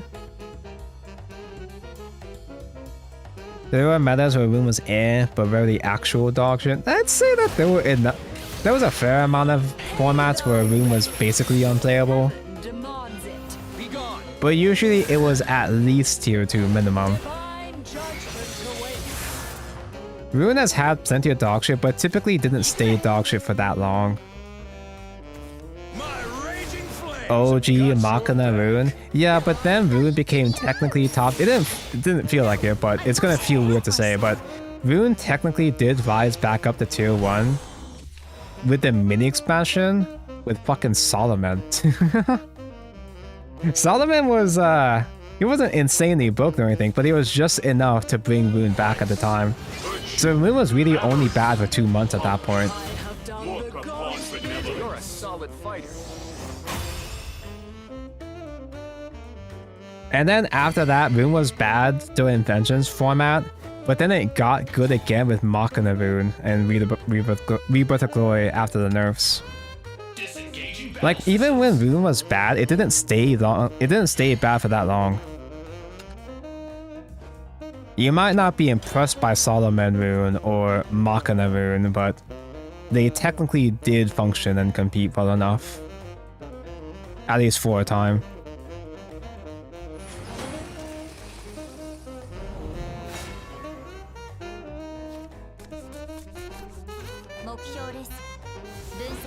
Unlike Sword who has to eat shit constantly. No, I'm not gonna let you get away with that. Sword had plenty of formats where it was perfectly fine. I'm not gonna let you get away with that honest craft propaganda. As far as I'm concerned, there is no honest craft. Every class has their war crimes. It's just some classes have had technically more war crimes than others.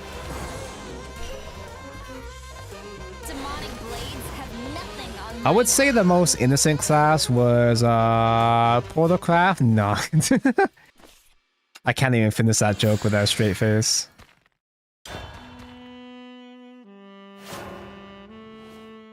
In terms of the least nerfed classes, I'm pretty sure Dragon has been the most tame. What was the most tame in Shadowverse Classic? Like, I'm actually genuinely struggling to think of Dragon nerfs besides, like, what, Armed Dragon, maybe? Gao Mew?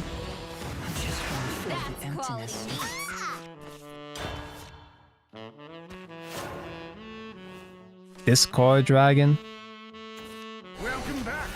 Like, Dragon has had powerful formats, but it hasn't actually had as many powerful formats as compared to most other classes.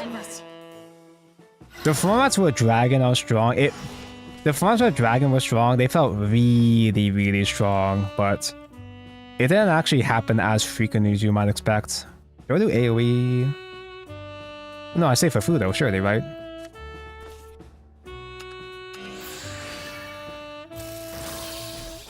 Was Galmia even a balance nerf or just a game engine breaking bug fix? No, when it got nerfed, it was Galmia would proc multiple times, which means you could burn multiple times as well to the face.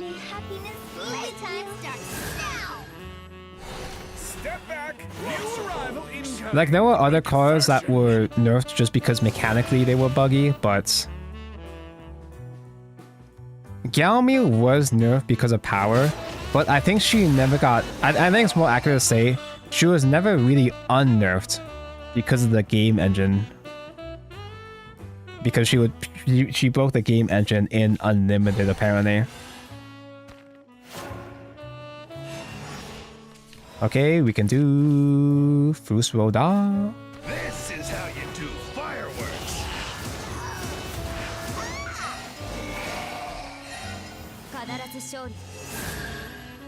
Not a full clear, but still good enough. Sadly, Tolerance wasn't there to see that. Tolerance wasn't watching. You hate Joe Dragon? Whenever Dragon was good, it typically was some of the most hated decks, most hateable decks. But Dragon still had less broken decks compared to other classes, I'm pretty sure. I wasn't that salty when Forestcraft was meta, because you rarely saw on ladder. Yeah, usually when Forestcraft was meta, it's inconvenient to pilot, so you saw less jobbers trying to play it on ladder. It was just popular on that because it took actual effort to play. Damn rain. Are you in need of medicine? Welcome back to the land of the So I thought this was aggro Shadow at first, but it's just kind of last words. Last words in a late game, they get really, really tall bodies. There's tolerance. I guess I'll spend my last Evo. I guess that's fine.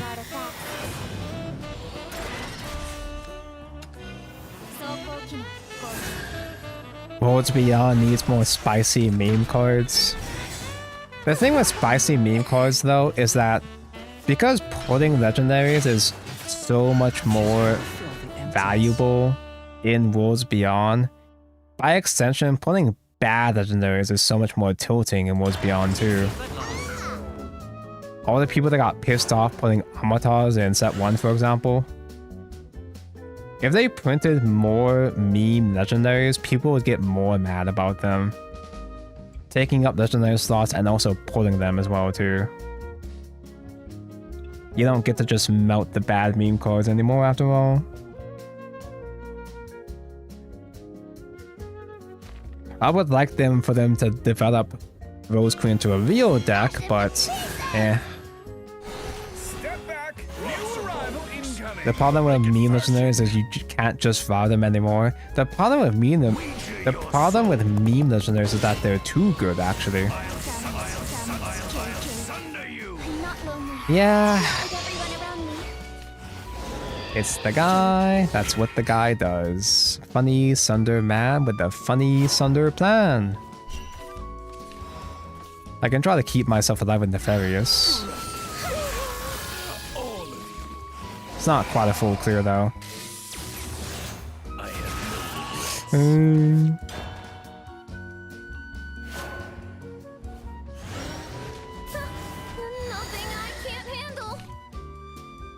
The class with the Warcom and Shadow, that class cheats more play points than spell boosts. Shadow doesn't cheat play points. They don't have 0 cost or play point plus engines like Artifact did, huh? Like, Shadowcraft has a bunch of ways to cheat, but I wouldn't say they were a play point cheat class. That sure is another Mr. Sunder, but I do heal back a little bit, which might just barely keep me alive. And I still die the next turn anyway. Wait, did you evolve? Oh, wait, no, you can still evolve face. Ooh, no, you can still evolve when you still had evolve. Blink but once, I'll extinguish your soul. Maybe this format sucks after all.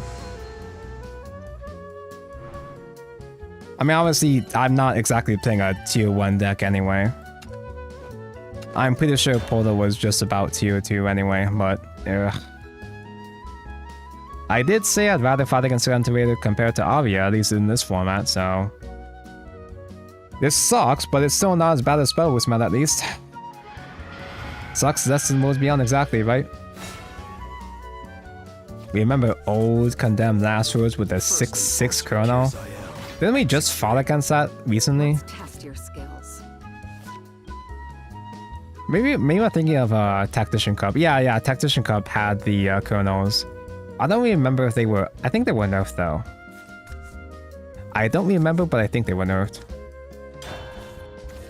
Atomy in rotation was fun. I was not a fan of Atomy in rotation, but... eh. I think I was less mad about Condemned Shadow specifically. I think I was more mad about the fact that Shadow had been top tier for 18 expansions at that point, right? There was a stretch where Shadowcraft was literally unstoppable for the longest time. And they would get nerfed, but those nerfs were never enough.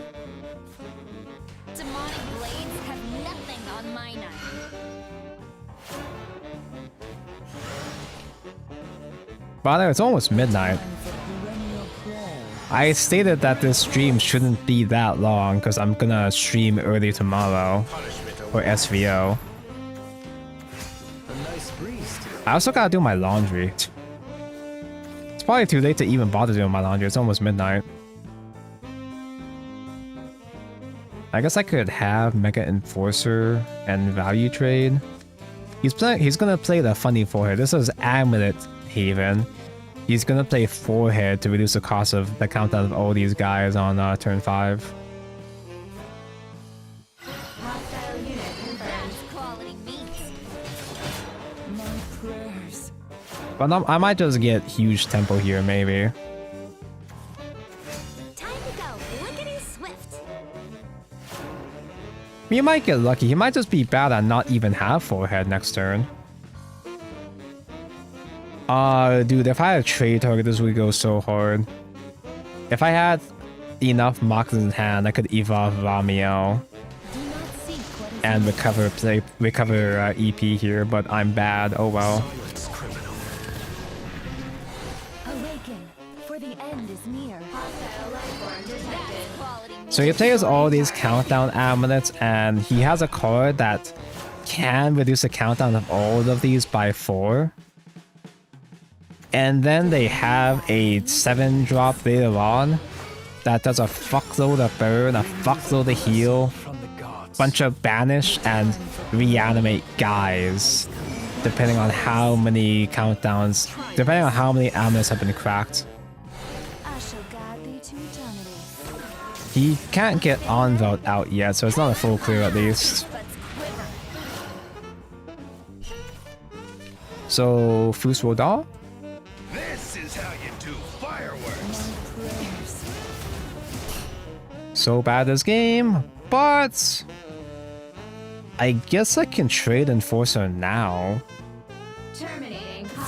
Get a fuckload of tolerance reduction. Now in real time, I will take this opportunity to complain about WB. Thanks for complaining about WB, Calamity. Thanks for the Prime Gaming. The winds are Destroying beyond my target. grasp. All of my homies hate WB. I really don't want to be a doomer. Like, I'm really not interested in entering a doomer phase again, but Termination sequence. it is how everybody is feeling at this point. This is the channel where just you're allowed to doom, I guess, so I'm fulfilling my role in this community.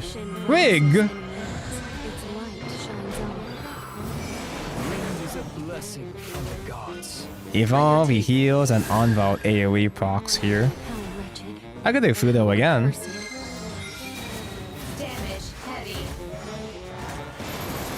Gunfire. Curtains. Damn rain. What the frig? Spinal is not much better. Fudo has to not hit frig. If Fudo were to spread the stats here, I don't have lethal tolerance right now. If Fudo can spread the stats here, then we can full clear, but if not, we full die. This is how you do fireworks. Oh, so good this game! Dirty criminals. Kaboom! No handiwork Winds are needed. beyond my grasp. You are forgiven. This is merely the beginning. I should start using this song. And top deck another tolerance. Woo! Though creation waxes He's not even healing here. its I mean, he can light still heal, but Lickety swift. Wind is a blessing from the gods. Gunfire. that's still 3 wars again. Are you kidding me? Rain.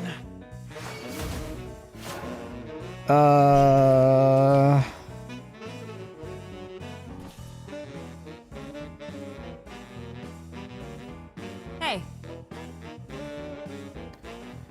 Nefarious Evil trade is one off, right? Spine. Spine with Drain and that's one stat off too.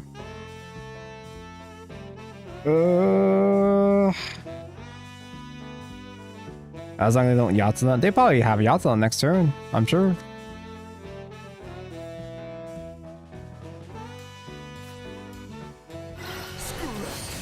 I don't think I have lethal, but I'll just simply try to clear the board, I guess? At least try to clear enough of it. Like, his field is just tanky enough that I can't do shit against him. Virtue, avarice, tolerance. All is well. I can clear enough. I'm also not hitting face because of this. Was I supposed to ignore the frig? Silence, criminal. Well, I am reducing another tolerance at least. I do have second tolerance. You are forgiven. The winds are beyond my grasp. I have second tolerance. Just dropping in to say your stream has been a blast lately. That's why I follow you. It's rare to find such a chill, engaging content. Thanks. I really hope you're not a bot. A bot linking his Discord account. Thanks. Vice, virtue, avarice, go fuck yourself. That's the plan. Hey, that's a lot of damage right there. Now the buff had one fuse on it. So I had to fuse that turn to make sure I don't try to fuse on turn 9. If I try to fuse on turn 9, then I can fumble it, spend the play points on Tentacle, and he won't be able to summon himself. I can't play that. I wouldn't be able to hard cast him.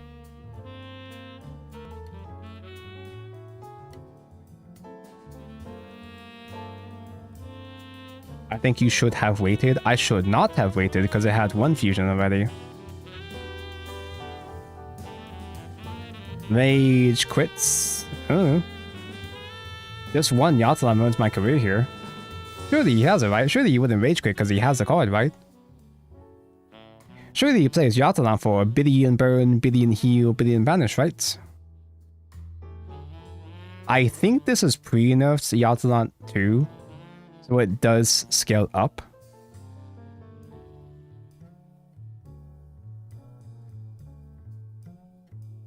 Back to Worlds Beyond, man. The Take-Two mode is so RNG with bottom servers. It's kind of always been like that, right? I don't think I have any... Sorry about that. Didn't mean to jump scare you. Back in my day, our battlefields had interactable elements on them. I don't think the problem is necessarily the card pool or how hard it is to draft certain cards. I just have a problem with the 2 loss thing. Punishment executed. Getting gutted at 2 losses and Take-Two is really harsh, especially with how RNG based Take-Two is. Now, Take-Two isn't all RNG. There is skill involved with knowing what decent cards you pick up for when you don't get the really, really broken cards. At least Worlds Beyond doesn't lock your rupees behind a gacha. It could. You're saying it could be worse, huh? Oh, this it would. So Yatsulan is post nerf. Okay. Take-Two is the most RNG mode, especially the classic only choose 3 random classes. Take-Two has always been RNG, but it's also always been the appeal of Take-Two. People like gambling, but also what? Nat Dragon. This is the new Valdane, the bad Valdane. Was bad Valdane even that bad, or is he underrated?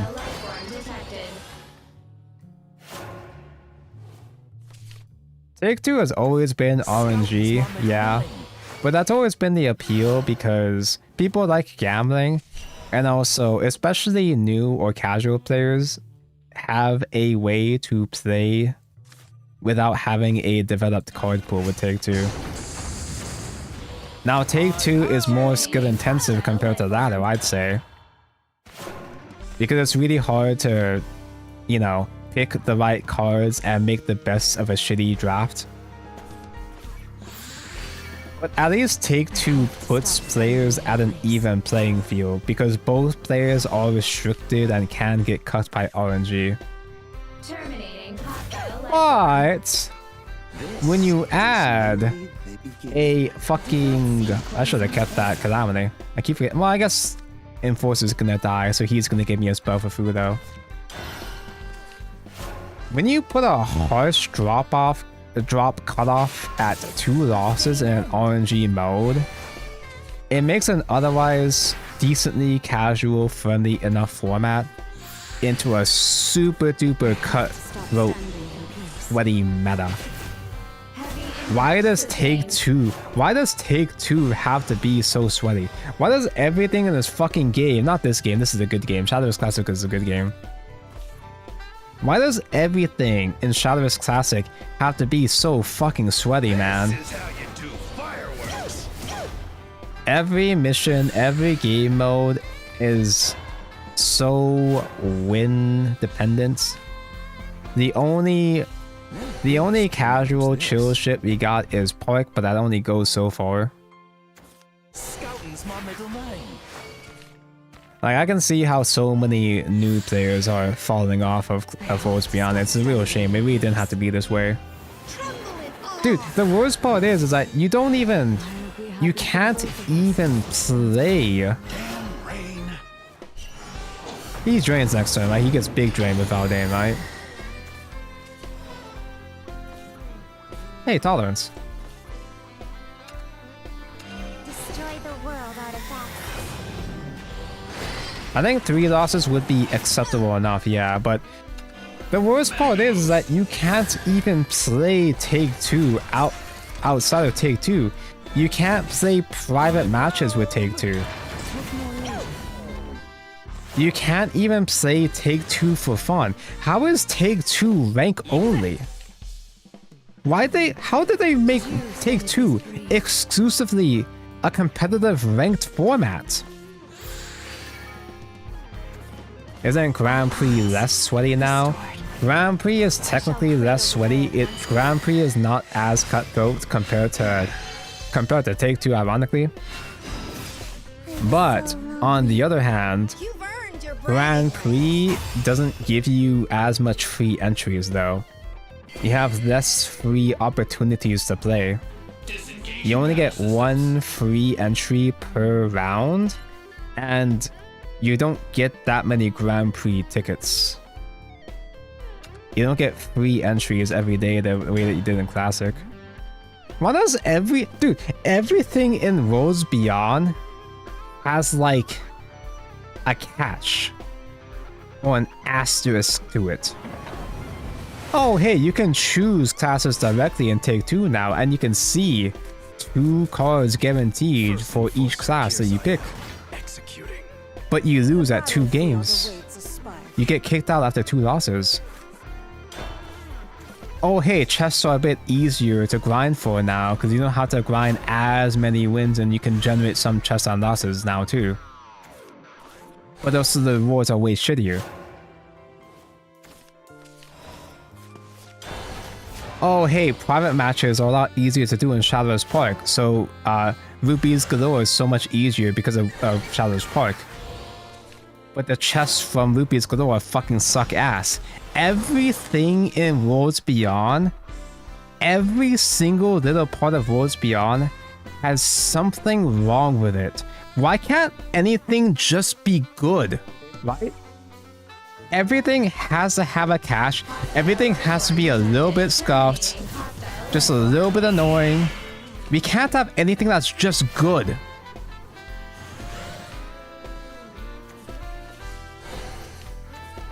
Not that Classic was necessarily innocent either, but at least Classic had always been casual enough because it was so easy to build decks. Like, even if you weren't playing sweaty, it was so easy to build decks and even take breaks from Classic that you can just come back whenever you do get bored or burnt out.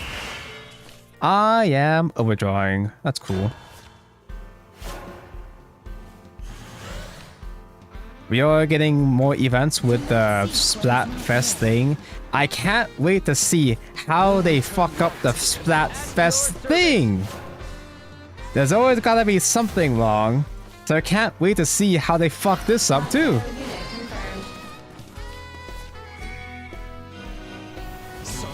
Yeah, I've been dooming very hard over the past couple weeks, man. I try not to be particularly negative when I hop onto Igni's channel for the podcast. And it's not like for the Evolve Point podcast, co-hosted between me, Ignitius, and Lord Keaton on the Ignitius channel. It's not like we're being forced to be positive anyway. Like, it's not like anybody is affecting our opinions on Igni's channel. We are perfectly free to speak as honestly as we want. But I also try not to be too negative, because people complain if we're too negative. But then also people complain when we're too positive. If we're too negative, we're just being downers and just being negative Andes. But if we're too positive, then we're being paid shills. Not that we really actually get much complaints like that, it's just it is something to consider.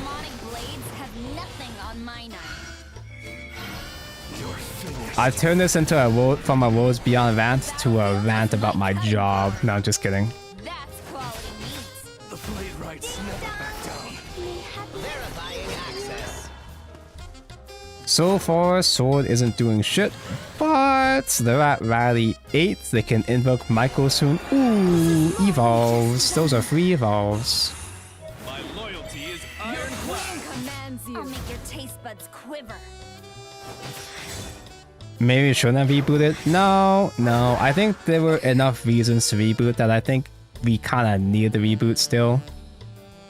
The game engine is crusty enough that it desperately needed a whole new game. A whole new engine for a whole new game. The Abyss Craft merge was controversial, but I ultimately agree with the I do agree with the decision to merge, despite how controversial it was. Dirty criminals. Kaboom! No handiwork needed. Shadowverse mid beyond. There were plenty of reasons to justify the reboot, but like, how did they make everything so... That's a triple taunt right there. How did they make everything so much worse? Except for the actual game engine. The actual game engine is nice. Okay, those are aura wards. But I do have AoE, so I'm perfectly fine. Oh, devs are moving Barrelite and Acceleratium from the game. I'm sure we're gonna get Barrelite or something like Barrelite again at some point, probably. Okay, and now we ruined this guy's career. I heckin' love classic.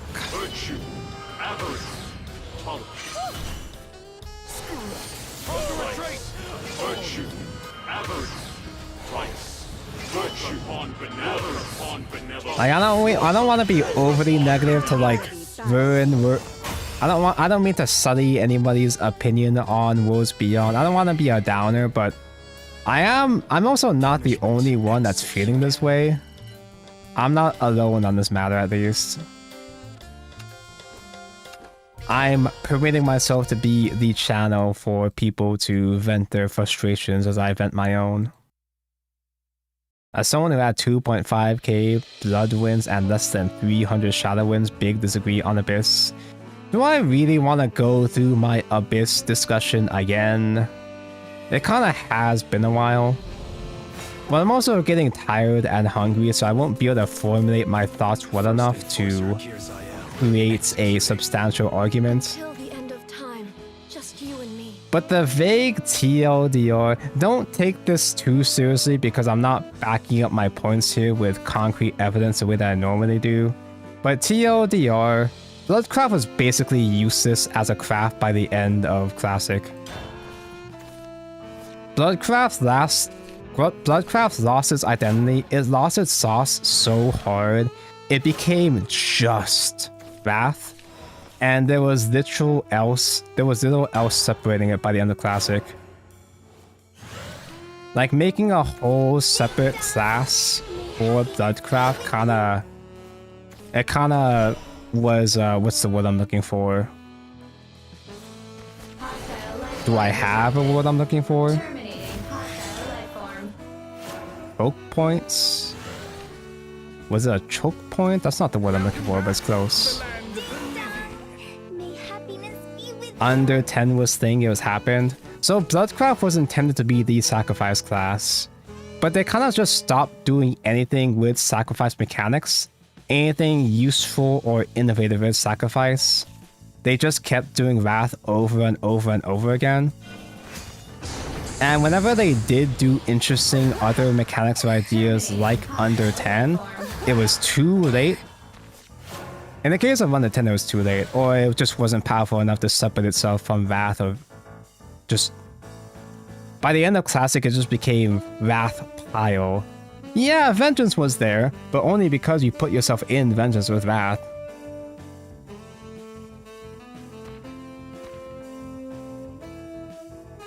Vengeance was a failed mechanic. A lot of Bloodcraft mechanics just didn't age well over time, because Vengeance putting itself at 10 became too risky and impractical as the game got faster and more aggressive. So they kind of reached a dead end with Vengeance, to the point that the only way that Vengeance became viable was either alongside the good mechanic Wrath, or with cards that just were Wrath. They were just Vengeance buttons. You just turned on the Vengeance, ignoring whatever HP you were at. And having a whole class, Avarice is kind of like that too. Avarice and Vengeance were mechanics where you just do one thing to activate a condition. You just click a card to activate the condition, and that's it. And they couldn't really go anywhere with that after a certain point. Oh, I don't need 2 Mega Enforcer. Do they always have Battlefield with these materials, or did I just get those? Kind of forgot that this was a thing.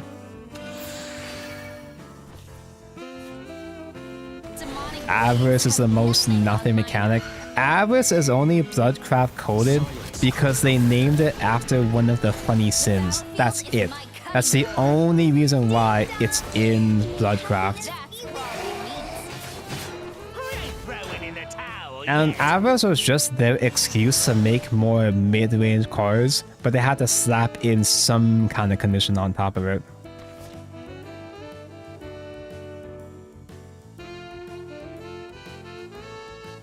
The only sacrifice of being a blood main during the end was your face being boring for your face ping. Yeah, but then you also had those cards that turned off self pings. You had those cards that would make it so that you don't take damage on your own turn. So you even stopped sacrificing. You stopped sacrificing even with Wrath. Everything about Bloodcraft was like working against it. Everything about Bloodcraft was kind of just turning off the mechanics that made Bloodcraft Bloodcraft. Does that make sense?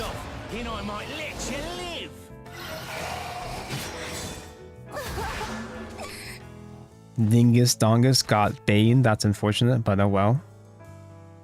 He is very wide. To me, your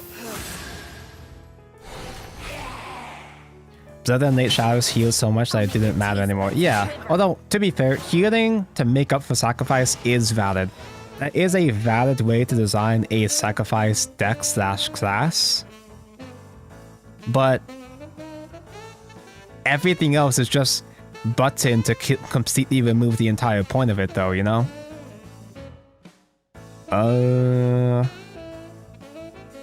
If I do Fudo, I might have to trade against Skull Bandit, which would kind of suck ass. But Fudo is a lot more damage tolerance, though. This is how you do fireworks. So good.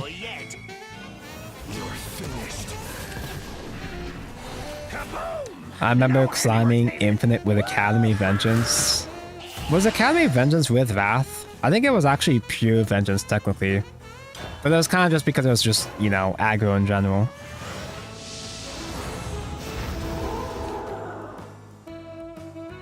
I almost want to be, this might be a bit of a stretch, but I'm almost conspiracy brilliant enough that I think another reason why they made the merge was because Shadowcraft was too strong.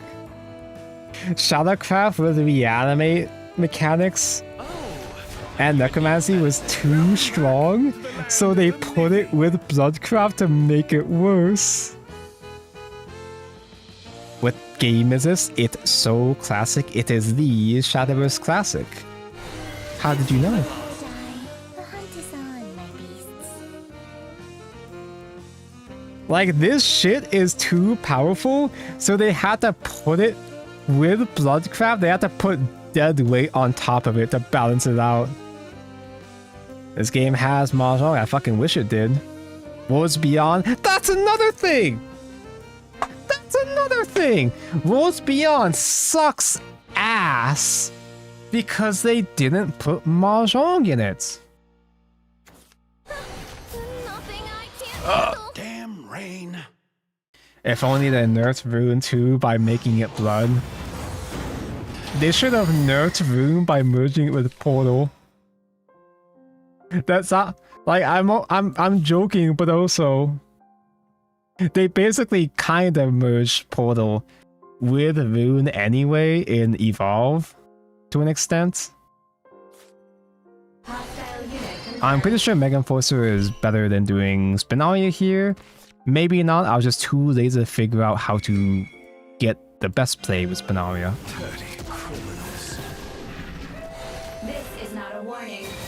It literally was just Drain and Evo, the barrier. I just didn't feel like it, I guess. Give me your stuff, and I might let you live. Eh.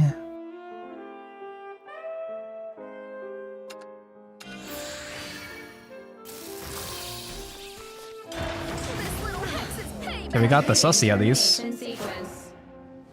Let us fish side games. Dude, they took out so much that they had planned for Shadowverse Park to focus developing the actual game, and the actual game sucks ass. There's so much wrong in Worlds Beyond. They cut the development effort by getting rid of all the fun good game modes. Now we're only stuck with the bad real game mode. Just a shit rush release and everything is half-assed.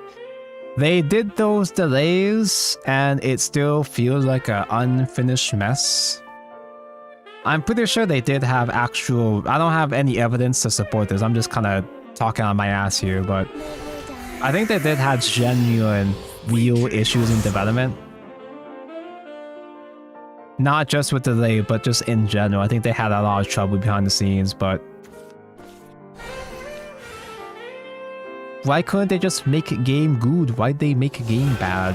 Everyone needs an afterlife plan. I really hope I can just simply get this out of my system so I won't have to do another classic Shadowverse rant. Well, ranting about Worlds Beyond in classic. I would hope that I don't have to do this every format.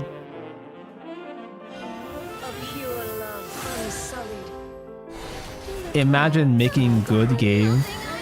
Why does everything in video games, not just in Shadowverse, but why does everything in video games in general kinda have to suck?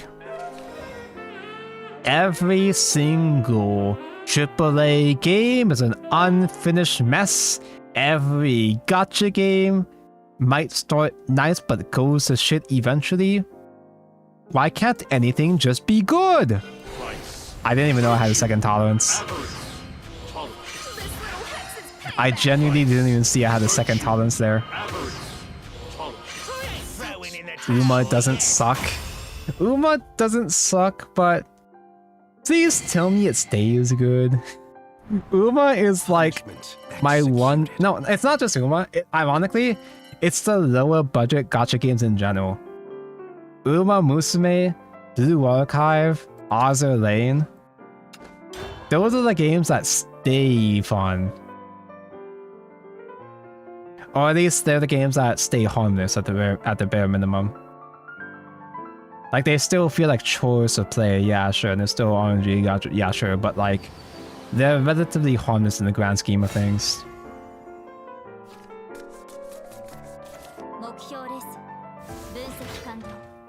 Get out of my way!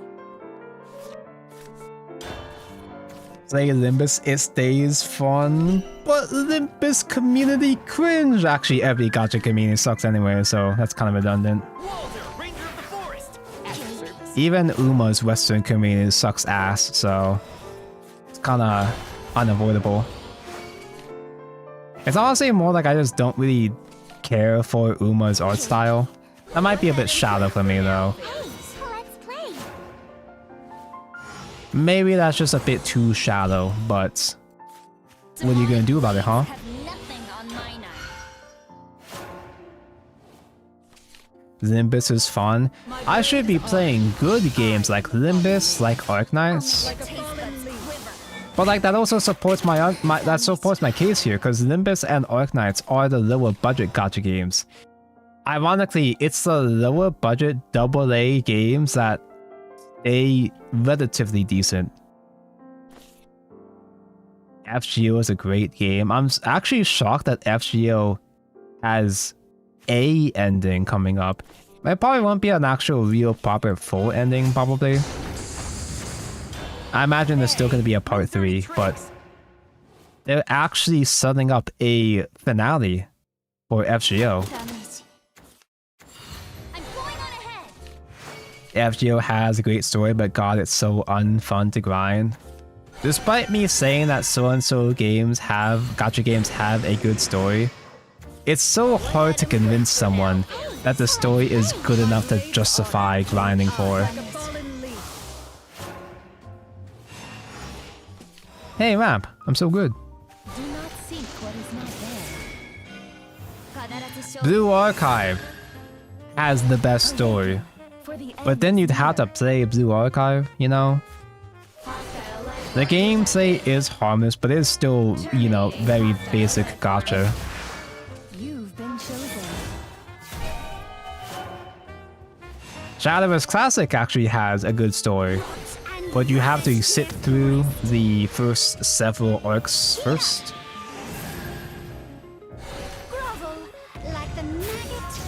Arknights has a good story, but then Tonka would have to play Arknights.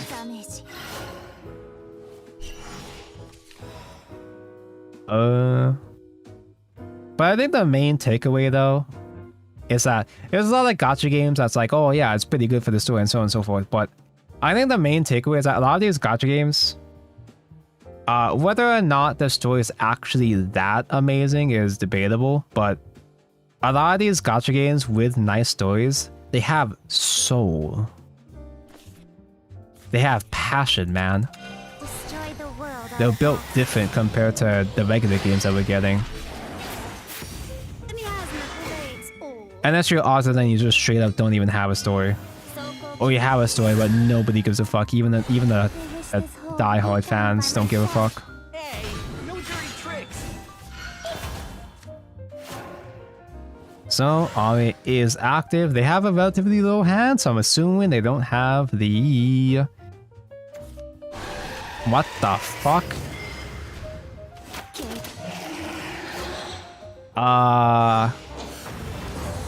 That's like... This is basically the classic equivalent of Limaga, where it burns, it locks them and it burns, which is cute, but that doesn't actually do a whole lot. Although that burn might just be enough to get my ass killed though. This is how you do fireworks. Nikkei's story. Nikkei's story good too apparently, but like nobody's gonna believe it because they only see the hyper-Rune parts of Nikkei.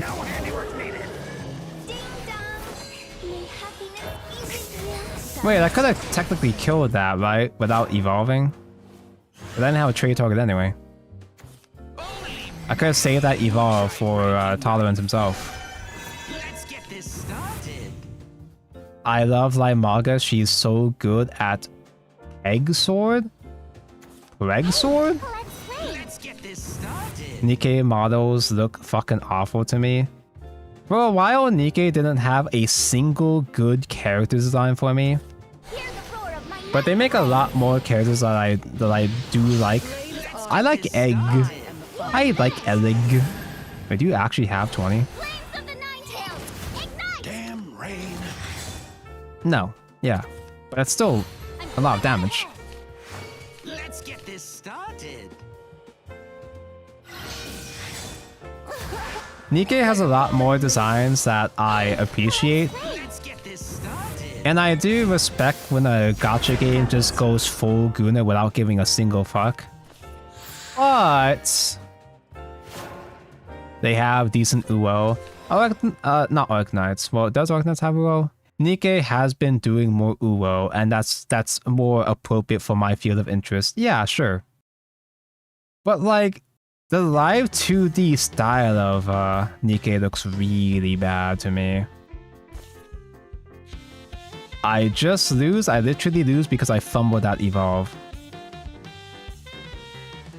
Arknights doesn't do much UO, and that's why Tonko hates Arknights. Virtue. Avarice. Tolerance.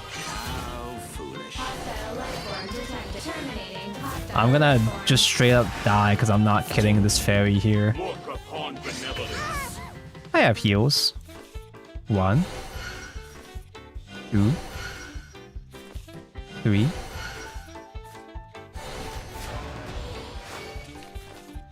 Four. This is merely the 4 heals. All that for the same amount of heal that one Sage Light does. Honest 1 PP, heal 1. Oh wait, Tonko will hate Nimbus because there will be no Uo except Keron, tragedy. Yeah, what's even the point, right? Tonko doesn't... Don't get Tonko wrong though. Tonko does like the Uos, but I don't need Uo to be able to give a shit about the game. It's not simply just a matter of having Lolly. It's also... That's a full 20. It's also kind of about having variety just in general. Like say, one of the reasons why I don't play Azur Lane as much anymore is because they typically just make the good skins, the Gunner skins, for just the fat titty bitches, the MILFs, right? And that's great and all, that's nice. But they kind of all have the same body type. Like it just comes, like there's several gacha games, Gunner gacha games, where they just focus on the big bobs, and that's cool and all. But it lacks variety, it lacks spice.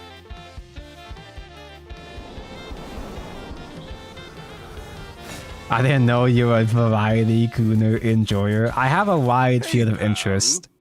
Now, despite me being named such Patonko, I don't have to just have Patonko. I can appreciate the big bobs and bitches too, right? I can be a MILF enjoyer. I'd say I'm more picky about it, but... Tonko not sleeping? I really should. I'm supposed to start stream 7 hours from now. I'm also supposed to do my laundry, but I guess that's not happening at this point.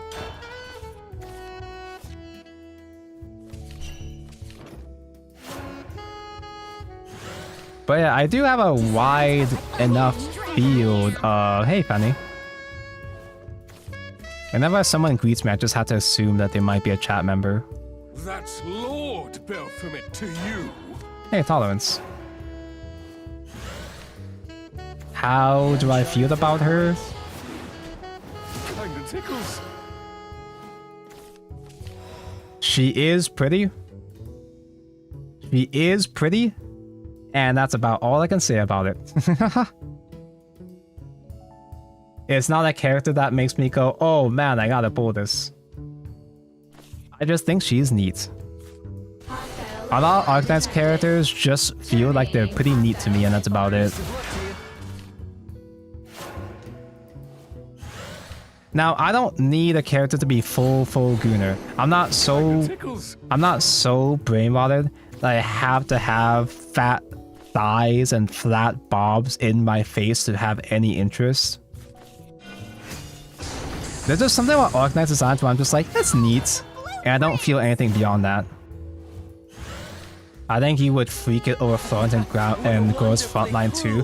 Bro, I almost reinstalled Girls Frontline 2 because they're getting Florence. Bro, Florence is such a baddie, dude. She's not flat, but she's bratty, and she's a psycho bitch, right? I don't know much about Florence, but she is within my field of interest, yeah. She has so many figures, bro. She actually has so many figures compared to all the other— I can't kill this. She has so many figures compared to pretty much all the other Girls Frontline characters. Do not seek what is not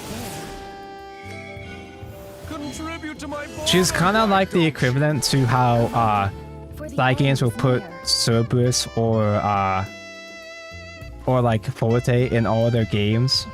Because she's also in the she's also in, well, I guess there's only one spin-off game, but I forgot the name. But there's a spin-off game where she's also in that too. That's one example of her getting put into a different game. Yeah, that's plenty. Is merely the beginning. Honestly, I think I heal one amount.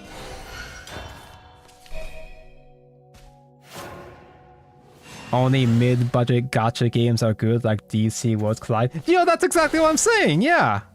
It's the smaller budget games that have the soul. Like good old DC Worlds Collide. I just fucking die! Blessings be upon you. Yeah, Noah Cloud's the name. My friend said it. It's all the same. I never touched it, but what the fuck? Intimidates? I don't think one single word will be enough to save me. They're just Evo trading us anyway. That's so cool. Laugh when the genius loses. Very funny. There have been Arknights characters that I do like that are within my preference. But not so much where it's like, oh man, I have to install this game right now, you know? But I guess there's not that many games that make me feel that way that much at this point anyway. Is this an Arknights character? A cat is fine too?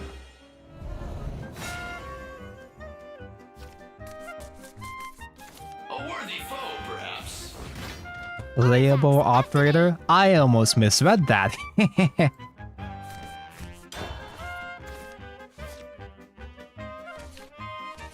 You can deploy the fucking cat. I'm allergic to cats.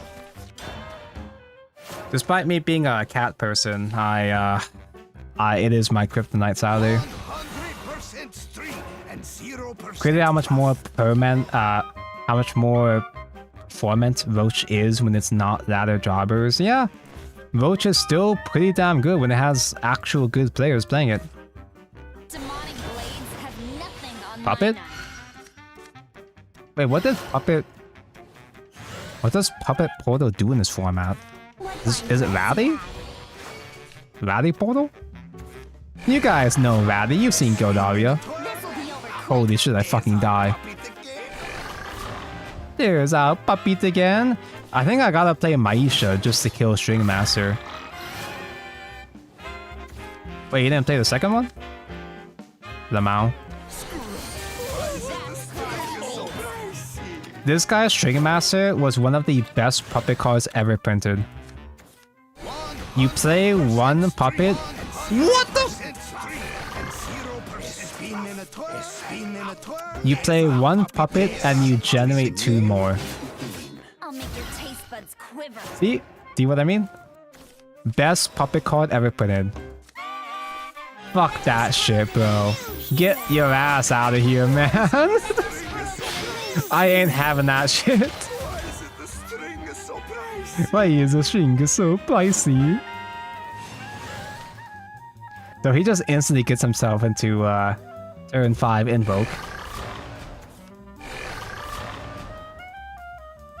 I see an Ilgano being the cornerstone of every Abyss deck in SVE right now. That sounds really that sounds really boring, but that's good news for me. Finally, I have a reason to like. Why'd you have to evolve? I guess tolerance? I finally have a reason to actually play. I think I evolved the Ding Dong. Just because I need hand now. I could just do Fudo Pass for 6. I don't feel like it though.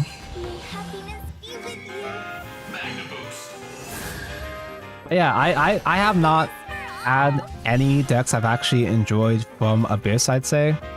I think. I liked set 4 Qatar. That's the only Abyss deck I've actually enjoyed. Well, actually, I do like Vampy. It's just Vampy's too expensive. This is merely the beginning. Me see spell, me play spell. You really should have saved that. I keep doing this. I keep playing Calamity and not saving it for Fudo for the fact.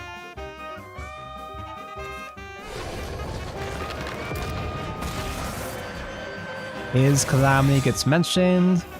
Is this gonna be the big fat grind game? It's because you haven't tried Orange's Nephthys. Nephthys is pretty based, yeah. But I also don't have my Rune Eyes. I don't remember if I sold them or not. I could have sworn I had one more spare set because I bought a whole ass case. I know my friend didn't need any Rune Eyes from me. I should have had 2 sets, and I'm pretty sure I sold one, but I have no idea where the other set is. I don't want to evolve. But I also don't feel like taking 3 to face, even though I have no reason not to. I probably should just do this. Well, I could do Colossus Hardcast. Although Colossus Hardcast is not even that amazing right now without... if I'm not gonna spend a hard evo on it either. I really gotta pee. Shockingly, I haven't done a single pee Tonko break all stream.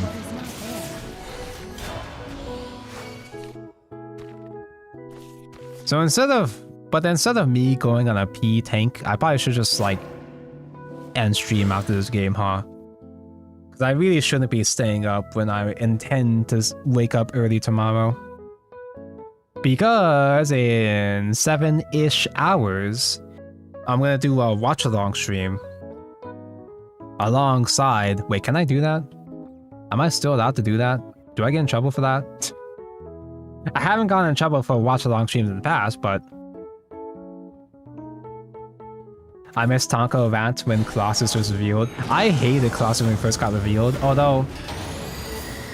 Well, I think I hated him at first, and then... I might be revising history here, but I'm pretty sure I realized that he's surprisingly decent, but I didn't think he'd be as good as he would be. I thought he was an awkward meme. I thought he was a decent card, but an awkward meme. And it turned out to get way better when I actually played him, of course. I don't think I thought he was dog shit the way that everybody else did, but I also might be lying. I might just be making that up. Is this okay? I guess that clears down.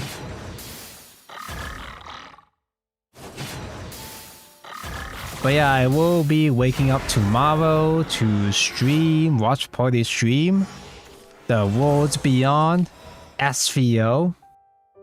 But because we don't like Worlds Beyond, it's more so gonna be my excuse to stream Uma Musume. I'm gonna have Uma on with the SVO on the side, so that turns it into transformative content, right?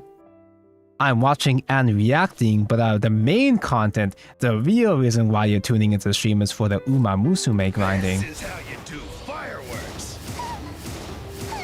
Hostile life form detected. Terminating hostile life form. I can backseat you now. I probably need someone backseating me for Uma, to be honest.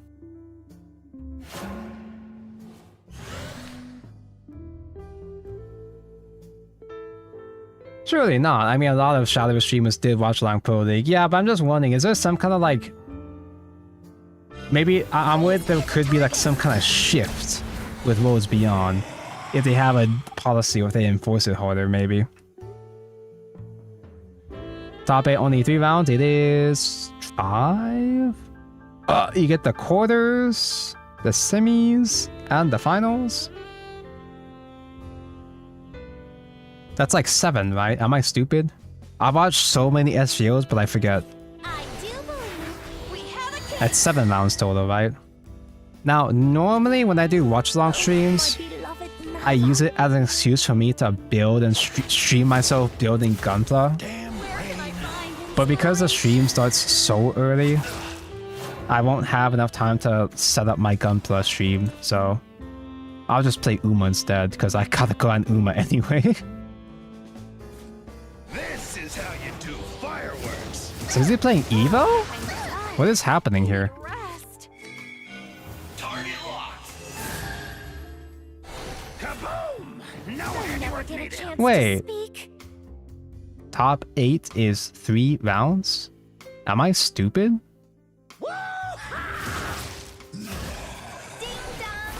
Am I not able to math as per usual?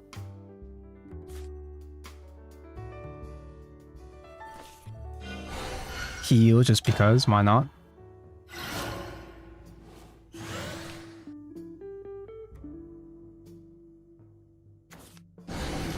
Donko, I need to pee. Same!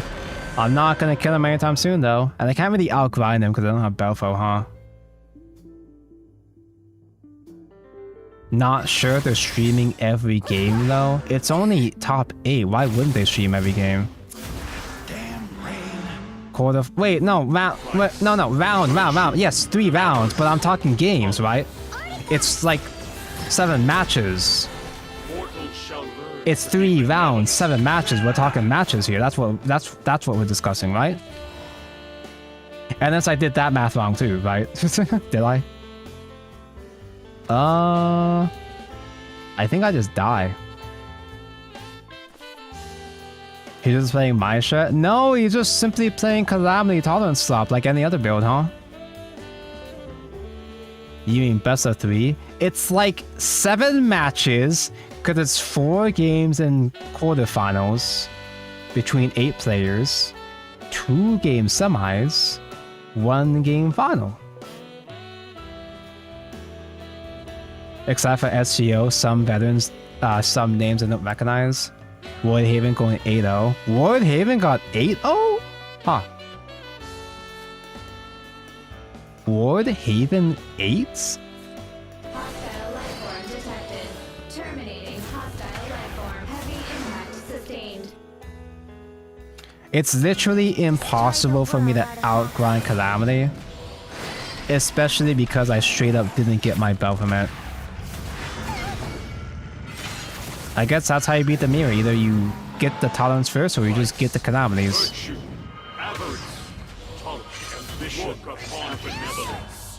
They invoke again and get a billion more heals again.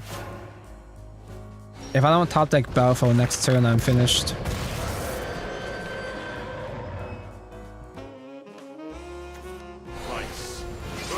But also, I think with 7 matches, not rounds, I'm pretty sure that's not quite long enough for me to do a full Gunpla stream. Jesus Christ, man, relax. I'm pretty sure that's not quite long enough for me to do a Gunpla stream anyway, because I'm really fucking slow when I build Gunpla anyway. Because I'm chatting with chat, and I'm artistically panel line painting as well too. I mean, I kind of like the vibe, I kind of enjoy the vibe, but I don't know if SGO would quite be long enough for me to get enraptured to finish a Gunpla kit. So we barely climbed out of... I gotta go. I gotta pee, I gotta sleep. Not necessarily in that order. Tolerance Machina was kind of just okay. There were other builds that I could be playing. I could try Artifact. We climbed like what? 500 points maybe. I'm not quite so incentivized. I don't feel the need to get to Grandmaster again this time, since I did get the original on the Calamity Grandmaster sleeves. What do they look like? Wait, no, it's not the sleeve screen. 8-hour build and chat. I do like doing 8 hours of build and chat, but usually I chat so much or I get stuck or distracted so much that even when I'm just building a basic high grade kit, I still don't even have enough time to actually finish it within like 10 hours, which is kind of embarrassing, but it's fine. It's mostly there for the vibe anyway. So that was Velsor. Okay, what? Oh, wait, no, this is too far up. Calamity sleeves. Actually, wait, this actually would look. This would kind of go hard in silver, actually. I actually think IMO, the throwback sleeves tend to look way better compared to the OG gold. I like the silver way more than the OG gold on a bunch of these designs. You're watching SVO to support your good friend and lover Ignitius, right? Yes, I am watching to support friend. I'm not watching SVO just simply as my excuse to play Uma Musume. So tomorrow morning, assuming I even wake up in time, that's another aspect to this. Oh my god, I had to do my lobby tournament. I don't have to.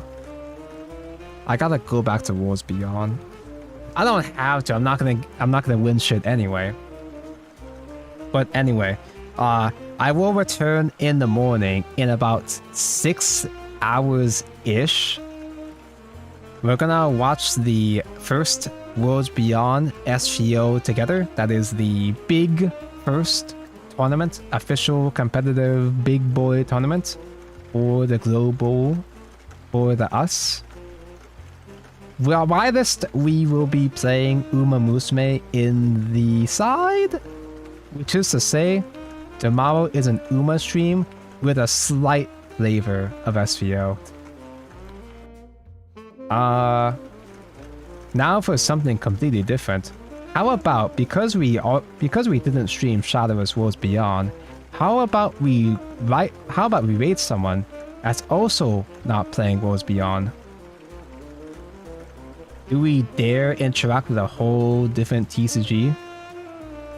I'm raiding Chris. I'm raiding Chris Different Fight. He is playing the Card Fight Vanguard. I have a whole lot of harsh things I say about Card Fight Vanguard all the time too. I probably would rant more about Card Fight Vanguard than I do with Worlds Beyond, but I see two of my decks getting playtested right now. Ava and Minerva. Those are two of my Oshis, I guess, so gonna go send the raid over on the Twitch side. I don't think I can do a raid of that sort on YouTube. I don't even know if Chris is streaming on YouTube. We love Chris Different Fight around here. I'll send you guys on your way. Thank for watching. Want to stream your lobby tournament on Discord? If I'm gonna stay up, I might as well. I just gotta go take a break after. I'm gonna go have a private Discord call with Ignitius while I do my stupid ass lobby tournament. See you guys in the morning. Bye bye.